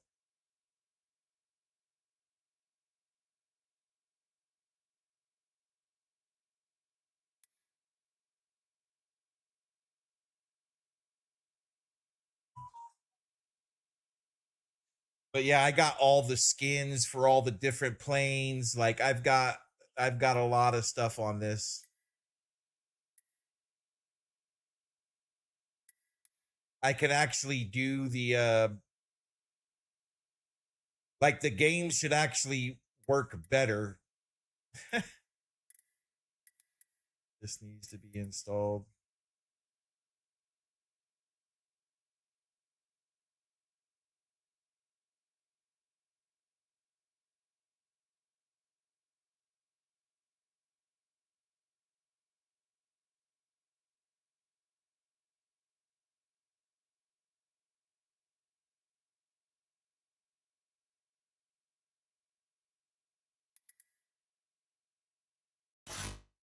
If you haven't already, don't forget to join our Discord. You could scan the QR code that you see on the screen there. You could click on the link that's in the chat, or you could click on the link that's on my YouTube homepage. If you do join the server, though, just remember it is AI moderated and sends out hundreds of notifications a day to keep you informed on everything gaming. And when I say everything gaming, I mean everything gaming. The only way you're going to know what I'm talking about, actually, I can show you. I can show you what it's all about. So let's take a look at that real quick. Where's Discord? Is shut something down here. Display capture. All right, yep, here it is. So this is my Discord, Gearhead Gaming. Has a lot of stuff here. If you do want to co-stream, you make sure you read the rules of all that whole welcoming section. Make sure you go through everything in that welcoming section. So you got game studios here. If you click on it, it shows you everything that Electronic Arts has been posting, right? If you click on Ubisoft, it shows you everything that Ubisoft has been posting. Rockstar, Epic Games, Astragon, Bohemia, Bethesda. Gaming publications. It has Digital Foundry, GameSpot, Game Rant, Game Informer, Games Radar, IGN, Old School Gamer Magazine, which they've been pretty inactive.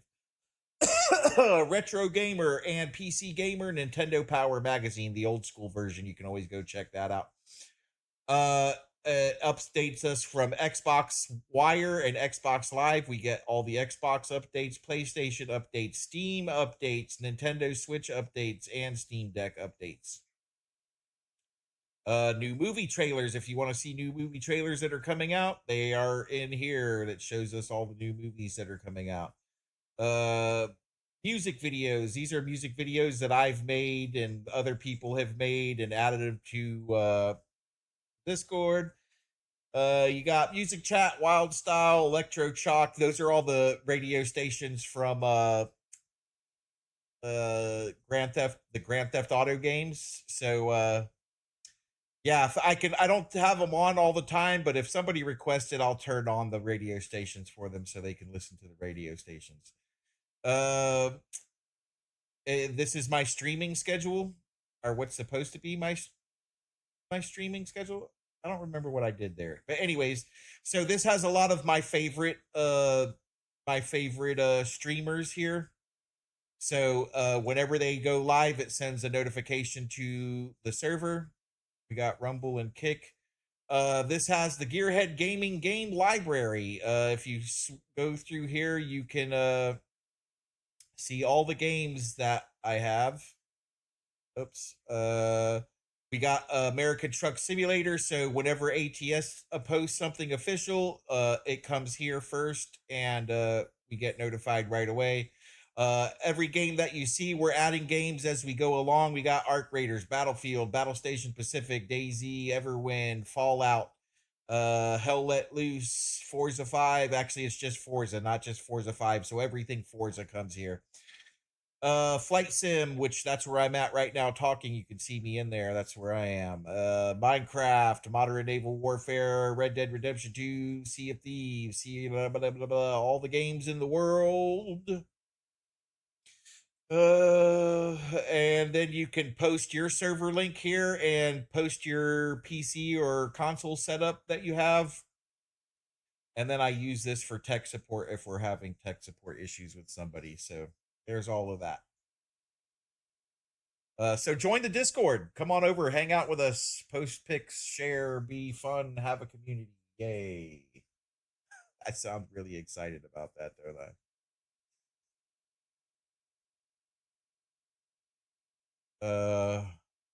My lunch is halfway here. I think by the time I'm done eating lunch, all of this will be down. Like we've already done 4 gigs. My internet's pretty fast, so it shouldn't take much longer. I want to eat my lunch and then we'll fly around and take a look at what Microsoft 2020 has been up to, because they're still adding and like this wasn't even, I guess because I purchased this for 2024, the Kennedy Space Center thing, I guess they've installed it on 2020 also. There's been a new update for Japan, which I haven't seen yet. So yeah, there's all sorts of stuff here. Here, let's go back to home here. Get my world map. Oh, it must have finished. There we go. It's got some crazy flight plan. All right, let's reset. Reset.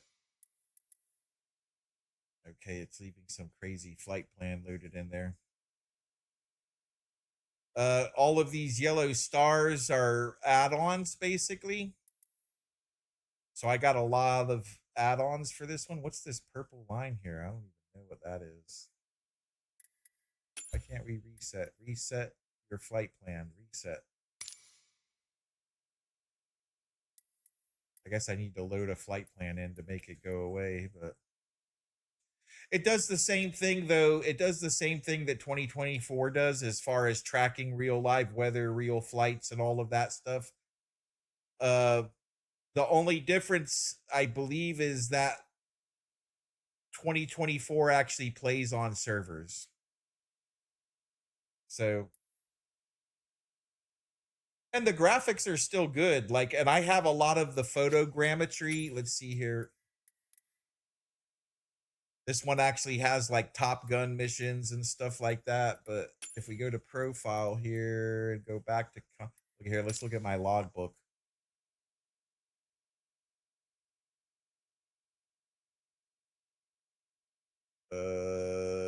So I have 300. Nope, I have 464 hours of flight time, 77 hours flying at night, 387 hours flying during the day. And then it shows all of the planes and the dates and the times. Wait, so is the last time I played this was in 2024? That's not, no, there's 26. Okay. 2025. All right. Yep, there's 2025. So I played last year. I played a lot in 24, of course. And it shows all of my flights. Look, I'm up here on the list still. So I played a lot. I played this a lot.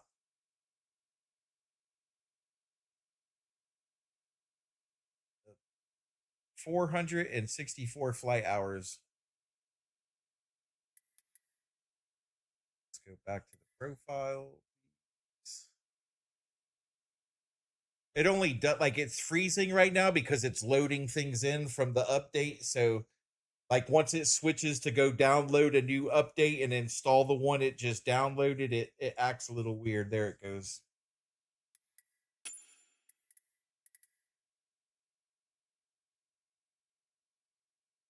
It doesn't do this though when you're not uploading anything. It runs smooth once everything gets uploaded or downloaded, I should say, not uploaded, once it gets downloaded.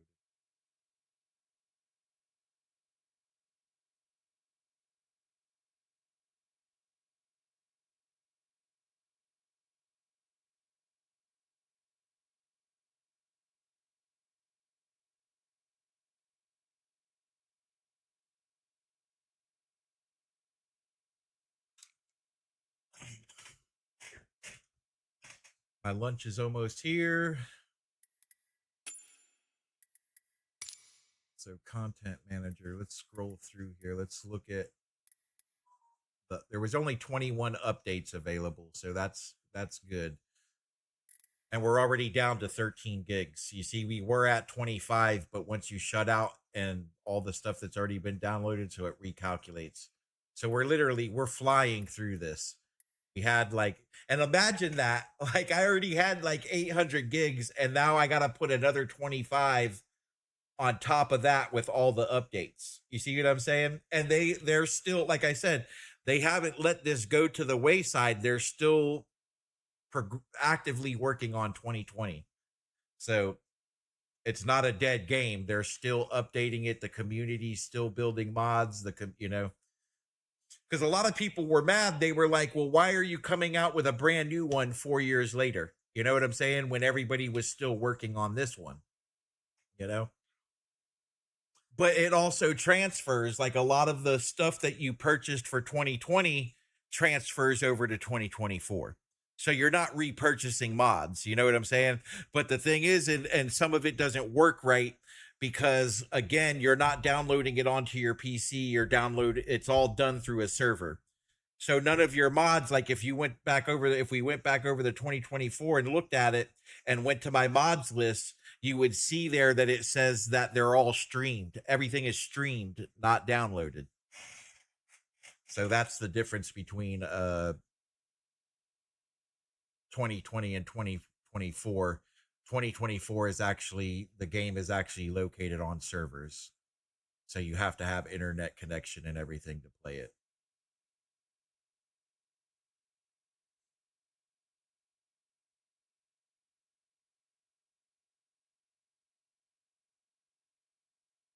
And my lunch is here.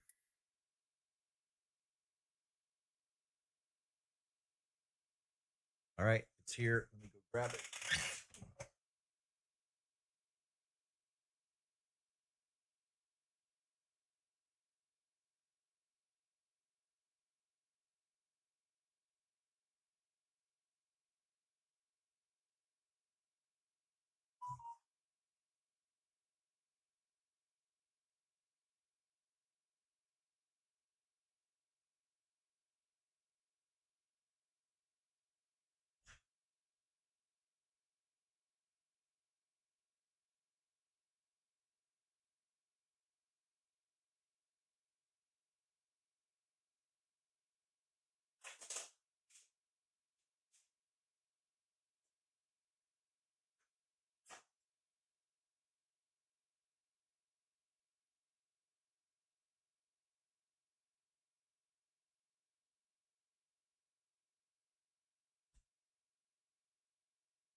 All right. So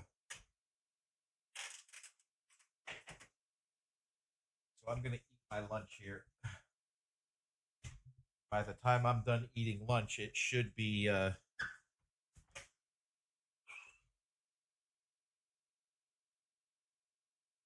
it should be done downloading.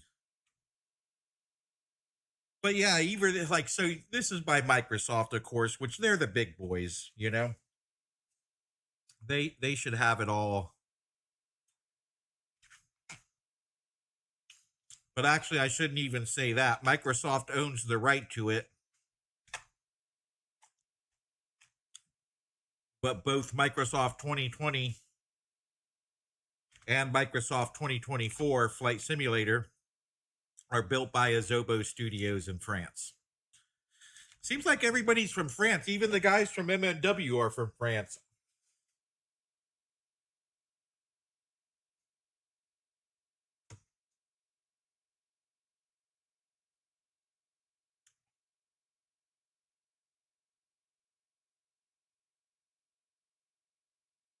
So that's what we're going to do. By the time I'm done eating lunch, we're going to try 2020 and see what they've done with it in the past year or whatever.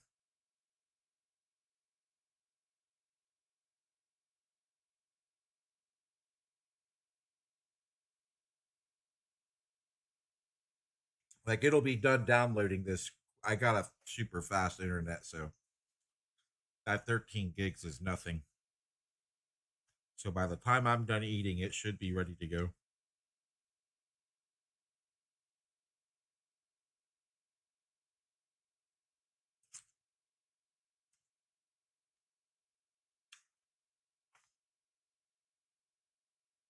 And if anybody wonders what I'm eating for lunch, I'm having a garden salad with grilled chicken.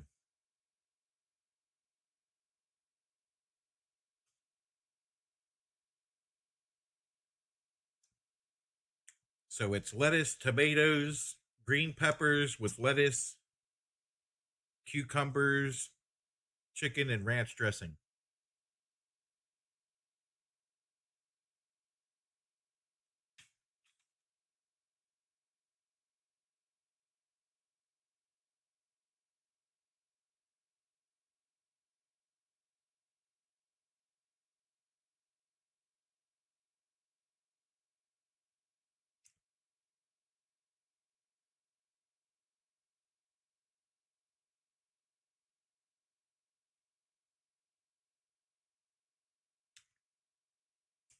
I think that's also why they did 2024, because they realized, which they should have realized in the first place, because this is on Xbox. You can actually play Microsoft Flight Simulator 2024 on Xbox console.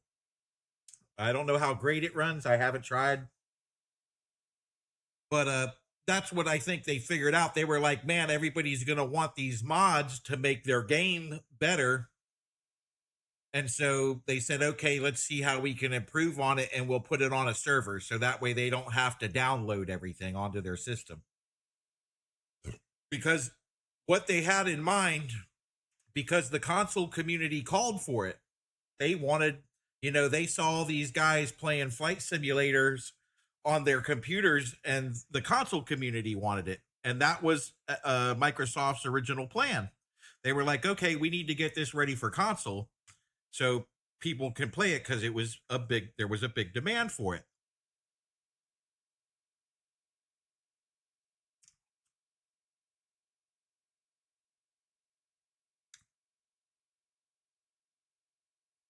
So then once it took off, they decided they were going to do 2024. So people wouldn't have to download all of the info onto their 500 gig hard drive that they had on their Xbox. But the problem is that it didn't work great when it first came out, just like modern naval warfare.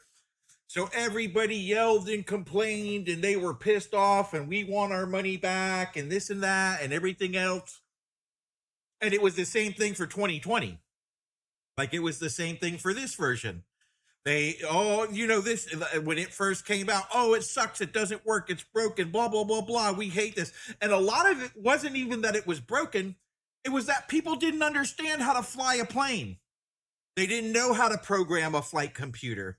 You know what I'm saying? They didn't know how to plot a course on aeronautical charts. They didn't understand it. And even Xbox tried to simplify it for them. Microsoft tried to simplify it for them, where you could literally click on that globe in the beginning and say, I want to go from here to here. But people still couldn't grasp the concept. And therefore it sucks. You know what I'm saying? A lot of people, like, I remember it was jam-packed when it first came up, 2020. Like, you would see the servers full of people, everywhere, trying to fly, and and people were learning and everything else. So, but once people and a lot of people would tell me, like, they would watch my streams from way back then, which I've deleted most of those old Microsoft Flight Simulator streams. But they would say to me, okay, so you've programmed your flight and now you're up in the air and you're flying along your way. Now what? You know what I'm saying? And it's pretty much true. Like, but you got to be a simmer and you got to enjoy the view. You know what I'm saying? So that's when I started doing the plane spotting thing. Like, we would track planes along the flight,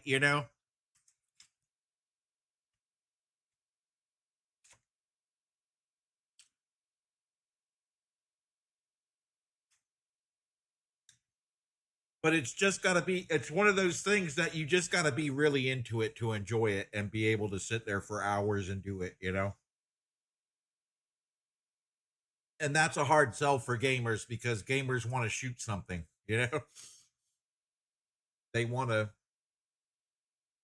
But I fell in love with Microsoft Flight Simulator.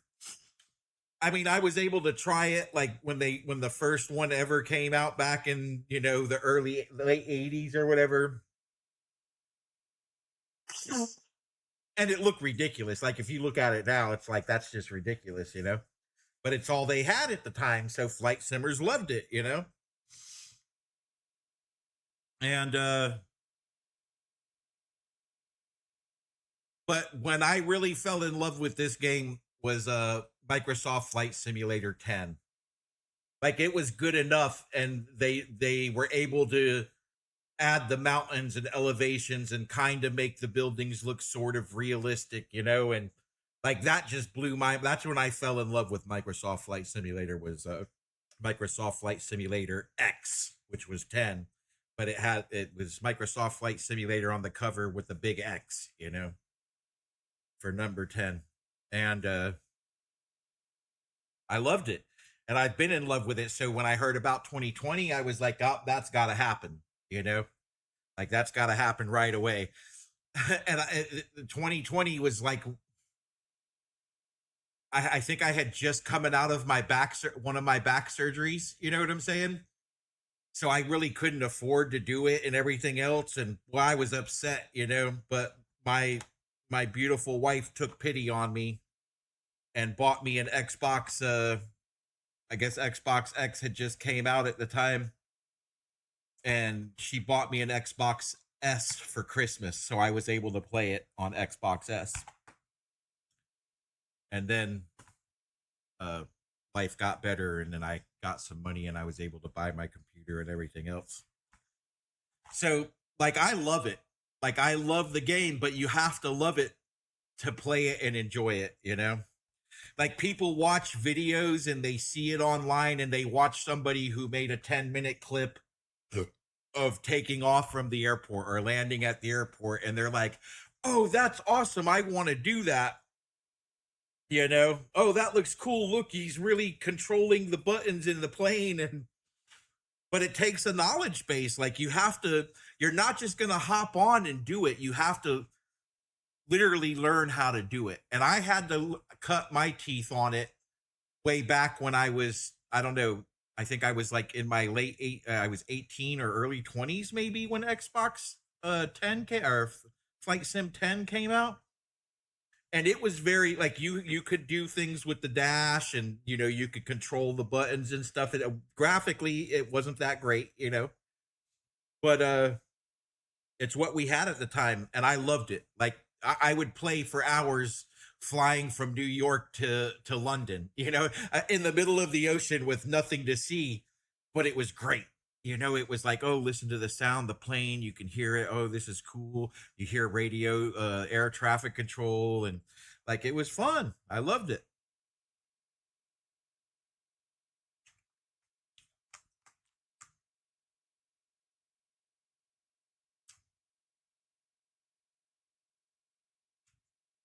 So now, like, let's ship sims. I love ship sims. They haven't made a good one since 2008.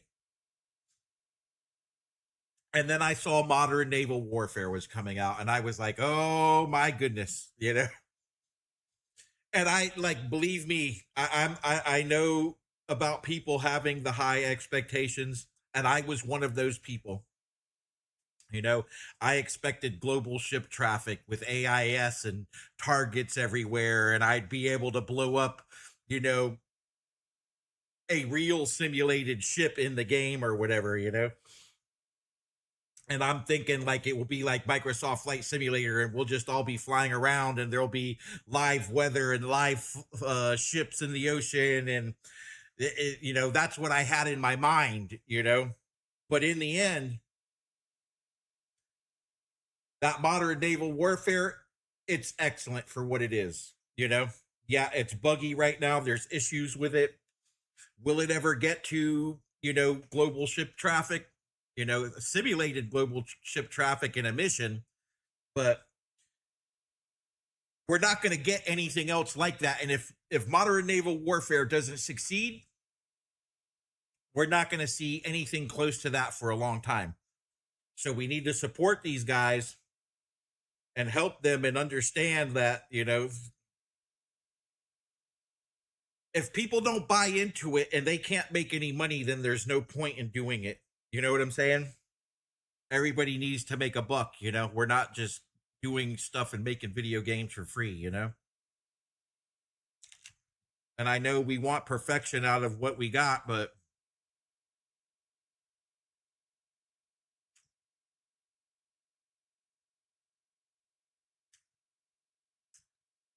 there is no other game like Modern Naval Warfare out there. There is no high fidelity submarine, nuclear submarine. Like, there's none of that. So that's what we got, and we should appreciate it, and we should play it and help the developers out with it. And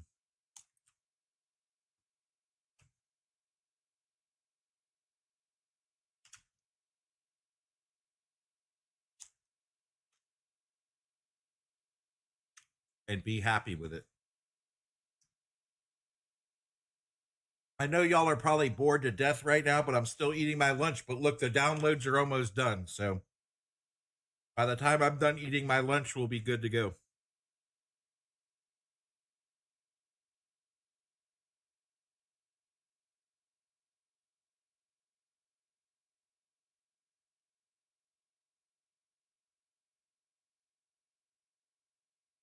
Yeah, Shadow, exactly. Yeah, it's not just like you need to learn what it is to fly a plane. You know what I'm saying?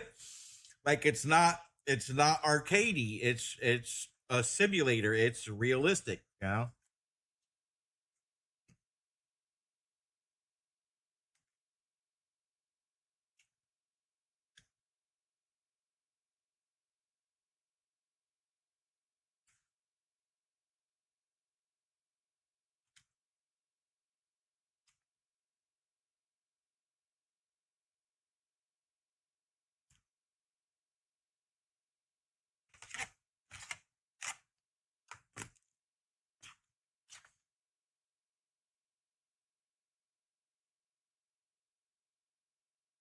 Like even if they come out later on, and I hate to say this, but it's true.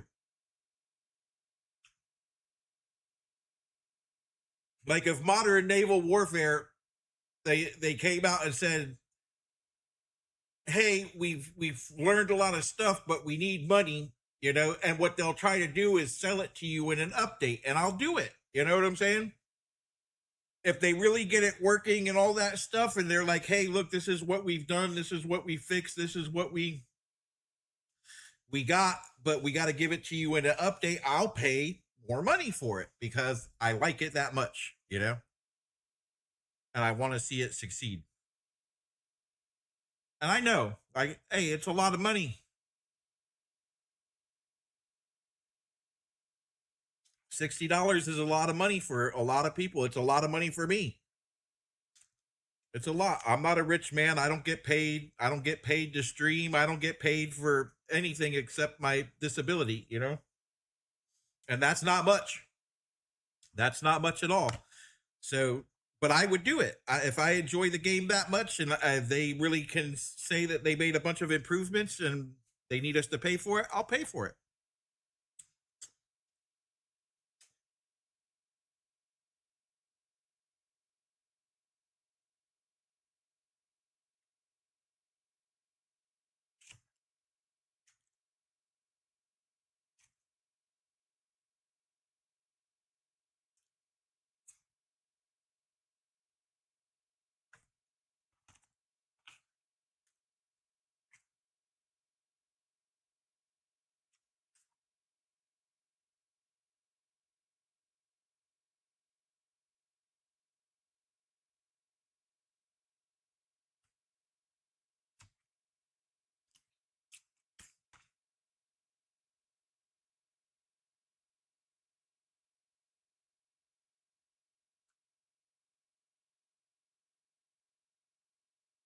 I told you, we're already almost done downloading that 25 gigs. That's pretty fast.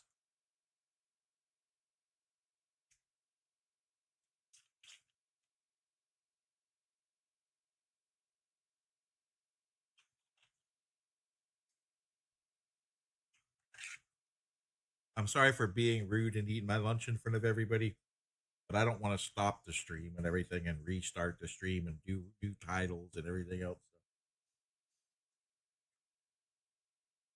I eat my lunch.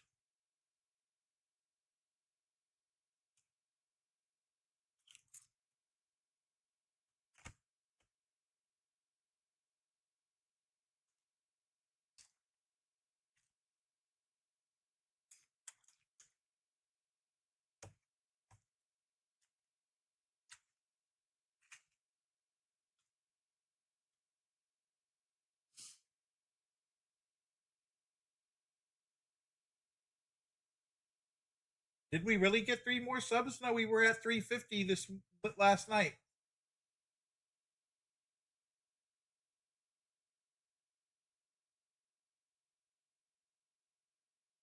Yeah, we're at 352. We were at 350 last night.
Am I doing my math wrong?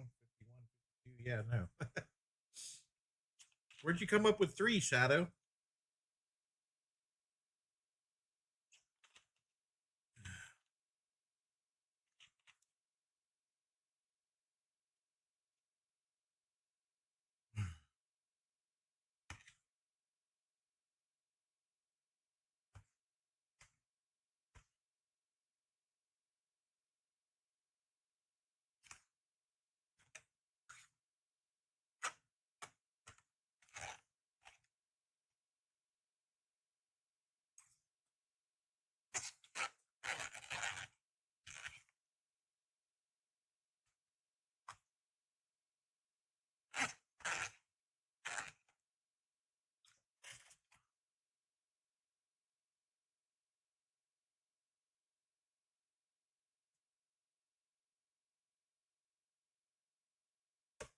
All right, I'm done with lunch. I'm done with lunch and we're almost done with downloading. So there's that.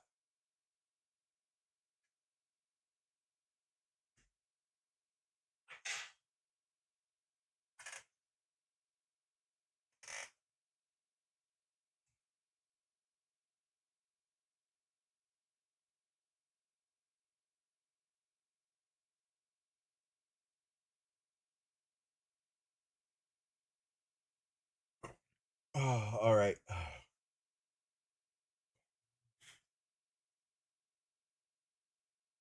Excuse me. That was a good salad.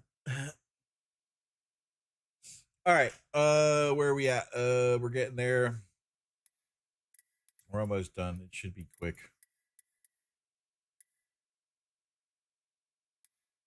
We're gonna recheck it though after everything's installed and make sure we have everything that needs to be in. So once it's installed, we'll check not installed one more time. I believe these are automatically going in. That was part of the 25.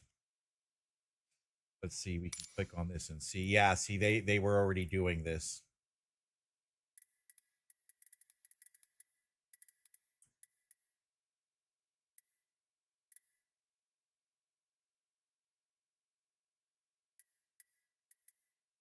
So that won't count. So once it's all done, we'll check the ones that are not installed and see what needs to be installed. Shouldn't be much. And then we'll go from there.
Hey, how can that be possible? It's doing 1387 of 1370.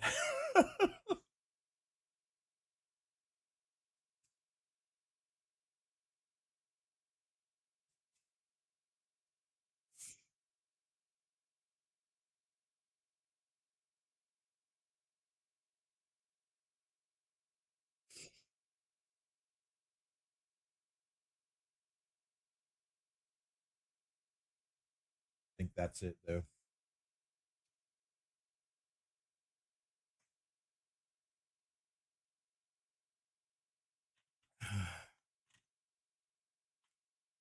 Yeah, somebody unsubbed, I think. Somebody's mad because I'm not playing the game they want or whatever, you know? It happens.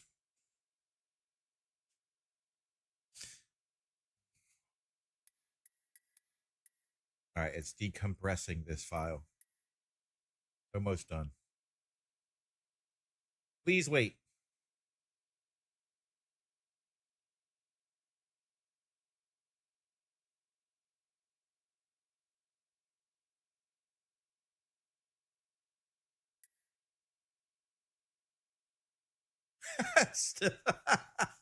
How could you be downloading more? You said 1370.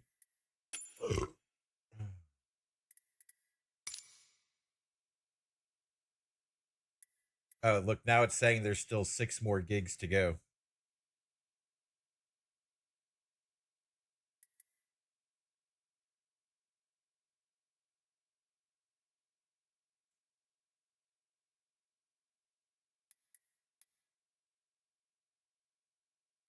Here, this is what we'll do. We'll go back and look at one of my old flight sim videos, my 2020 videos. Go over here.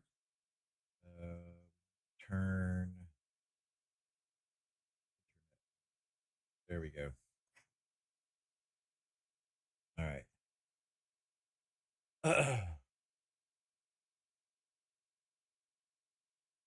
So we go to my live section. Keep scrolling. See, I was in a kick there where I felt like playing World of Warships for like 2 months straight. So all my World of Warships viewers are mad because I've gotten tired with it and I don't want to play it. Look at all the World of Warships. This was 2024. We want to go back further than 2024.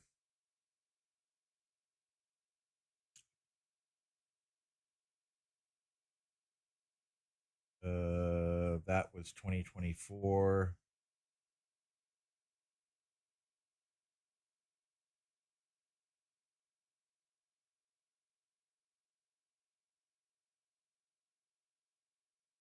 There we go. These are my old school flight sim videos.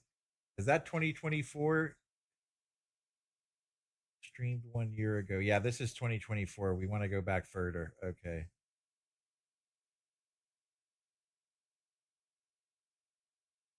Here we go. Let's watch this one. This is really old school here. How old is this one? Where's our sound? My bad. Hold on.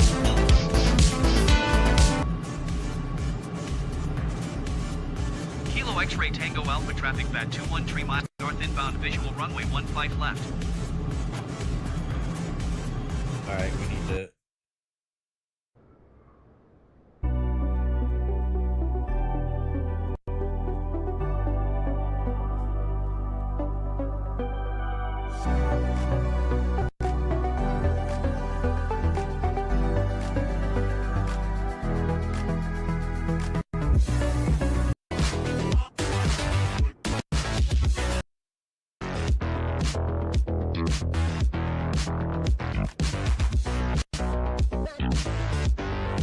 So here, I'm going to turn the sound down for a second. So this is the plane from the Top Gun the newest Top Gun movie. I think what was it called?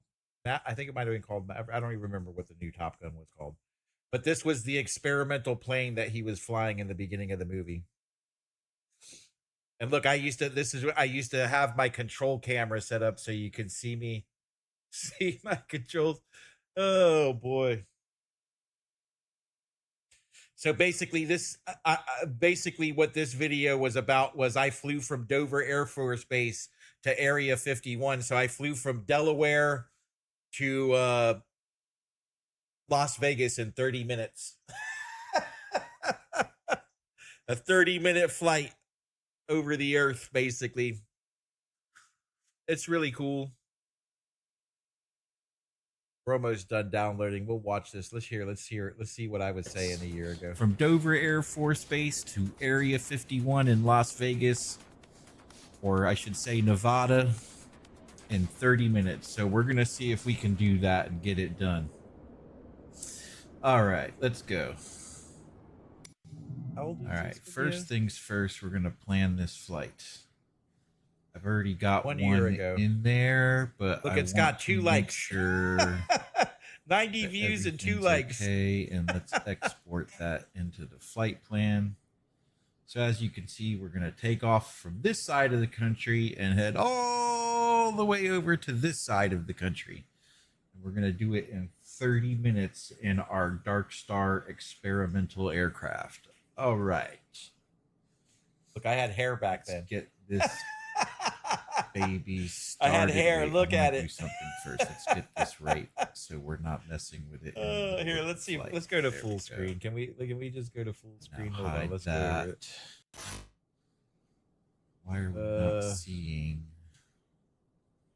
internets, please? There we go. Now we can see ourselves. So we're gonna watch ourselves go across the country here. All right, so Dover Air Force Base. That's where we're at. All right. I'm allowed to watch my own videos on YouTube, right?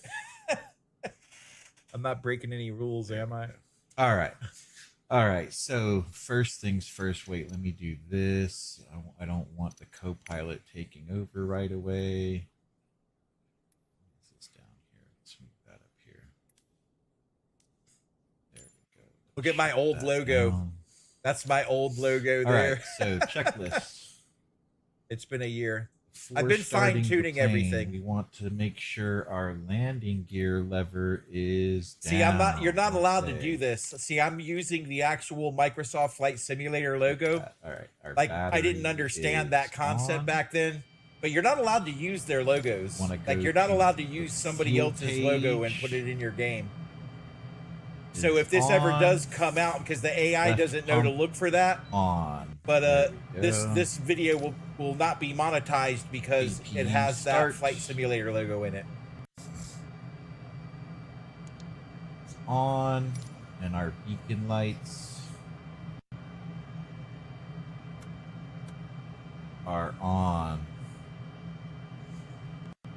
Okay, starting the engine. Parking brake set. Yes. Power lever.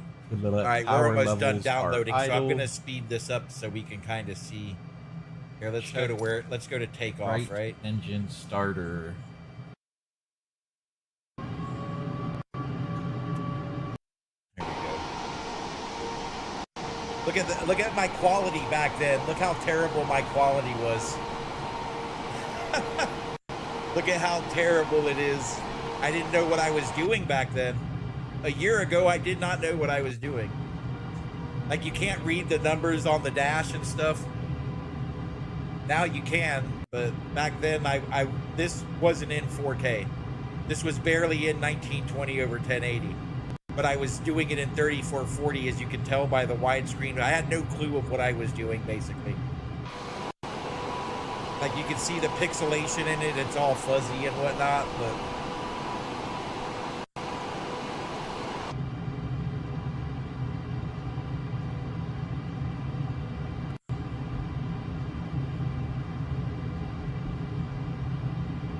You can see my steering wheel when I had my steering wheel set up right there in the corner. I still have it all, but it hurts me to use all that stuff. It's easier for me to hold the controller, so that's what I do. Like, my back is really, really bad. Like, I have a lot of issues with my back and my legs. So, like, holding up my arms to do that, it literally makes my back hurt.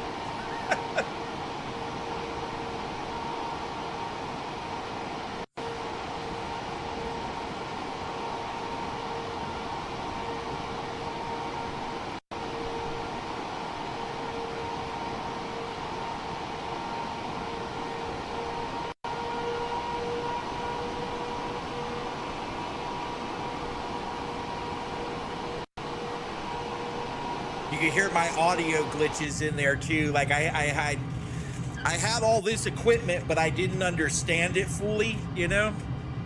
And like you hear a pop every like 15 seconds. There it goes. It just happened.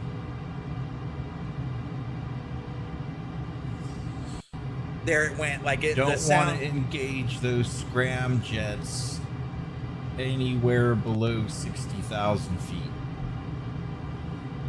It's a process what they want you to do to get this thing going, and it's hard to do, kind of. They got a whole mission on it that trains you basically how to do it, but we didn't do that today. We're just gonna go for it. All right, let's get to takeoff here. A lot of people out flying today. Look at all these guys. Yeah, those are all real players. See, that's how popular it was. Like, Warning when we get there. 30 minutes for to takeoff, Las runway Vegas. 19er, bet 21. All right, I'll wait till I'm lined up. there we go. Let's watch the takeoff. The thing is you can't see what's in front of you. Like, that's the only thing about this plane. Like, it's hard to, like, you do get the monitor Hey, right thanks here. for watching. We're gonna fly from Dover Air Force Base to Area 51 in 30 minutes. All right, let's check our timer. All right, we're at 18 minutes. Here we go.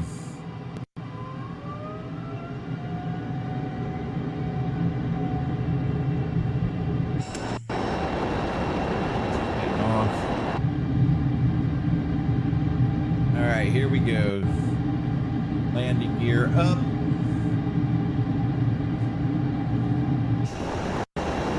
That 2-1 contact over departure on 132.425. Good day. 132.425, Bat 21.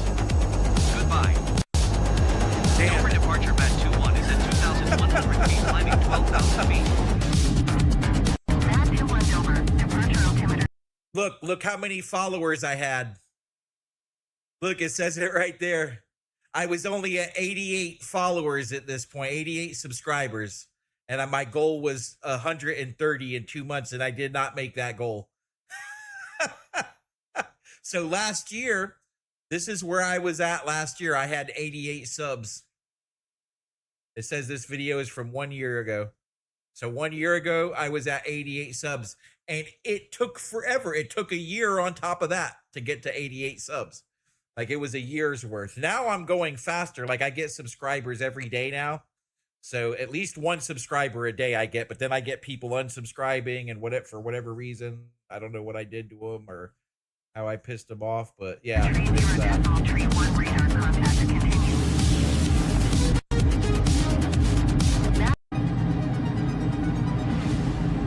I want to at least get to the point. And now we're going to do... Descend and maintain flight level 200. All right, I haven't kicked the scram jets on yet at this point, but we're going to. So I'm inverted right now. I'm upside down because you have to start rolling into the curvature of the Earth. You see how the Earth is up here on this monitor? Goodbye. So you got to get at the right angle to the Earth before you turn the scram jets on. You got to get it past Mach 1. There we go. Now we can unload the roll.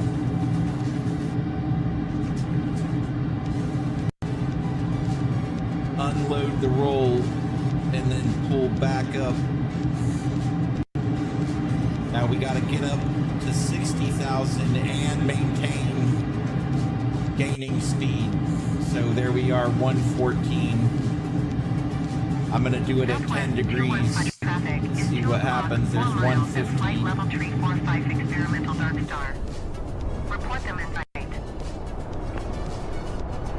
That 21 traffic is 2 o'clock 3 miles at flight level 330, Boeing 737. Report them in. All right, I'm going to get to where we kick the scram jets on. So we're only doing Mach 1.55 right here. 40 Bat 21. But we got to get up to 120,000 feet. So basically, we go right up to the, you know, the ozone. Basically, you're in outer space with this thing. Now look, I'm doing Mach 2, so I've turned the scram jets on. I'm just going to ignore this. It's going to be too much of a pain.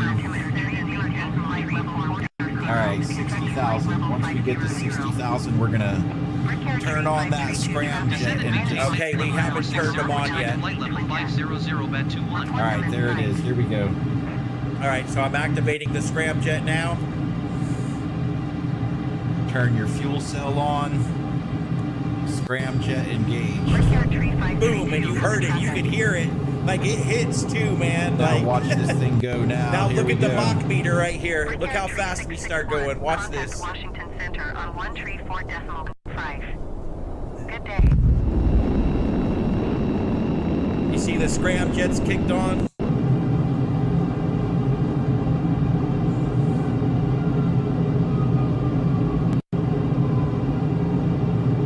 If you're just joining the show, we're watching one of my videos from last year. We had to wait for some downloads, so Good day. Like, I can't even get it. I'm we're not pulling going to up on- watch this whole thing because we got to get back to what. But look how high up we are. Like, we're at 122,000 feet. And look, the plane is, it's literally glowing from the friction. Negative. I'm not going to do that. I'm not going. I'm not going and you down. can see here where we're at. We're halfway through the trip at this point.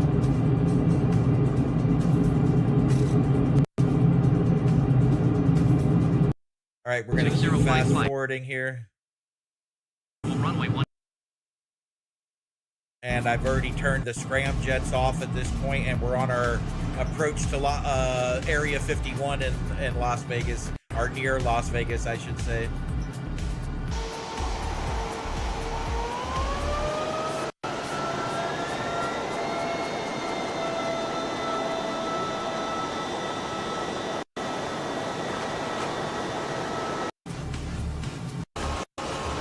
You literally have to use the inside cockpit to line up with the runway.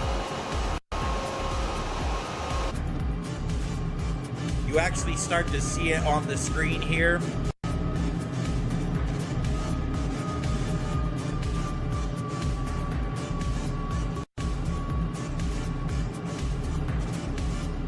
Kilo X-ray Tango Alpha traffic VAT 213 miles north inbound. Look, you can see the black dot there on the runway now. That's how I was lining it up. I was using this monitor to line myself up with the runway.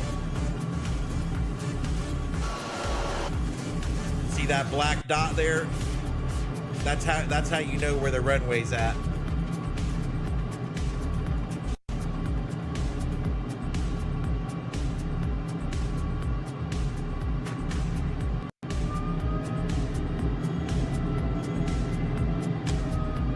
And there we go.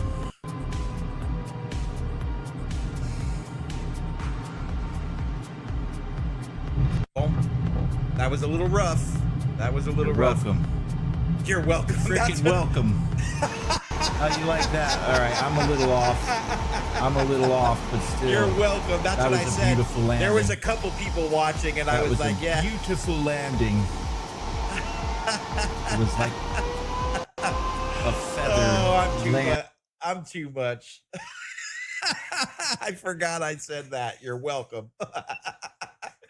Oh boy. Anyways, okay, so there we go. Let's get back to our regularly scheduled program here. All right. It says so. Look, all right, I was wrong. Look at how many gigs I have for Microsoft Flight Simulator 2020. Anyways, 709.25 gigs worth of information for this game. So wrap that around your head for a second. Let's see. It says that this stuff is not installed, so we're gonna install. Oh no, we're not gonna install that. I'm not gonna worry about that because that's gonna take too long. This will install. Holy cow! And that's another 242. Oh my goodness. Oh no, that's how much I've got left. You know what? We're gonna skip that for now. We're gonna skip those updates for now. We're just gonna go see what we can do here. So we're gonna go right back to where we were this morning in Key West here.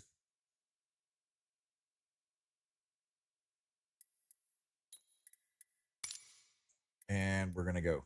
Oh wait, no, what plane is it? We don't want that plane. We want what plane do we want? We want, look, I got a lot of planes. I got a lot of planes for this one.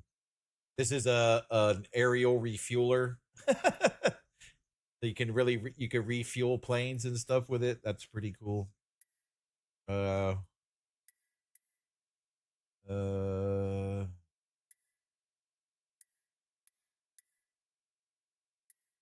There's that Dark Star plane we were just watching the video on.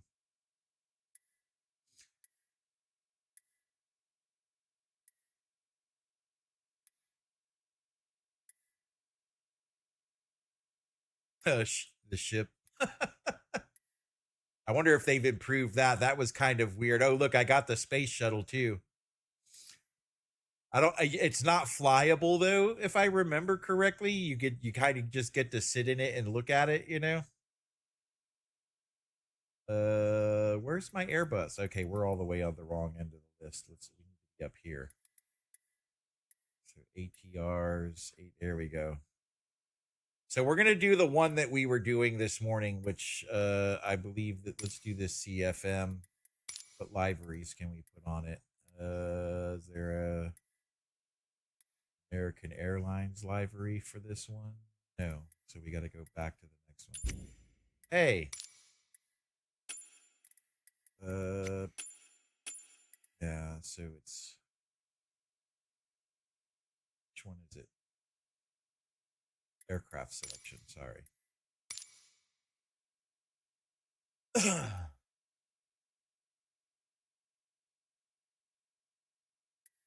Actually, let's try this one.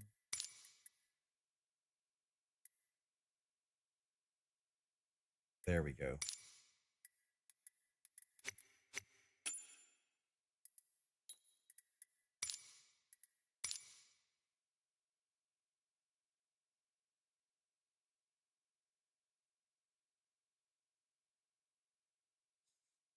So these are a smaller version of the normal Airbuses that you usually see. These are like regional Airbuses.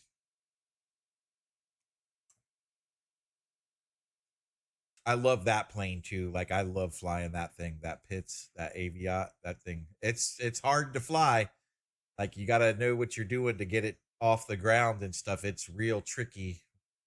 Like it lifts off instantly, but it'll also spin all over the place too. So you got to like really know your rudder controls for that thing. Oh no, don't start with me. Ah.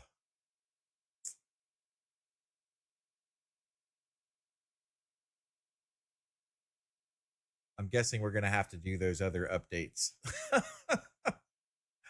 I really don't want to. And it's not shutting down by itself, so we're going to have to force it to shut down.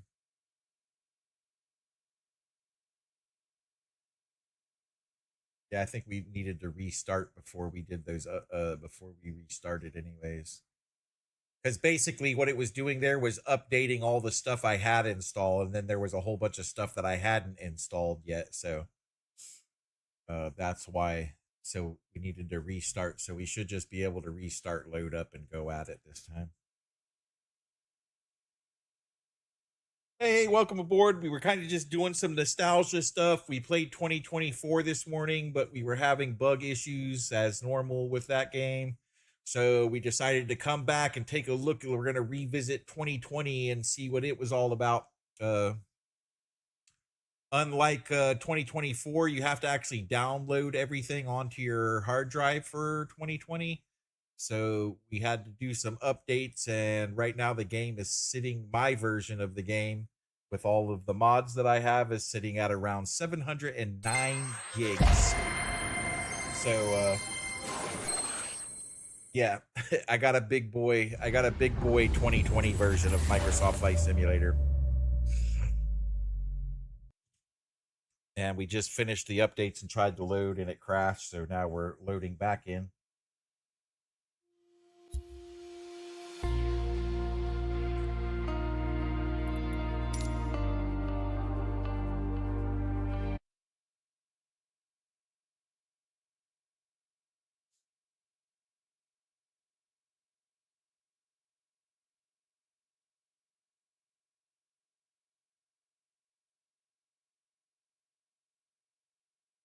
Does take a minute because this has tons of mods on it to load up, so but we just finished all of our updates and stuff. This was kind of a like, let's see, because I haven't played 2020 in a while, so I wanted to see, because I know they still work on it. They're still working on it to this day, and they're still improving it and everything else. So I wanted to see where they've got with it and how it's doing. And the whole reason why I believe they created 2024 was to allow console players access to more mods, because of course console players can't download especially on the XS drive, because you can't buy external XS drives. At least I don't, the last time I looked into it I couldn't. So they created 2024, and the game is really run on servers, not your hard drive. So you don't have to, basically they wanted to make the mods available for console players where they didn't have to download everything onto their console hard drive, because most standard Xbox X and S models, well, no, the X comes with a heftier hard drive, but most S models, I believe, came with a 500 gig hard drive. So, and you don't want to have a console just to play one game. So I think that's why they changed the format on 2024. But on this one,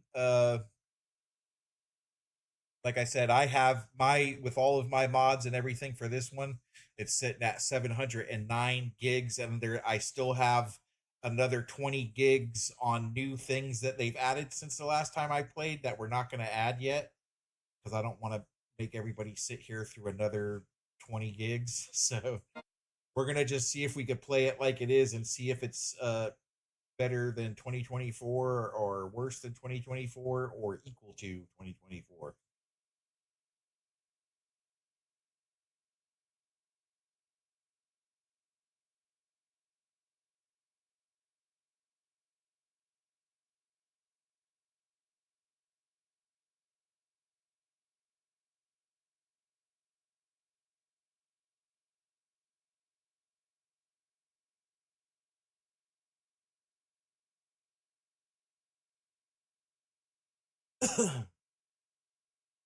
It did load faster this time than it did the last time, though. I can say that.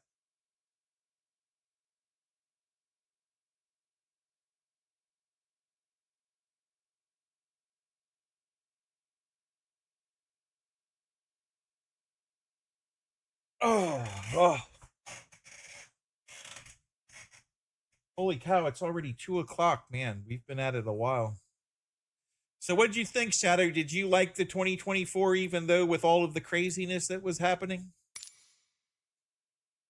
Did you think it was good for a sim? Like, I mean, I know there were some bugs in it and stuff, but did you think it was cool? Did you like it? Did you enjoy it?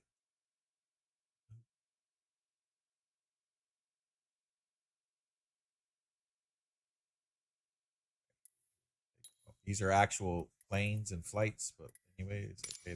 They disappeared. Let's just see if we can jump right into it.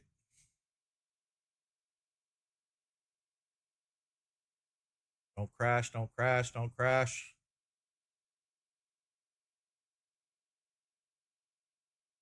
If it crashes again, then I have to install the rest of the update. So we won't do that. We'll probably go back and do some more 2024 stuff. But if we get in here, we'll mess with it for sure.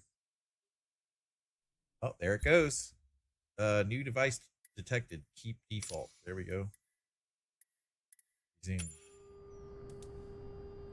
So yeah, see, I have all the custom texture, like the custom vehicles and stuff for this one. Yeah. You see that? Like, that's a real life. If that's a real life flight here, okay. No, we're not worried about that. Let's close that, please. I have all the extras for this. All right, let's see. Is it? Yep, our cockpit views aren't set, so let's see if this works better on here, because this was the model that we flew on 2024 the first time. So let's see what we get out of it this time. Let me set my views up, because I got to have my views right. Let me check my GPU too. Performance. So holy cow, we're only running at 43% on Ultra here. Nice. I wonder what the difference is. Interesting. Anyways, okay. Seems pretty smooth. It doesn't seem rough or anything. So, all right, that's good. Let's do this cockpit view number 2. Our console, our HUD here. Not our HUD, but our flight information system here. Let's do that as number 3. This will be number 4. This will be number 5.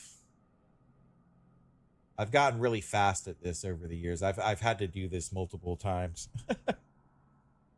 That's number 5. So let's test it. Oh, wait. 1. Why isn't it working? Why isn't it working? Did I take my mouse off the screen? Is that what happened?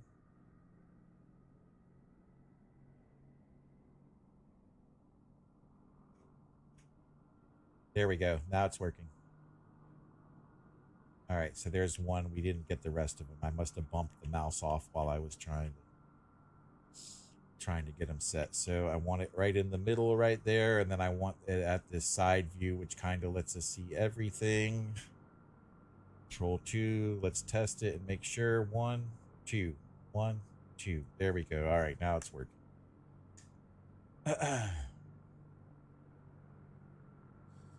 Control 3 for that view. So now we got 1, 2, 3. There we go. That's what we want.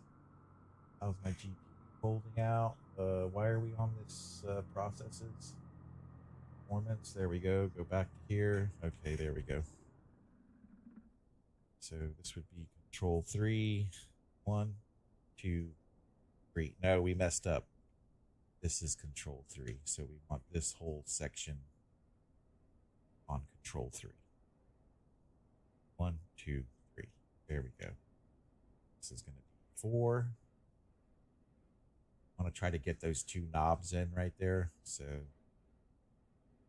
control 4. So 1, 2, 3, 4. Yep, it's working.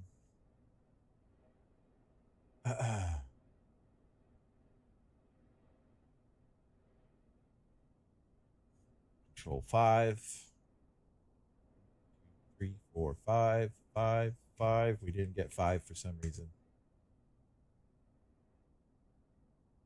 Oh, this one might not set if I remember correctly, because it has something to do with one of the functions of the game. Yeah, it's not giving us 5, so we'll have to make number 5 6. All right, so this will be control 6. So 1, 2, 3, 4, 6. Yep, there we go. This will be 7. Control 7. 5 doesn't work. 6 does. 7. Autopilot panel. 8 will be the overhead panel. Control 8. 9 will be the MCU or MCDU. Yes, I had it right the first time, but we're going to get way down on it here. Even as possible. What did we say this was? 8 or 9? It's 8. It's 9. It's 9. Okay, control 9. So let's see. 1, 2, 3, 4, 5. Doesn't work. 6, 7, 8, 9. There we go. All right. And then our handy dandy iPad will be number 0. Control 0. Oh, that did something though. Do you see that? Let's see if it works. And 0. Oh, that's doing our rudder, so we can't do that. Okay. All right, so we'll just have to manually do the iPad at this point. All right, so 1. There we go. All right, we're not going to sim brief it. We got all this fancy software, but what we will do, we're going to put it on GPU to get it started. Put it on GPU to get it started. Put it on GPU. Oh, work you. There we go. All right, so that should have put our ground power unit on.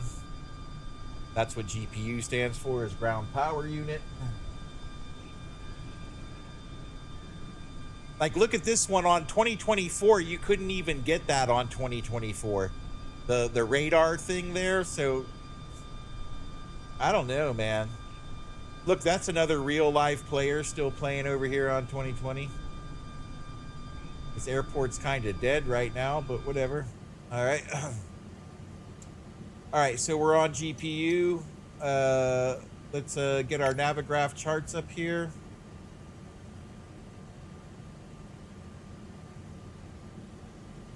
Takes a minute. We're going to close this. We're going to unload that flight. We're going to do a new flight. We're going to go from KEYW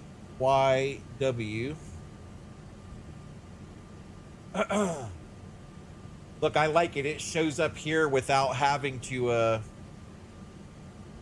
oh, well, maybe that's what I was doing wrong before. Okay. All right, so we're going to go from there to Miami. Oops, backspace. M-I-A.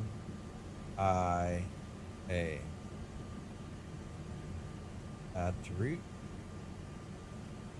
So that gives us the straight line, but that's not the right line. Let's do our runways, which is going to be runway 9. And our runway, which is, they're saying 8 left right now, but I know that I know for a fact that they're going to tell us to go to 9. You know what? But we're going to do that. We're going to plan for 8, and then we'll adjust as air traffic control tells us what we're going to do. So we'll go with what their suggestion is, which is 8 left. So there we go. So we've got 8 left in. We're going to auto route this.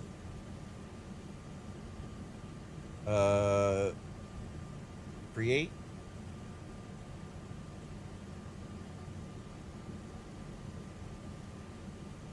All right.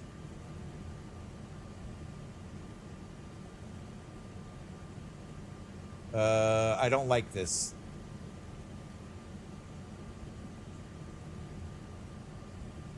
I don't like that for some reason. Are they giving us, why can't I see waypoints? Now.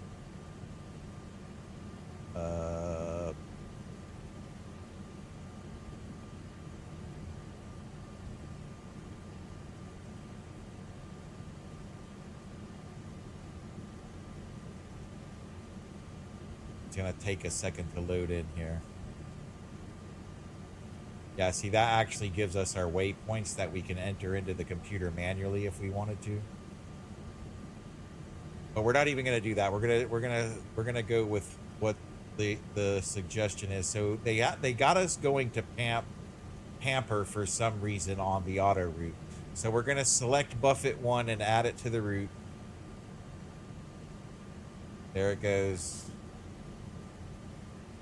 Now, into Miami, we're going to do our arrival first because apparently it wants arrivals.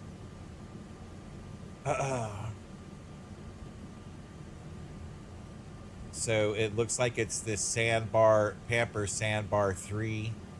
We're going to add that to the route. Yep, perfect. And then our approach.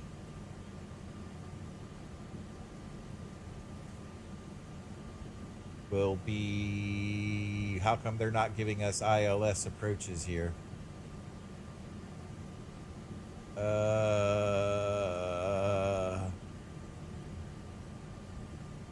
All right, because you know why they're not giving us ILS approaches? Because 8 left isn't an ILS approach. So we're going to go ahead and switch over to 9. 9 is an ILS approach. So ILS stands for Instrumentation Landing System, I believe. Don't quote me 100%, but I believe that's it. So we're going to switch to runway 9.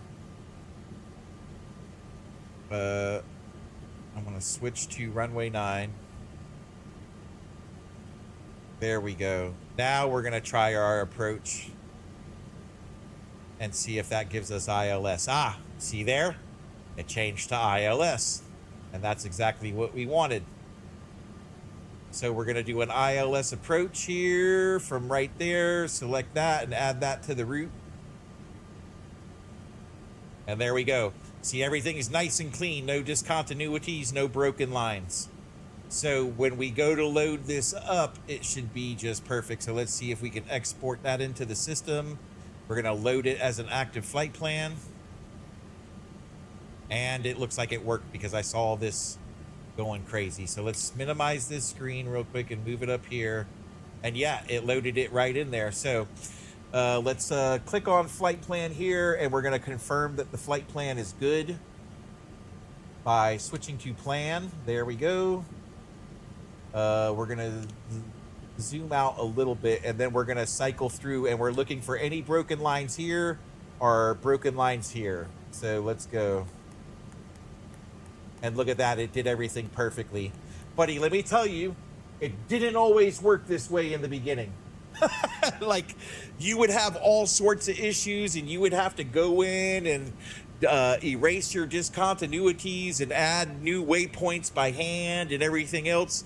So I'm loving it right now. That's perfect. Everything is ready to go. All right. So we're going to see if the same thing happens to us that happened to us earlier, where none of the autopilot worked, nothing was working correctly. So let's get ready to taxi. There we go. Let's turn all of our knobs and dials up all the way. You can hear the engine starting up there.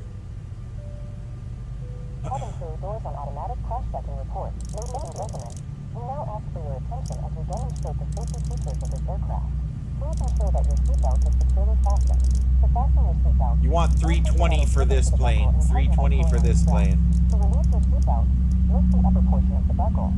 In the event of a sudden loss of cabin pressure, oxygen masks will drop from the panel above your head. To start the flow of oxygen, pull the mask towards you and place it firmly over your nose and mouth. Secure the elastic band behind your head and breathe normally. Ah, look at that. That's what we want. Key West clearance delivery BAT 21 IFR to Miami, ready to copy. BAT 21 is cleared to Miami Airport as filed. Takeoff runway 9er climb and maintain 9,000 feet. So we want 9,000 feet. Frequency is 124.7 squawk. And we want 3,000 feet per minute. BAT 21 cleared to Miami Airport as filed. Takeoff runway 9er climb and maintain 9,000 feet.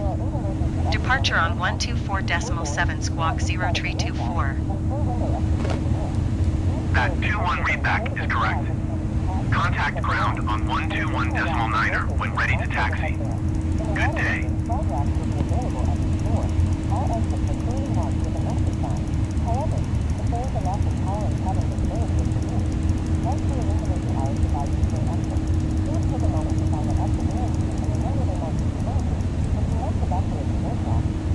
Why are you doing that? Don't do that, please.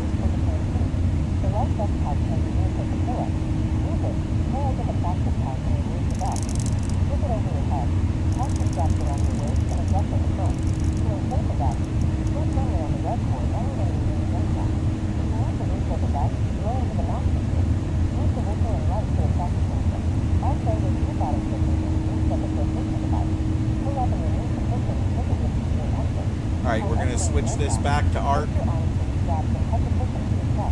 Why isn't this working?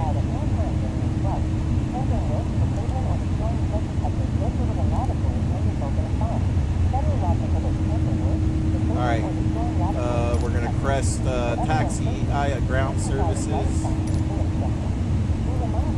Alright, let's turn on the seatbelts.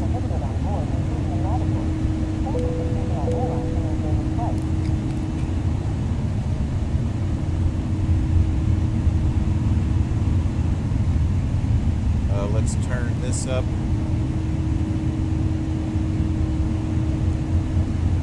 Turn that up.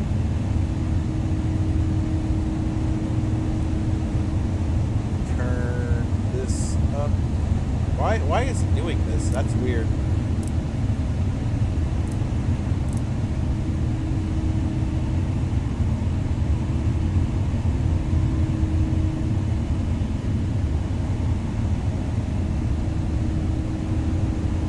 Alright, let's request pushback.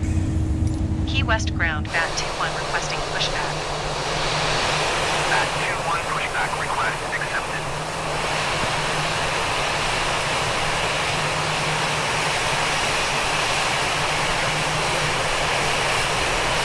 My co-pilot is that's why it's a female voice.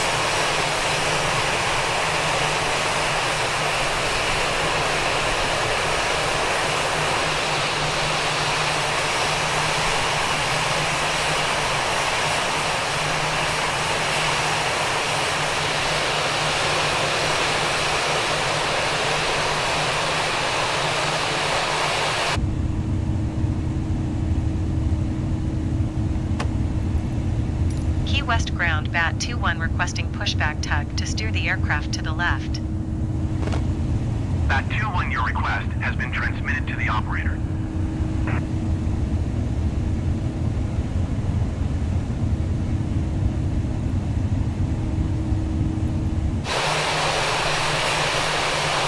West ground Bat 2-1 requesting the end of pushback.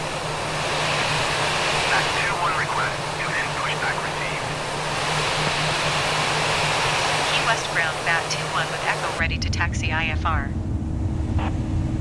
Bat 2-1 taxi to and hold short of runway 9er via taxiway. Yeah, right. 2020 seems like it's running a little. Seems like it's running a little bit better, huh? Taxi to and hold short runway 9er using taxiway Delta Echo cross runway 27 Delta Alpha Bravo Bat 2-1. I want to change something here. Volume mixer.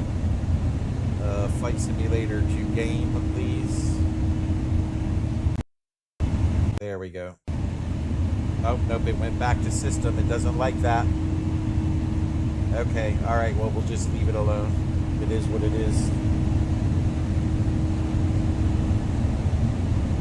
Let me check one thing in the settings so I can get it quieter in here because it's just a little too loud for me.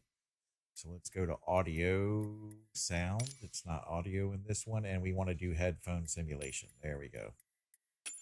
Fly and save, because it's just loud in that cockpit for me, like my earphones are. Okay.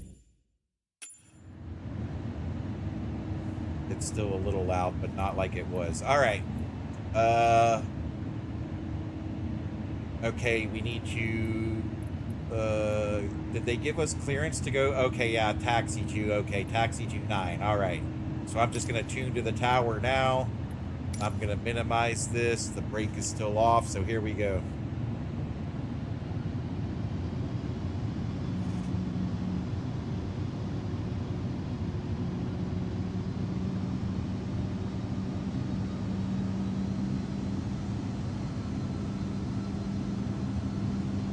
Yeah, the funny thing too is we're on ultra graphics, and I'm only running at 43% of my GPU, so they've obviously done a lot of optimization on this, you know.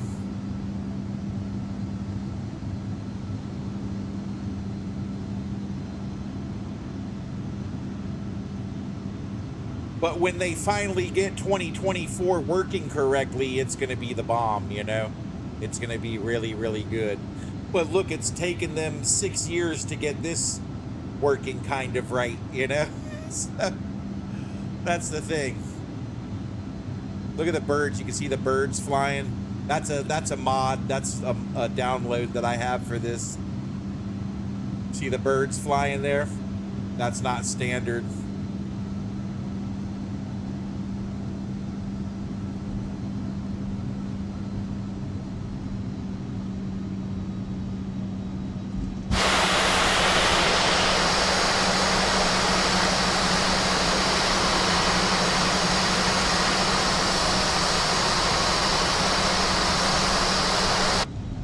Think this one's better, huh, Shadow?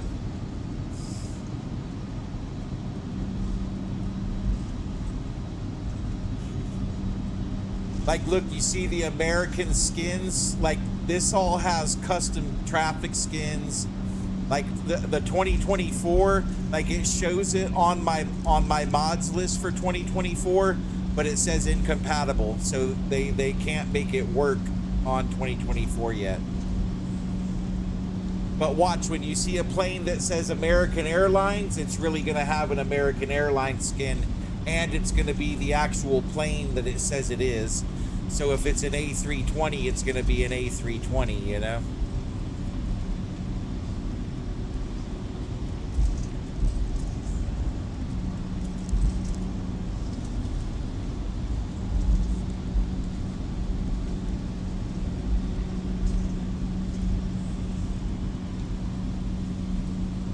Like, I see the differences graphically between 2020 and this one, but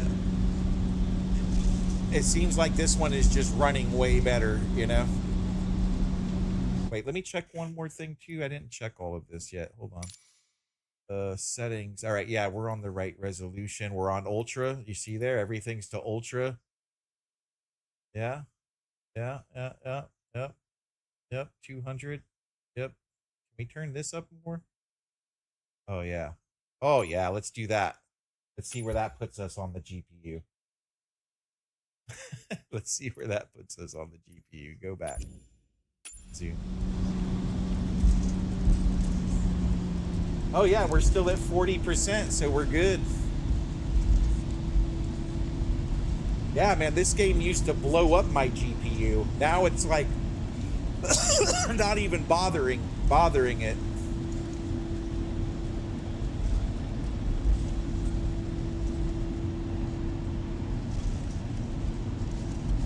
Like we just turned, wait, let's make sure we applied that. Hold on. Because maybe we didn't apply it. Let's yeah, see, we got, oh no, that's the sharpening. Oh yeah, it's good. We're good to go. We're good. Let's go.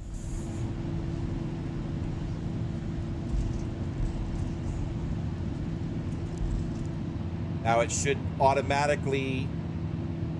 Key West Tower Bat 21 ready for departure runway 9er IFR to Miami. Bat 21 altimeter tree 0.0 tree wind 106 at 7. Cleared for takeoff runway 9er.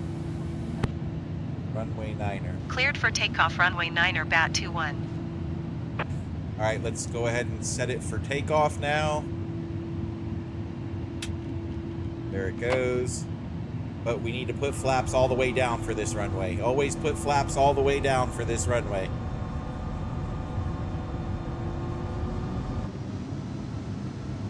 Ask me how I know that. Ask me. Say, Gearhead, why do you have to put the flaps all? How come you know that you have to put the flaps all the way down for this runway?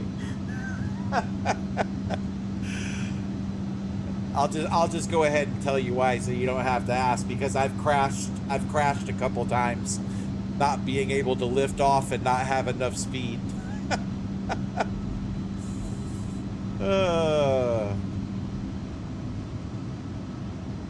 All right, it's acting weird. Hold on. Key West Tower United Tree 439er 11 mile. Whoa. We're getting some.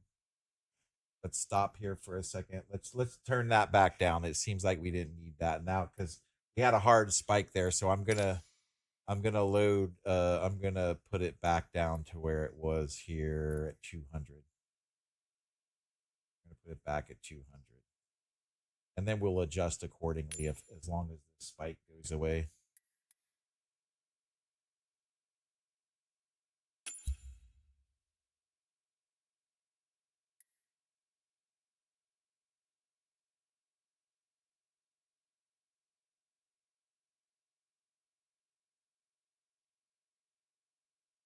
I'm letting it catch back up here. Things kind of got weird for a second there, so I want to make sure the stream is all right.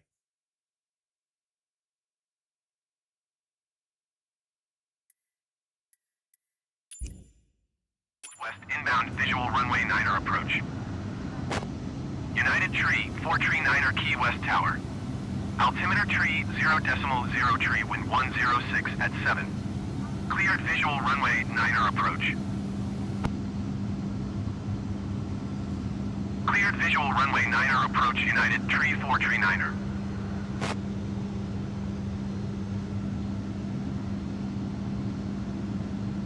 And they've probably got a mod for that too, the better trees. Like that's the difference that I see between 2024. Like all the trees and stuff look really nice on 2024. Here you can see that they're having an issue rendering it in. But all they did with 2024 is add fake trees. You know what I'm saying? This is trying to show you what's really out there, you know? Oh, this plane's waiting to go. We got to get out of here. All right, flaps are full. Everything's ready to go. Hold on, we're going to do one thing here real quick. Tree 439er wind 106 at 7. We're going to turn our flight director on. Runway 9er. This is acting weird too. Flight director on, please. There we go. Cleared to land runway 9er United Tree 439er. All right, here we go. He's got clearance to land. Let's get out of here.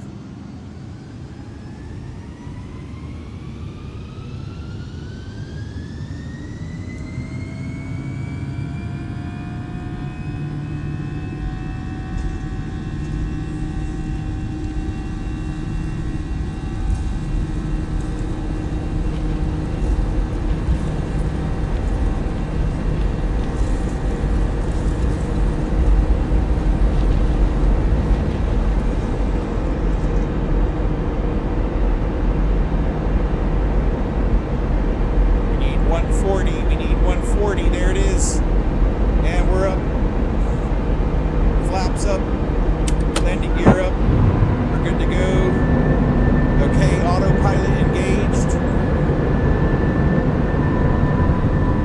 All right, it looks like it grabbed. Let's see. 1220 ready for departure runway 9er IFR to Rick. Let's see. Come on, grab, buddy. 1220, line up and wait.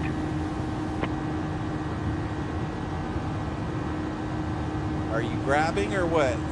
That 2-1 contact Miami Center on 124.7. Good day. 124.7. It doesn't appear to be grabbing. Why isn't it grabbing? Miami Center Bat 21 is at 900 feet, climbing 9,000 Am I feet. doing something wrong? Am I forgetting Miami something? Center altimeter, tree 0.0, tree radar contact. Continue to Moody.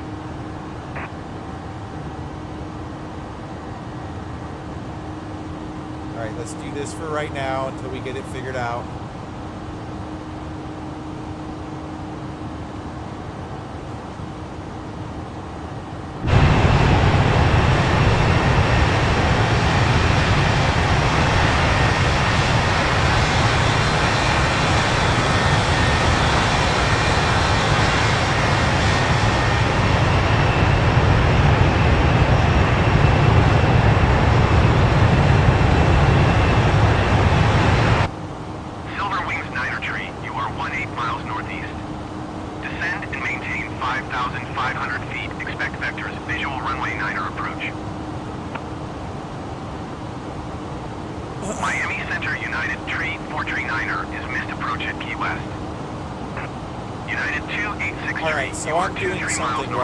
Something I'm doing not correct. 6,400 feet. Expect vectors. Visual runway 7 approach.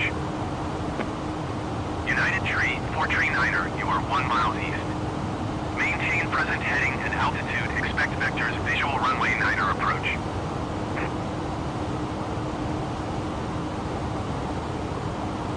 Miami Center Allegiant 1220 is passing 1,300 feet, climbing 9,000 feet. Allegiant 1220 Miami Center altimeter tree 0.0 tree radar contact. Continue to Moody. Allegiant 1220 traffic is 7 o'clock 2 miles at 1,800 feet Ember U-170. Report them in sight.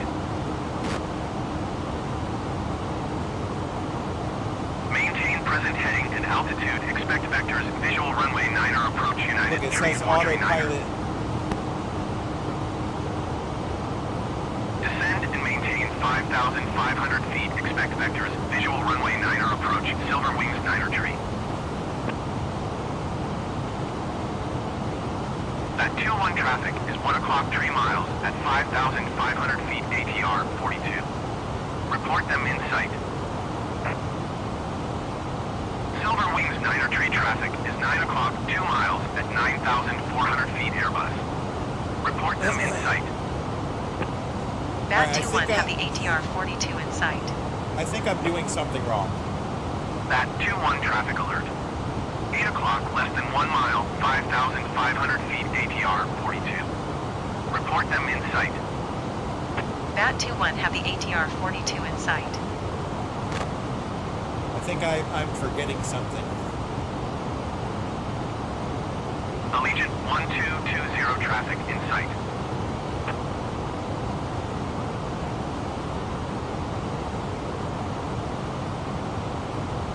Silver Wings 9er tree have the Airbus in sight.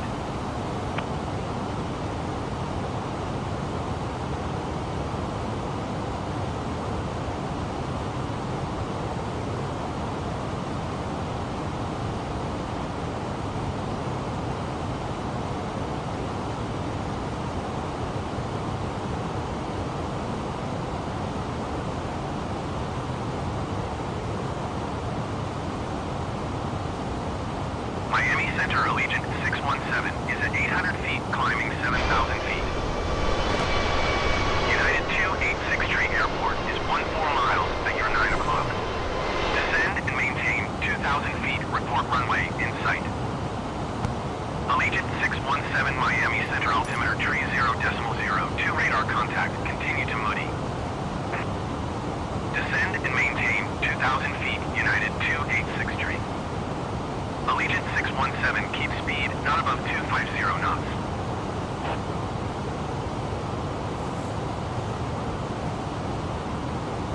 United 286 tree has the runway in sight. United 286 tree, you are 13 miles west of Kilo Mike Tango Hotel. Turn left heading 120. All right, hold on a second here. I think let's see here. Let's go back here. Hold on. Where are we going? Let's go back to the main menu here.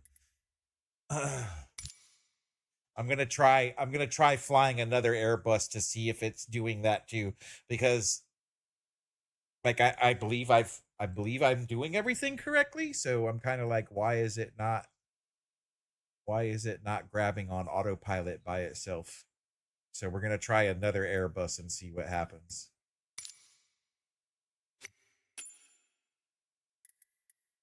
We're going to use the one that came with Microsoft Flight Simulator 2020. So where is it at? That's not it. That's not it. That's I think that's it right there. The A320 Neo. Nope, that's it right there.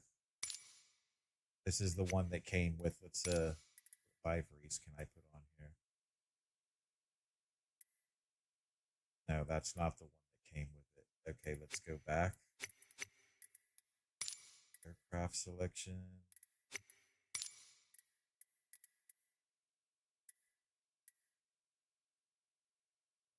That's not it. That's not it.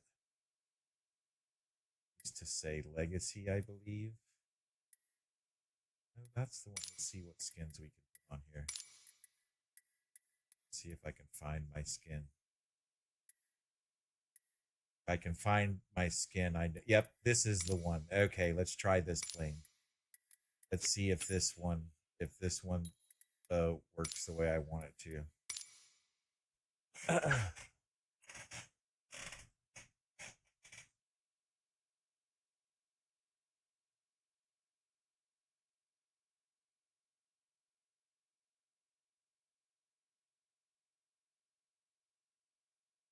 So this one is the bare bones model. Like this was the one that came with Microsoft Flight Simulator when it first came out. So let's see what we got here. And we might just have to play 2020 because 2020 just as it is now seems like it's working and running a lot better than like even the graphics are better, like the house stuff. Like, all right, let's try this. Let's try this one. All right, turn that off. Turn that off. I have my cockpit view. See, yeah, they've erased because I know my cockpit views were set for this plane, and see, it's got a custom interior too. I used to love flying this thing. I've flown this plane all over the world, and see, it doesn't have an iPad either, so it's basically we're gonna be hand starting it and everything. We're gonna do the whole shebang here. So let me get these things set up.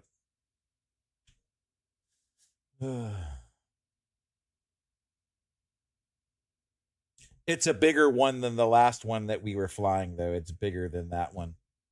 See, if we look at it from out here, it's a lot bigger than that A319. So we're really going to need... All right, that's 1, 2...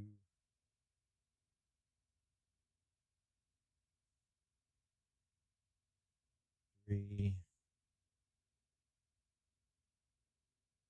I know this seems annoying, but it's important. 4...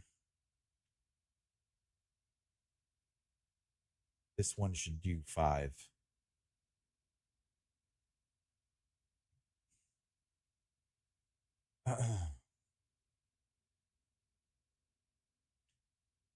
Six. So it's 1, 2, 3, 4, 5. No, it doesn't do 5. Okay. It used to do 5, but they did something for some reason that now 5 doesn't work. So this will be control 6. This will be control 7.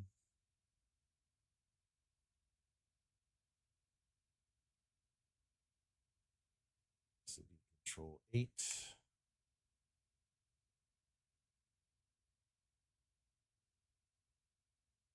2, 3, 4, 8. All right, and then 9 will be, and then we don't need the iPad one because this plane doesn't have an iPad. You actually have to do everything by hand. So that'll be control 9. So 1, 2, 3, 4, 6, 7, 8, 9. All right, perfect. All right. So this one we got to do by hand. So I think we if we go, see, we can't use the radio, right? Because there's no power, so we got to turn power on. So this still seems to be all right. Battery on. There we go. Ground services. Tune Key West ground, and we need a power supply. Look, see, you can request fuel. So request power supply. Key West ground Airbus, could you please send a ground power unit?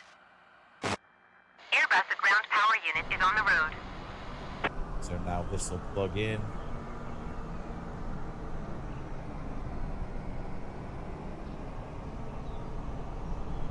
This is my private jet here.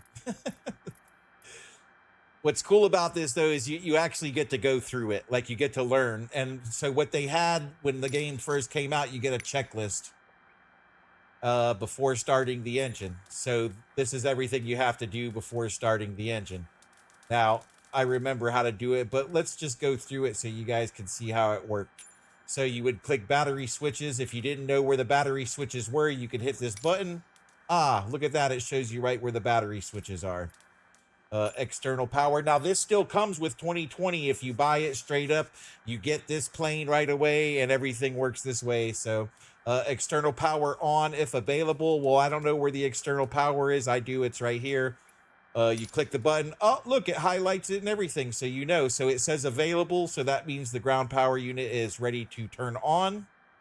Now, if you don't do this, what happens is you run out of battery. So you want to turn this on while you're doing all of your flight planning. You don't want to leave that turned off. For a while, yeah, I hadn't planned on going anywhere. I want to get one successful flight in today. Like I want to keep going until I get a good one. Why, you want me to sign off? You want me to quit? All right, so the engine generators are on and fault is displayed. So we're supposed to be checking all of this stuff off. So we did that. Let's tick that. That's done. External power is done. Tick. Engine generators on. Tick. Engine bleed air switches on.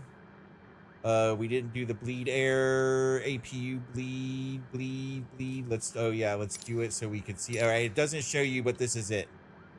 That was always a thing. I always remember that didn't show you that. The APU master switch on. Ticket after you're done. Ticket. APU start on. And now you need to wait until this says. Now this was a normal thing. It's a thing in real life too. Like, you see, it didn't stay lit on. But what you're waiting for, you need to wait until it says available so the APU will start. So we click it. It might shut off again. You click it until it stays on.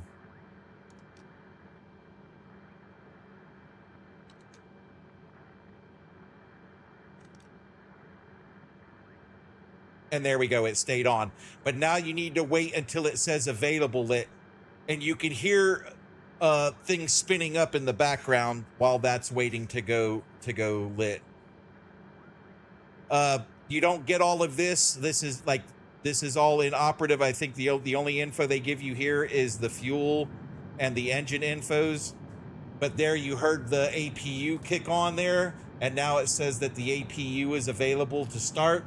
So you can move on. So APU on, tick item, wait for available lit, and then turn the APU bleed on, which it's already on. So you can tick that. External power you turn off. All right, but we're not going to do that yet. We're going to talk to ATC for a second here. All right. Actually, we don't need to talk to ATC because we're not going to go through all that. But basically, you can tell the people to board and all that stuff, but we're just trying to do a flight here. So, all right. So before you start the engines, you want to turn the external power off. Oh, but we haven't, so, okay, we haven't done our flight plan yet, so we're going to leave it on for now, and we're going to close this. So we need to get our flight plan into the computer. Now, if you didn't have Navigraph and all the stuff that I have, you could still use SimBrief. They've got SimBrief, right? So you could still, now this part of SimBrief is free. You don't have to, oh, maybe you do have to, I don't know. Let's sign in. Signing me in. Why are we going to Facebook? Okay, so I'm gonna approve that. There we go. It's gonna link to the plane now. All right, it says that it's linked. There we go. It's linked. All right. Okay, I guess this does require a subscription. But I'm going to show you guys that don't have a subscription how to do this without all the fancy pants. Actually, you could do it before you even load on to the map.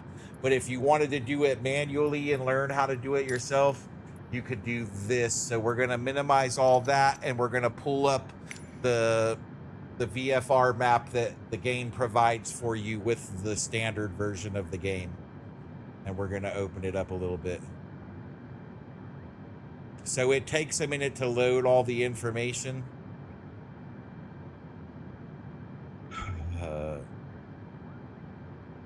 Okay, maybe we're not going to do this way.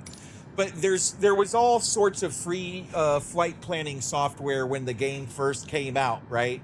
So you could look at, there's free nautical charts and all that stuff. So you could look at all of that and program your own flight computer with all of that and do the flight manually. I'm not going to do that right now. I want to see if the game is working correctly. So we're going to do it with Navigraph charts. All right, and it looks like the same thing is still loaded in from the last one. It looks a little weird for some reason, but I believe that's all good. Everything looks good.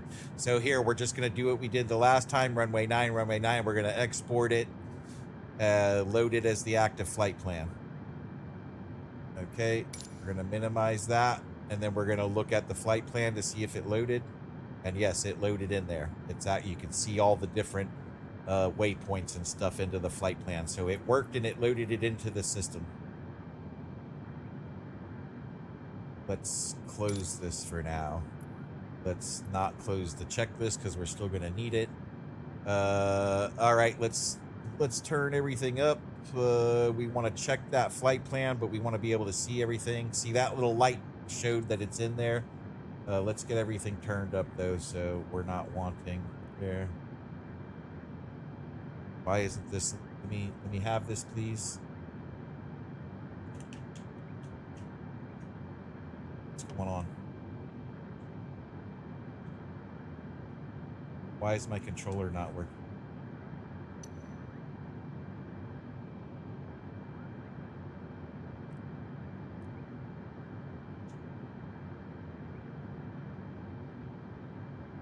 All right, let's try reconnecting my controller because my controller is not working.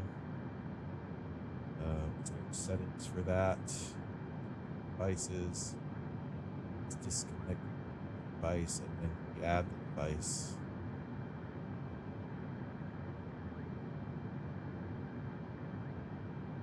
Go. Done. We're going back to Miami. We're going back to Miami. All right, now the controller's working again. Good. I want to check because I want to see if I'm crazy or not. Like, I want to see if the planes were just bugged or... So, okay. All right, so we got that. Okay, we did that. We're ready to go. So we're going to ask ATC for permission to do our flight plan. All right, well, we didn't check our flight plan yet, so let's do that. Let's check our flight plan. Make sure all the lines are connected and everything's ready to go. So we're going to go down here to our MCDU and we're going to click through the waypoints. Ah, that's not right. You see that? That's all wrong. Okay, so what we need to do in this case, we need to look at our Navigraph charts, right? Okay. Simulator plan No, we didn't want to load that. See, look at that. That's haywire. How did we get to this point? No, we don't want that. Sorry, sir. That's all incorrect. Let's unload that and put this in. Nope. Let's put this. Let's unload. Nope. Hide. Nope. Nope. Wait, what? Flights. Unload.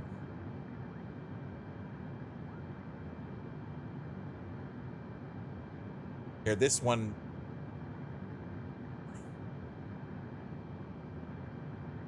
There we go. But it's still not what we want, right? Yeah, that's not what we want. Unload.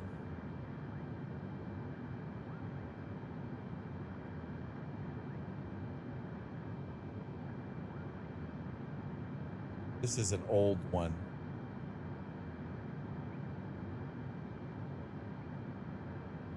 Let's see this one. Oh yeah, that was all the way to Atlanta. That's KL. Okay, let's unload that. KEYW to KMIA, new flight, KEYW. Here, look at this thing. Let's see what this does.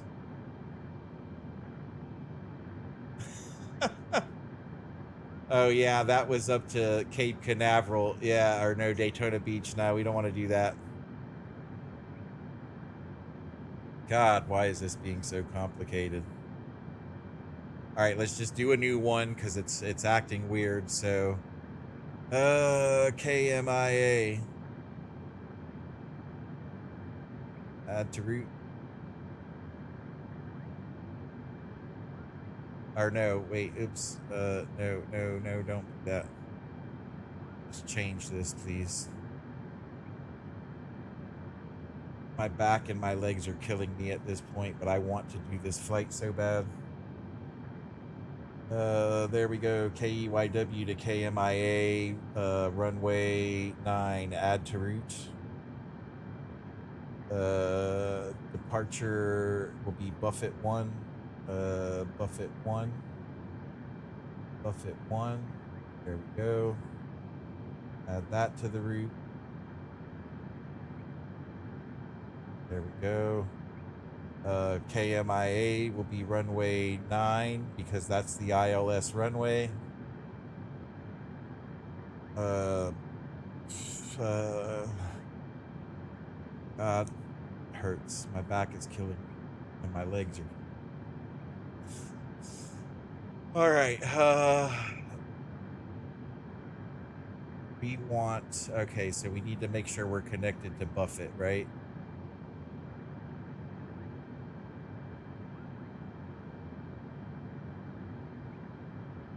So we want Duval.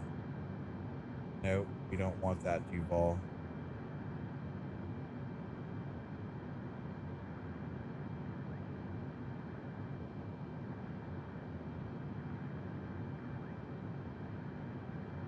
Maybe we do. Let's click on it and see what happens here. Yep, okay. But we don't want DHP. Let's remove that from... And it doesn't let us cancel. Okay.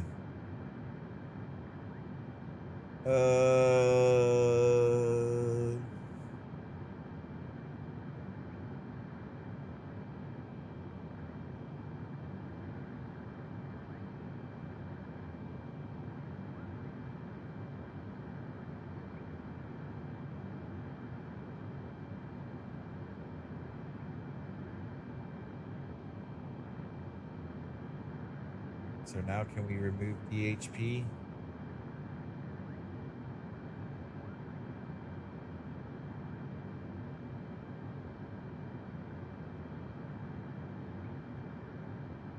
There we go.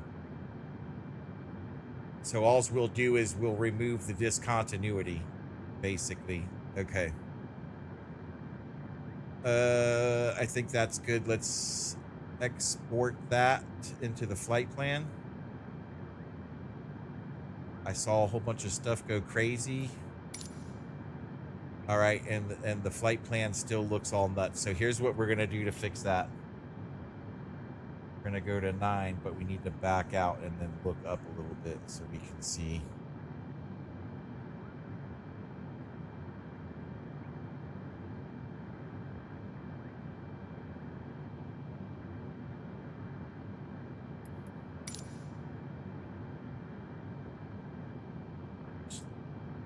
Go back to the way it was.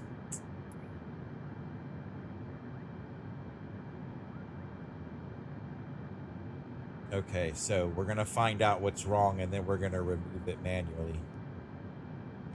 So buff it. Okay, now for some reason after Duval, it's going out to Mutton. So we're gonna delete Mutton because Mutton's no good. We don't want that. We don't want that in our flight plan. So we're gonna hit clear and then we're gonna click on Mutton. And there we go. That removes Mutton. So then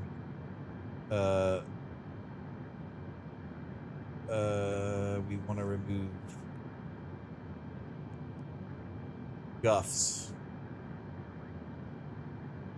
Guffs we want to remove.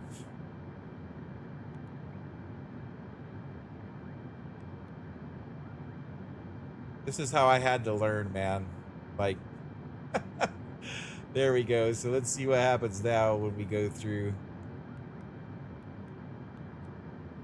Duval. Okay, so let's, all right, we got that. Let's insert that. And now we're going to look at Miami's approach and we're going to add our own arrival. And we're going to add ILS runway 9. And then we're going to,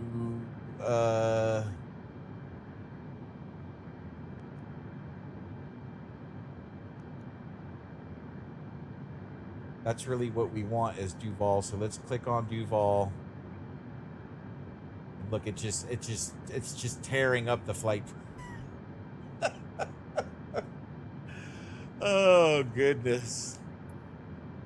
So maybe they haven't fixed all this stuff. All right.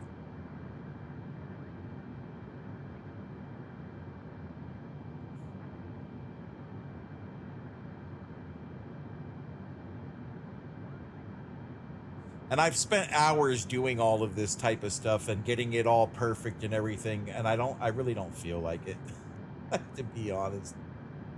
Clear. Let's insert it and see what happens. Yeah, see, it's all screwed up now. And that's not what we want.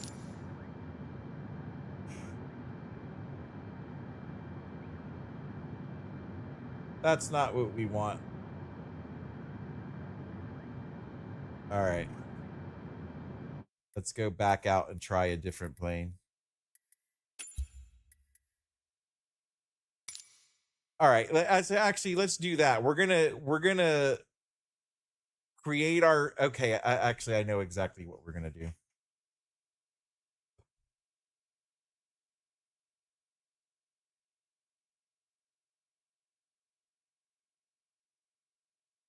We're gonna do it the old school way. The easiest way to do it on Xbox.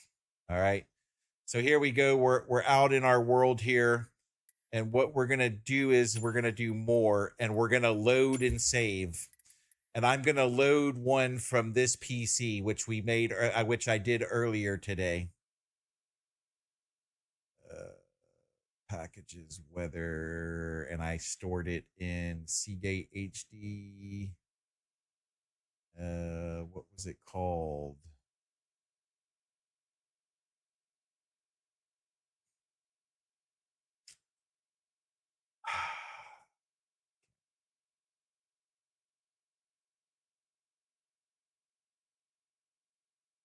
All, please. Stored it in something. Let's see. Let's try from Xbox Cloud Storage.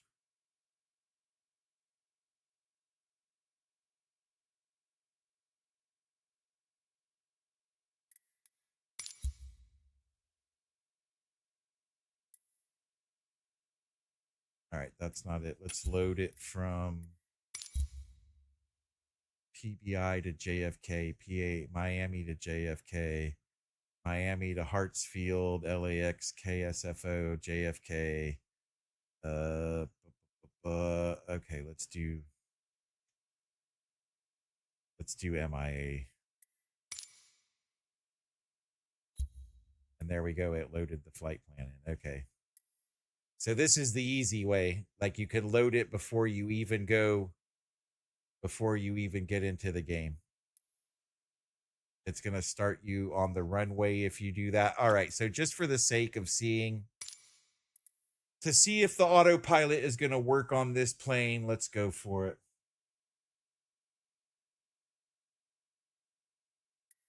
Let's fly. We're going to start right on the runway with the plane ready to go. All we have to do is take off and do it. Right? Didn't we? What's wrong?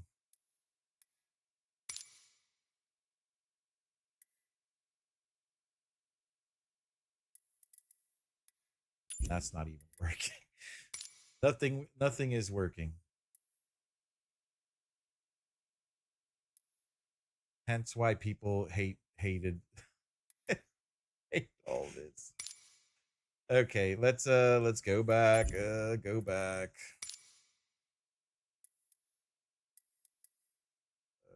I want to clear this.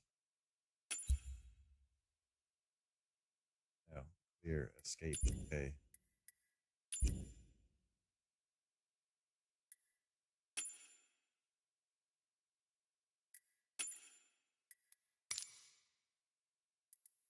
Why can't we clear? Okay, let's go to sim brief.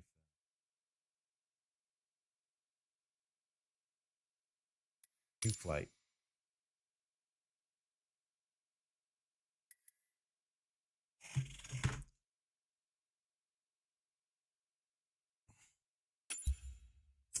Why would you do that?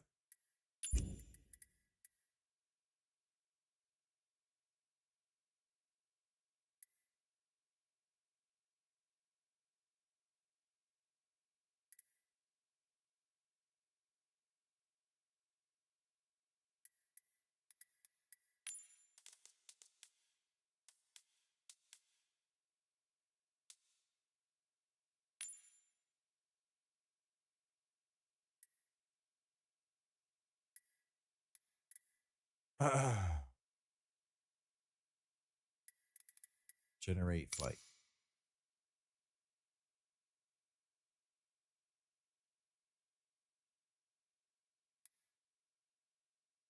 All right. Importing flight plan. Okay. The import has finished. Okay. Hey. Okay. Can I view? How do we get back to the map? Back to the plane. There we go. Now look what this did. Why did it do all this? So let's see. Can we just delete it from right here? Remove. There we go. Like even this doesn't, like it just can't work right no matter what. It just remove this. And of course it won't remove it. So that's what we'll do. We'll just get it in the game and then we'll remove mutton and guffs.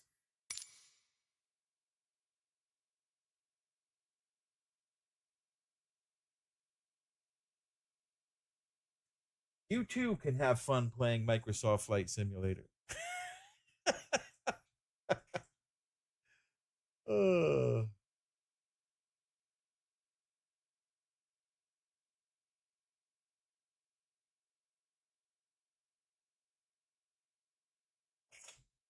I don't think we've had one game go off without an issue, right?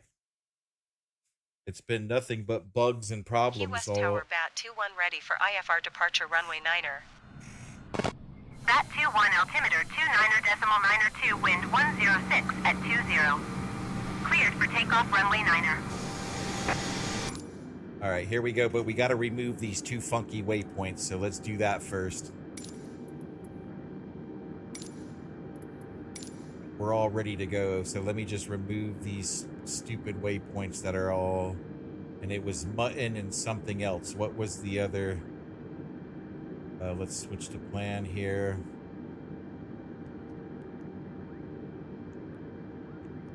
We want to remove mutton and guffs. All right. So clear mutton and clear guffs. And then insert. And now let's see here. There we go. That's better. Right to the airport. Not all that. See, so we removed those two stupid waypoints, and now we got a clear line. All right, let's see what happens. Let's try it again. We want flaps all the way down for this runway because this is a bigger A320 than the last one. Lights are all on. Seatbelts are not on. Let's turn that on. Go back to arc. Go back to arc. Okay. Let me get my glasses adjusted correctly. Flaps are all the way down. Parking brake is off. And here we go.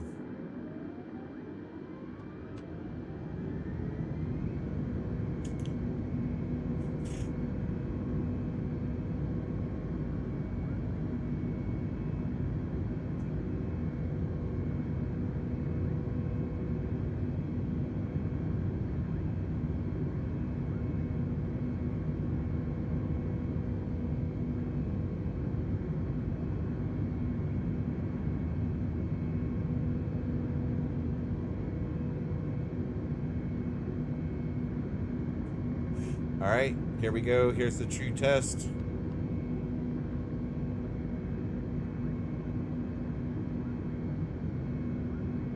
Bat 2-1, contact Miami Center on 124.7. Good day. All right, she grabbed. All right, so the autopilot's working. Going to 124.7 Bat 2-1. But our rate of climb Miami is a Center little bit Bat much. 2-1 is at 1,200 feet, climbing 11,000 feet. Bat 2-1, Miami Center altimeter 30.02 radar contact. Continue to Moody. Gulfstream Test 35 traffic is 1 o'clock 4 miles at flight level 470 Airbus A320. Report them in sight. Bat 2-1, keep speed not above 250 knots. Keep speed not above 250 knots Bat 2-1.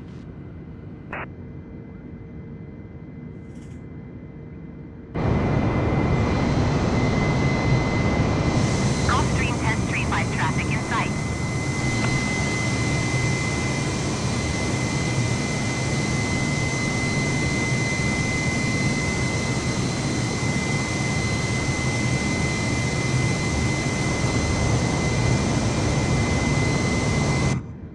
Well, this worked, Shadow. It grabbed the flight plan. So the only problem is when you try to use any. Oh wait, we're there we go. Let's get it down into auto throttle. There we go. Overspeed.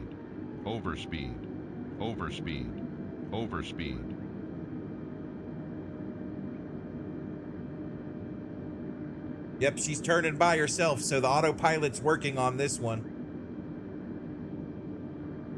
The only thing is when you try to use the fancy software with doing the flight planning for this plane, it gives you a whole bunch of mumbo jumbo.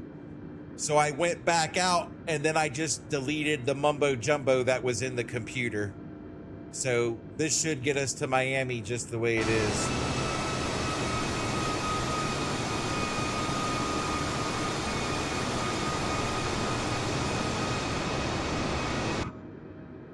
All right, I'm gonna ask for an altitude increase though. Let's do 10,000 feet. Miami Center Bat 2-1. Request flight level 250. Bat 2-1, climb and maintain 11,000 feet. Expect flight level 250. Climb and maintain 11,000 feet. Expect flight level 250 Bat 2-1. All right, and we can speed up a little bit. This thing can handle like 350.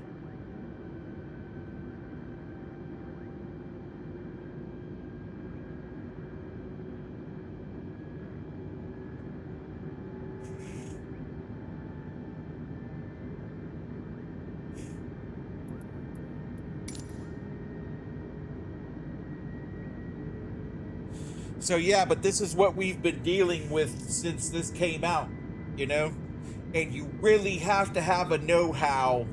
Like, unless you just want to come in and fly a jet around, you know, yeah, you can come do that, fly the Aviat pits, you can come do that. But you really have to understand the equipment if you want to do these commercial flights with flight planning and all that stuff. Like, you really have to know how it works and understand it.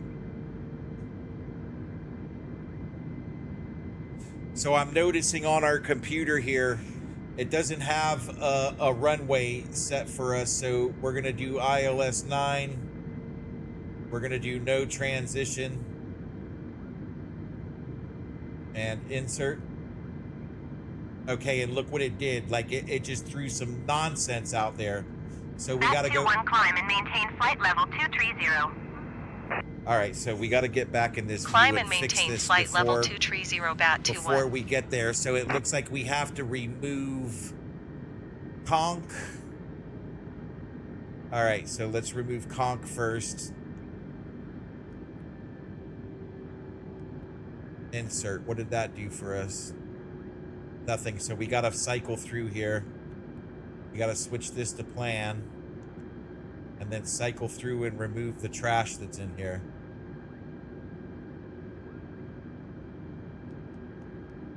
All right, so we got to remove Kanoa, J-Box, and Slipped.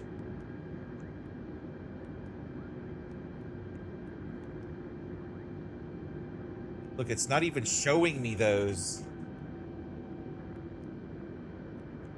All right, there they are. So we're going to remove this. We're going to remove J-Box. And we're going to remove Slipped. And we're going to insert that.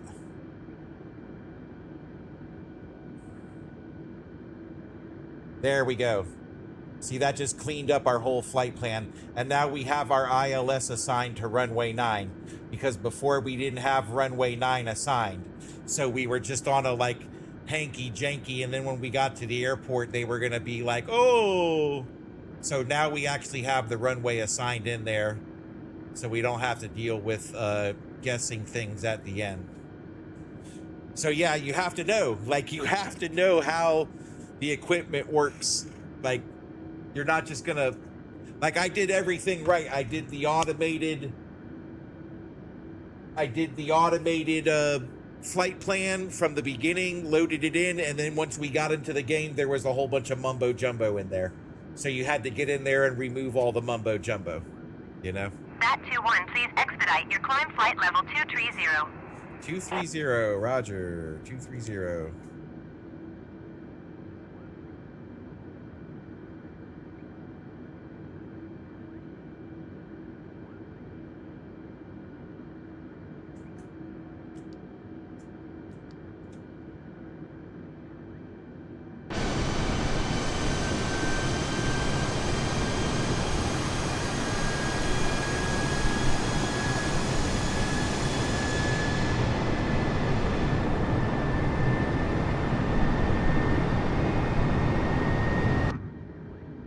All right, see, we're making the turn. All right, so everything's good. Let's go back to ARC on this. American 2724, contact Miami Center on 132.4. Good day.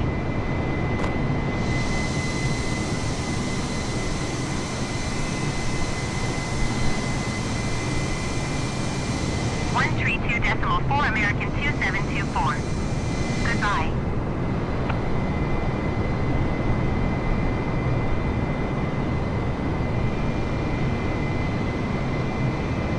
There's really no need, so I'm going to ask ATC to lower our, look, and they changed our... Miami Center Bat 21 would like to change clearance. destination to Miami.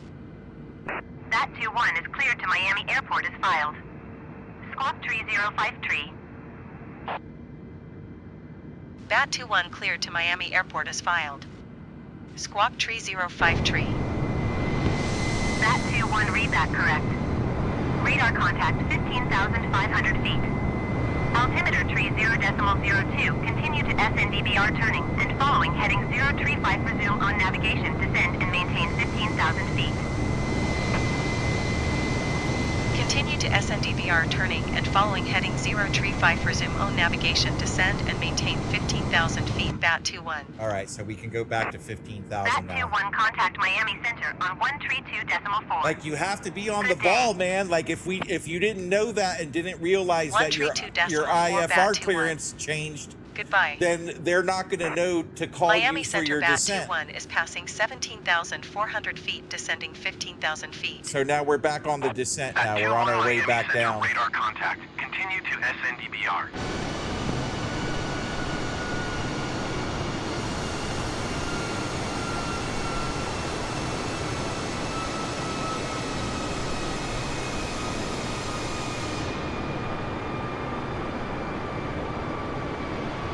I mean, the graphical differences really aren't that much between this and 2024. Like, it's really not that different, you know? Like, yeah, it's a bit hazier and it's not as detailed as 2024, but...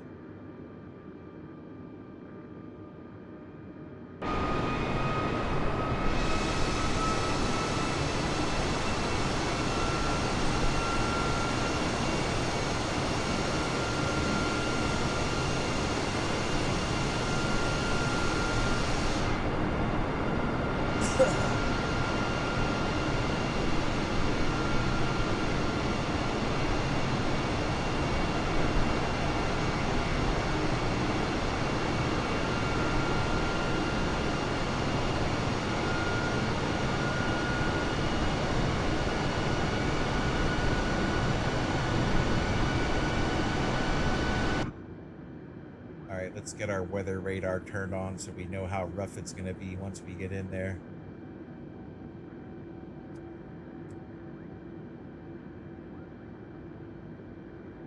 American 2724, you are 47 miles southwest. So now it's showing us Climb this weather. and maintain 13,000 feet. Expect ILS Or runway it's showing 8 us right some of the approach via weather up Baz there. transition. Cleared to Baz. Alright, so we're going to close that for now. I'm going to leave all of this on Descend because and maintain we're going to 3,000 be landing feet. here Expect in a second ILS runway 8 anyways. right approach via Baz transition. Cleared to Baz American 2724. At 21 descend and maintain 4,000 feet. So there we go. There's our 4,000 American feet. 5 tree for contact Miami approach on 126.85. Good day. Descend all- and maintain 4,000 feet. BAT 21.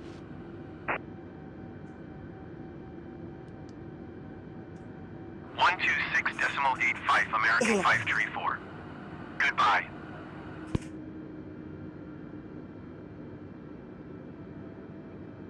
All right, so we're going to have nasty weather for this landing. So this is going to be a nasty weather landing.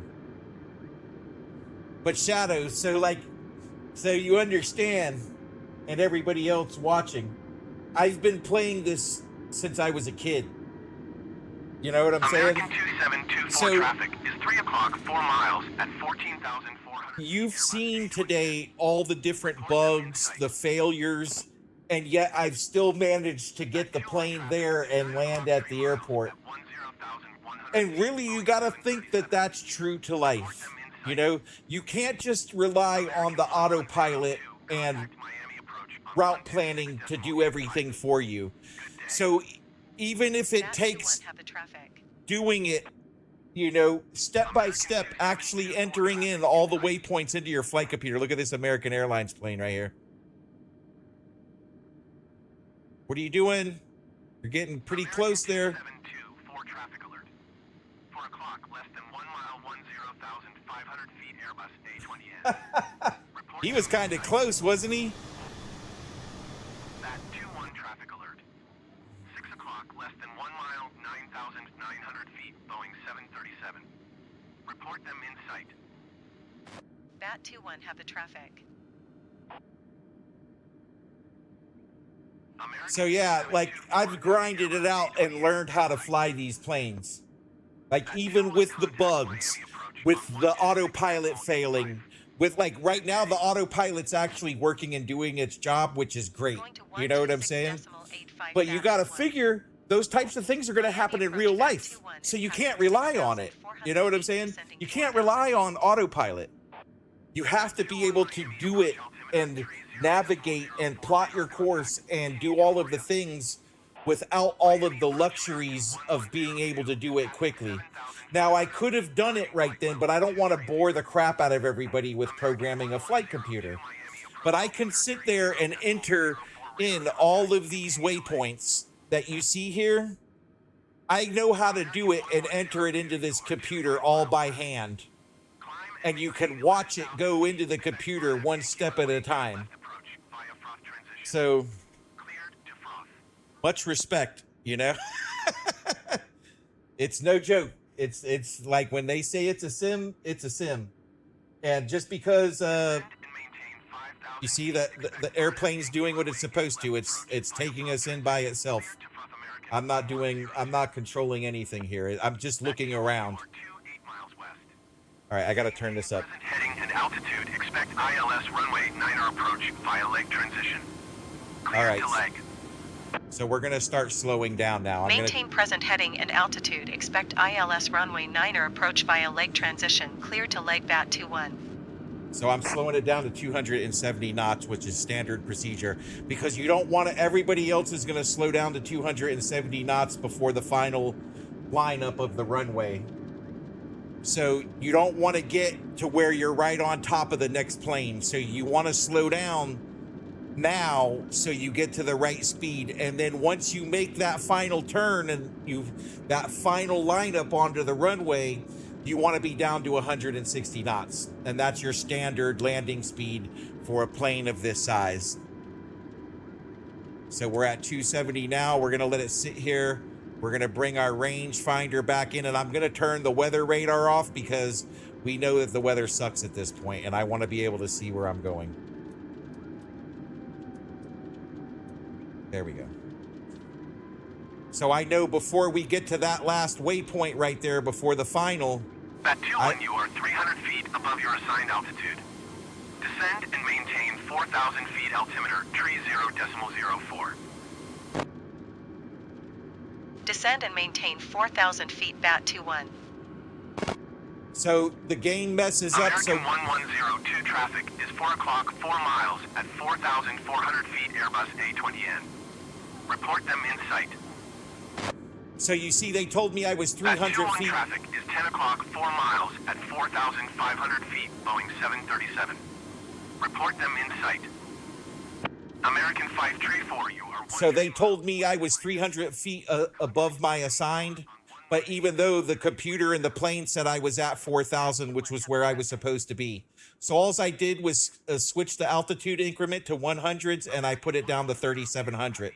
So they won't keep flipping out on me. Yep, all right, let's get back to it. We got to focus here. All right, so now they're calling us in for our final. Descend we also, and maintain 3,000 feet bat there's 21. 3,000, and now we're going to slow down to 160. Tower on 118 decimal, tree American 534.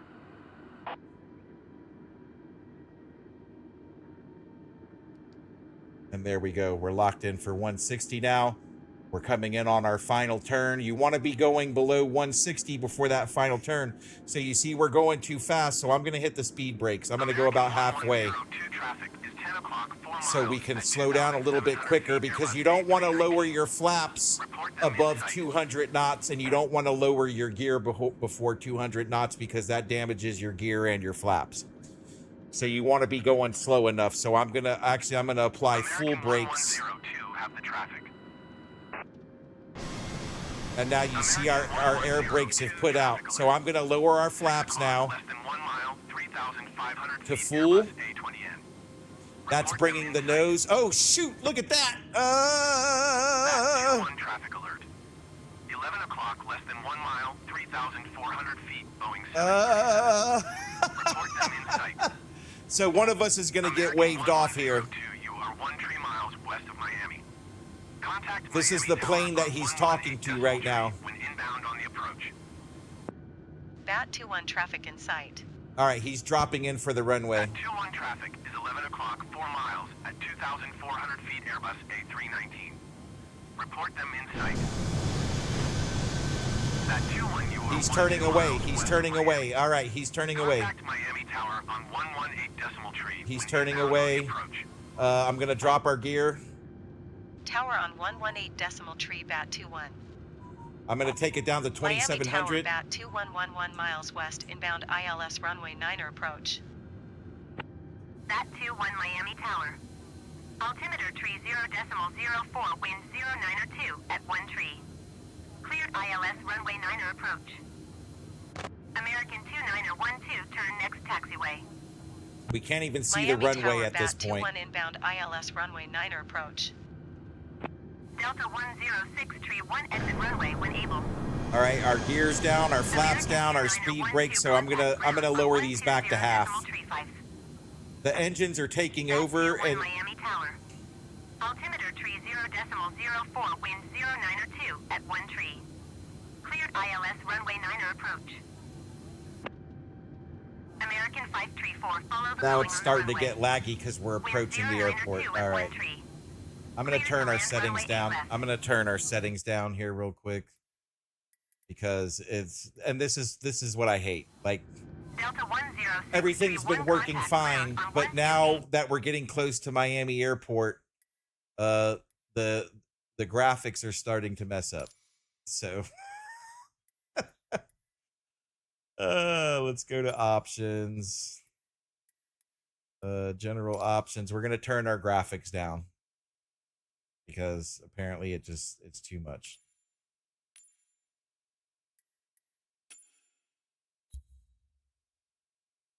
There we go. That took us down. All right.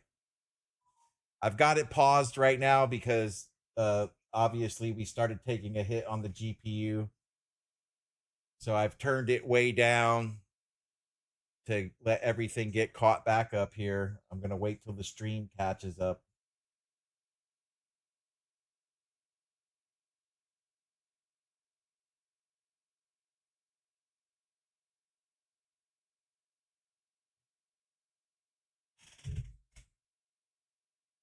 We had a GPU spike bottleneck. I'm waiting for everything to catch back up.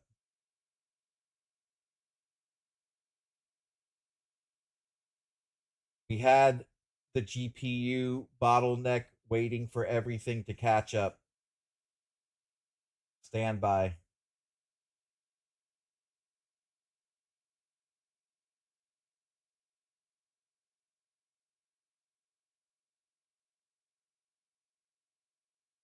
Are we good yet? Is everything back to normal yet? Nope.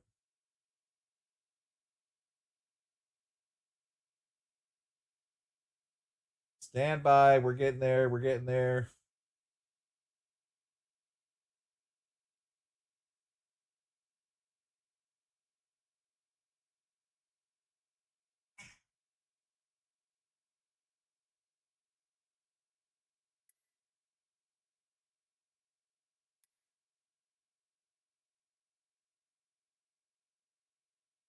I bet you we should have had it on EX11.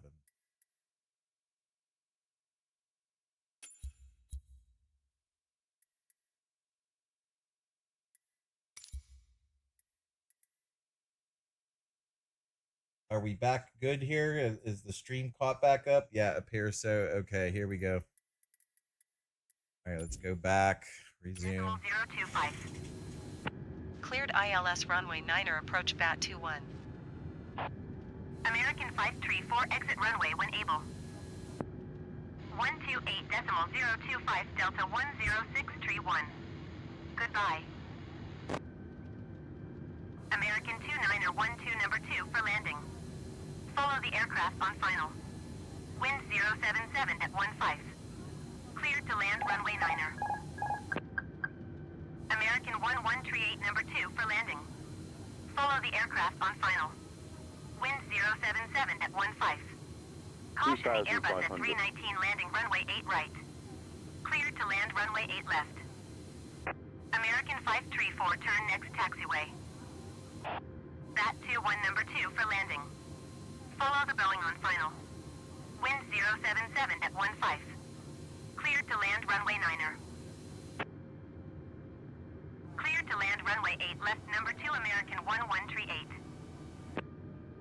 Cleared to land runway 9er number 2 Bat 21. Connie 866 number 3 for landing. Follow the aircraft on final.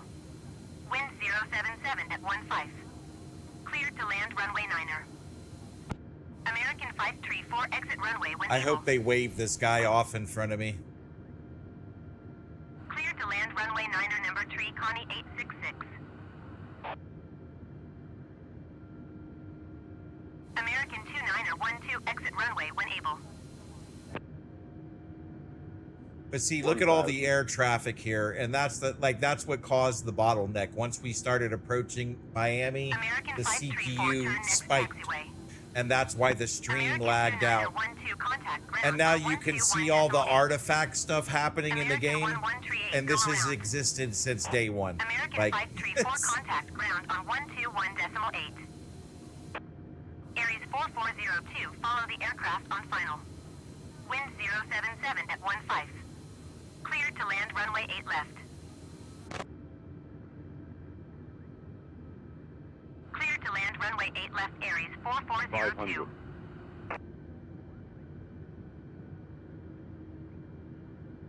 400.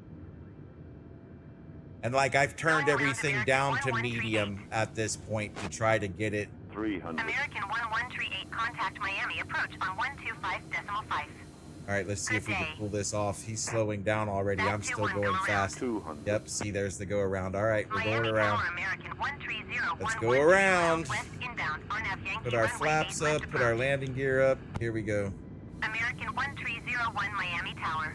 And look, the game's Altimeter still 30 acting decimal all 05, weird and wind janky. 077 at 15. Cleared RNAV Yankee runway 8 left approach. Miami Tower American 62014 miles northwest inbound RNAV Yankee runway 8 left approach. American 620 Miami Tower. Altimeter 30.0. Yeah, I'm sick of it. I'm sick of this crap. Like, there's no reason why my GPU should be spiking at this point.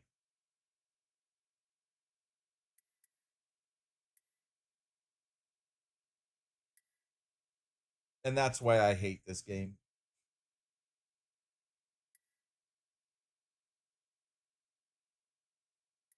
All right, so I'm going to ask a question here while we're waiting.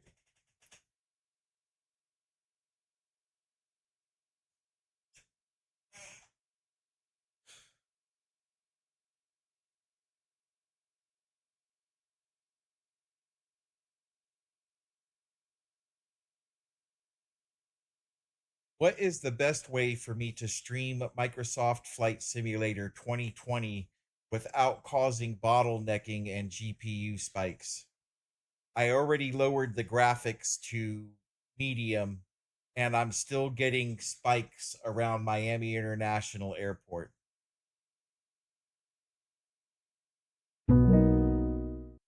What is the best way for me to stream Microsoft Flight Simulator 2020?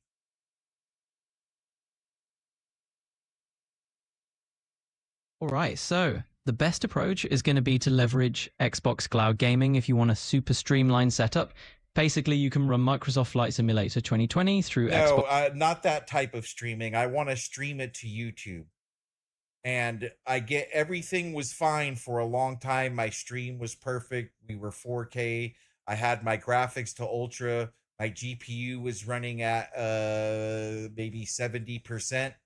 And I was good through the whole flight until I got near Miami International Airport. The GPU spiked and caused a bottleneck to the stream, and the stream lagged out, and now we're trying to figure out what happened.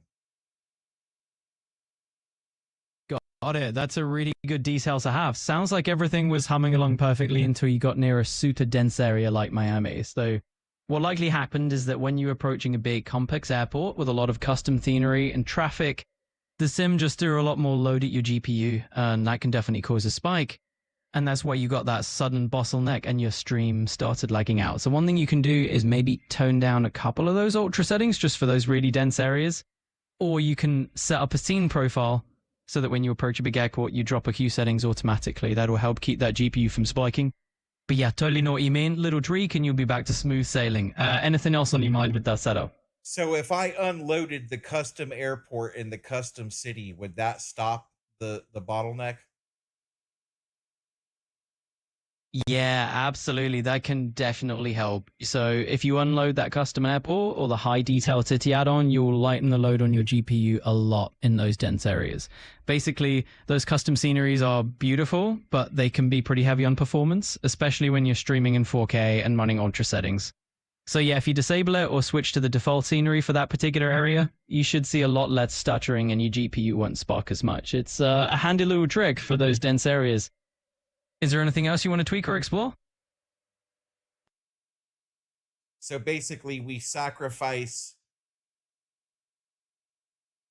the realism for performance. Yeah, exactly. It's really all about balancing a little bit of the realism and high detail for performance when you're in those heavy areas.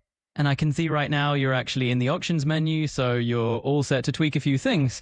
Just hop into those general options and maybe play around with the detail levels for the scenery or the graphics in those bigger hubs. It's just a little trade-off so you can get your stream nice and smooth again. So anything else you want to fine-tune, or are you good to go?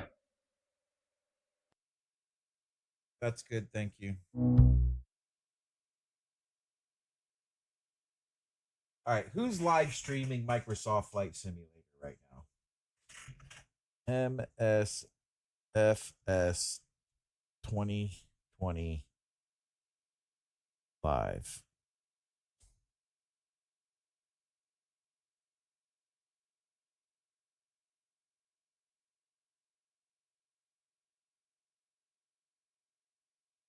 Yeah, and look, all of the uploaded videos are all like people complaining. All right, how's this? This guy's 2024 on British Airways. Let's take a look at this guy. Where are his settings at?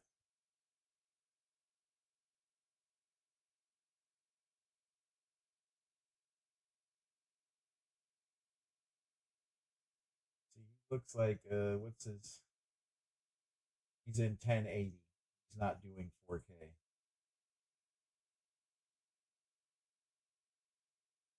But it still doesn't look like that great of a thing anyways.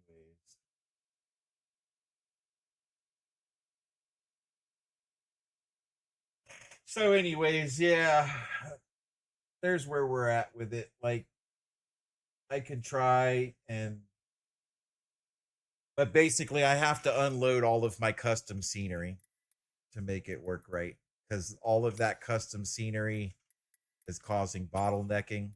And I like it. Like, I like the realism effect. That's the whole reason why I play it. So, like, for me to cancel, for me to and that's why I never really streamed the game that much, because it just, I want what they advertise in that picture right there. You know what I'm saying? And you can't, like, I have a GPU that can handle it, but I don't know why it does this to me. I adjusted the frame rate. Let's check that actually. What's the frame rate set at? Assistant options. Options. General options. Sync off. DX11. Let's go back to high ultra.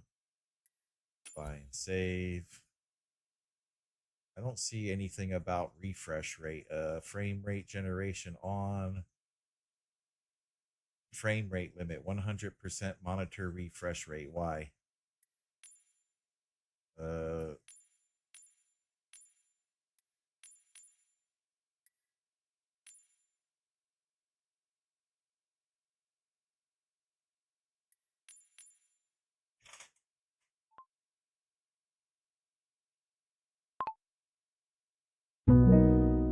Could 100% monitor refresh rate be causing the bottleneck in my stream?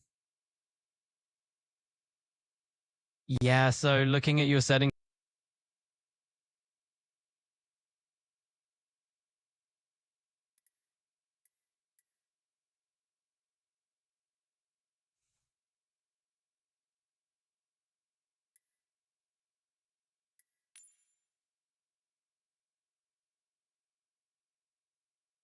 See, now that's what was beneficial about 2024. We didn't have that issue. You know what I'm saying? When we landed at Miami, the only issues that we had were that the plane and the autopilot and all that stuff weren't working. So, anyways, I'm done with it for today. I put in maximum effort on all of this. Let's go back to home, apply and save. Tomorrow we're going back to Modern Naval Warfare. Well, we're going to be playing Modern Naval Warfare tomorrow. Try and get the bugs figured out with that, so we can report them to the developers and let them see what they can do about the issues that the game is having. We're not even running anything, and my GPU went from whatever, man. So what's going on? What is my GPU using right now?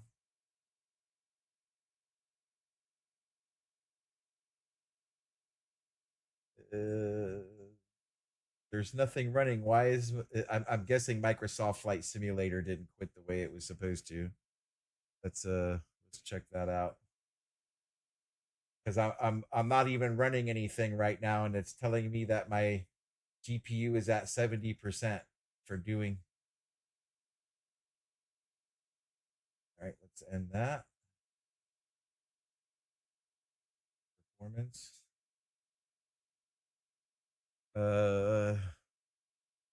Here, let's end all the Symlink stuff. Sign out.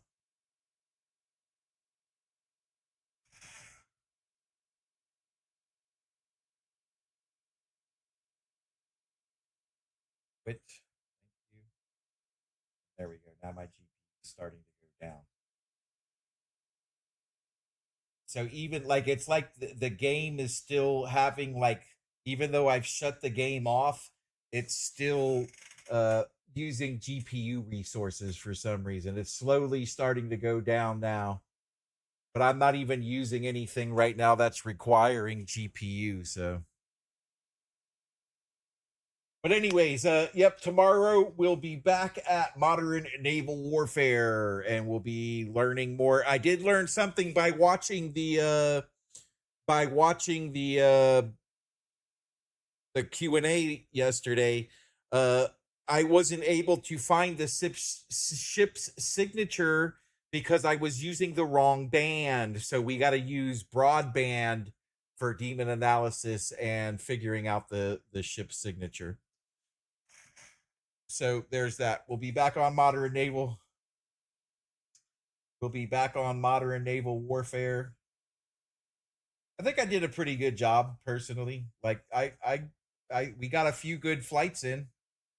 We did 3 flights on 2024 with the only errors we had were autopilot errors, but I managed to land it and get it done anyways. So I'm going to say I did a good job. And we ran Microsoft Flight Simulator 2024 on ultra graphics without any hiccups. So there's that, right? The only hiccups we did have was autopilot hiccups. But I think what we'll do the next time we do Microsoft Flight Simulator, we'll do we won't do the newer planes. We'll do some of we'll do ones built by other people that are more simplistic in order to avoid those headaches. But for the most part, besides the autopilot hookups, 2024 ran great. 2020 took some GPU issues once we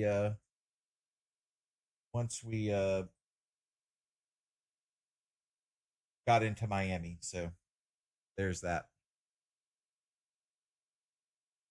And it even did it once I turned the graphics all the way down, but I've got custom scenes loaded for the city and the airport. So maybe that's what it is, but we shouldn't make it and add it to the game if it can't handle it in the first place. So there's that. But anyways, I'd like to thank all of you for watching. I appreciate you guys being here today. If you haven't already, don't forget to like, subscribe, and follow, or hit that like button, or yeah, just join the Discord. Yeah, don't forget to join the Discord. Do that too. And we'll see you guys later.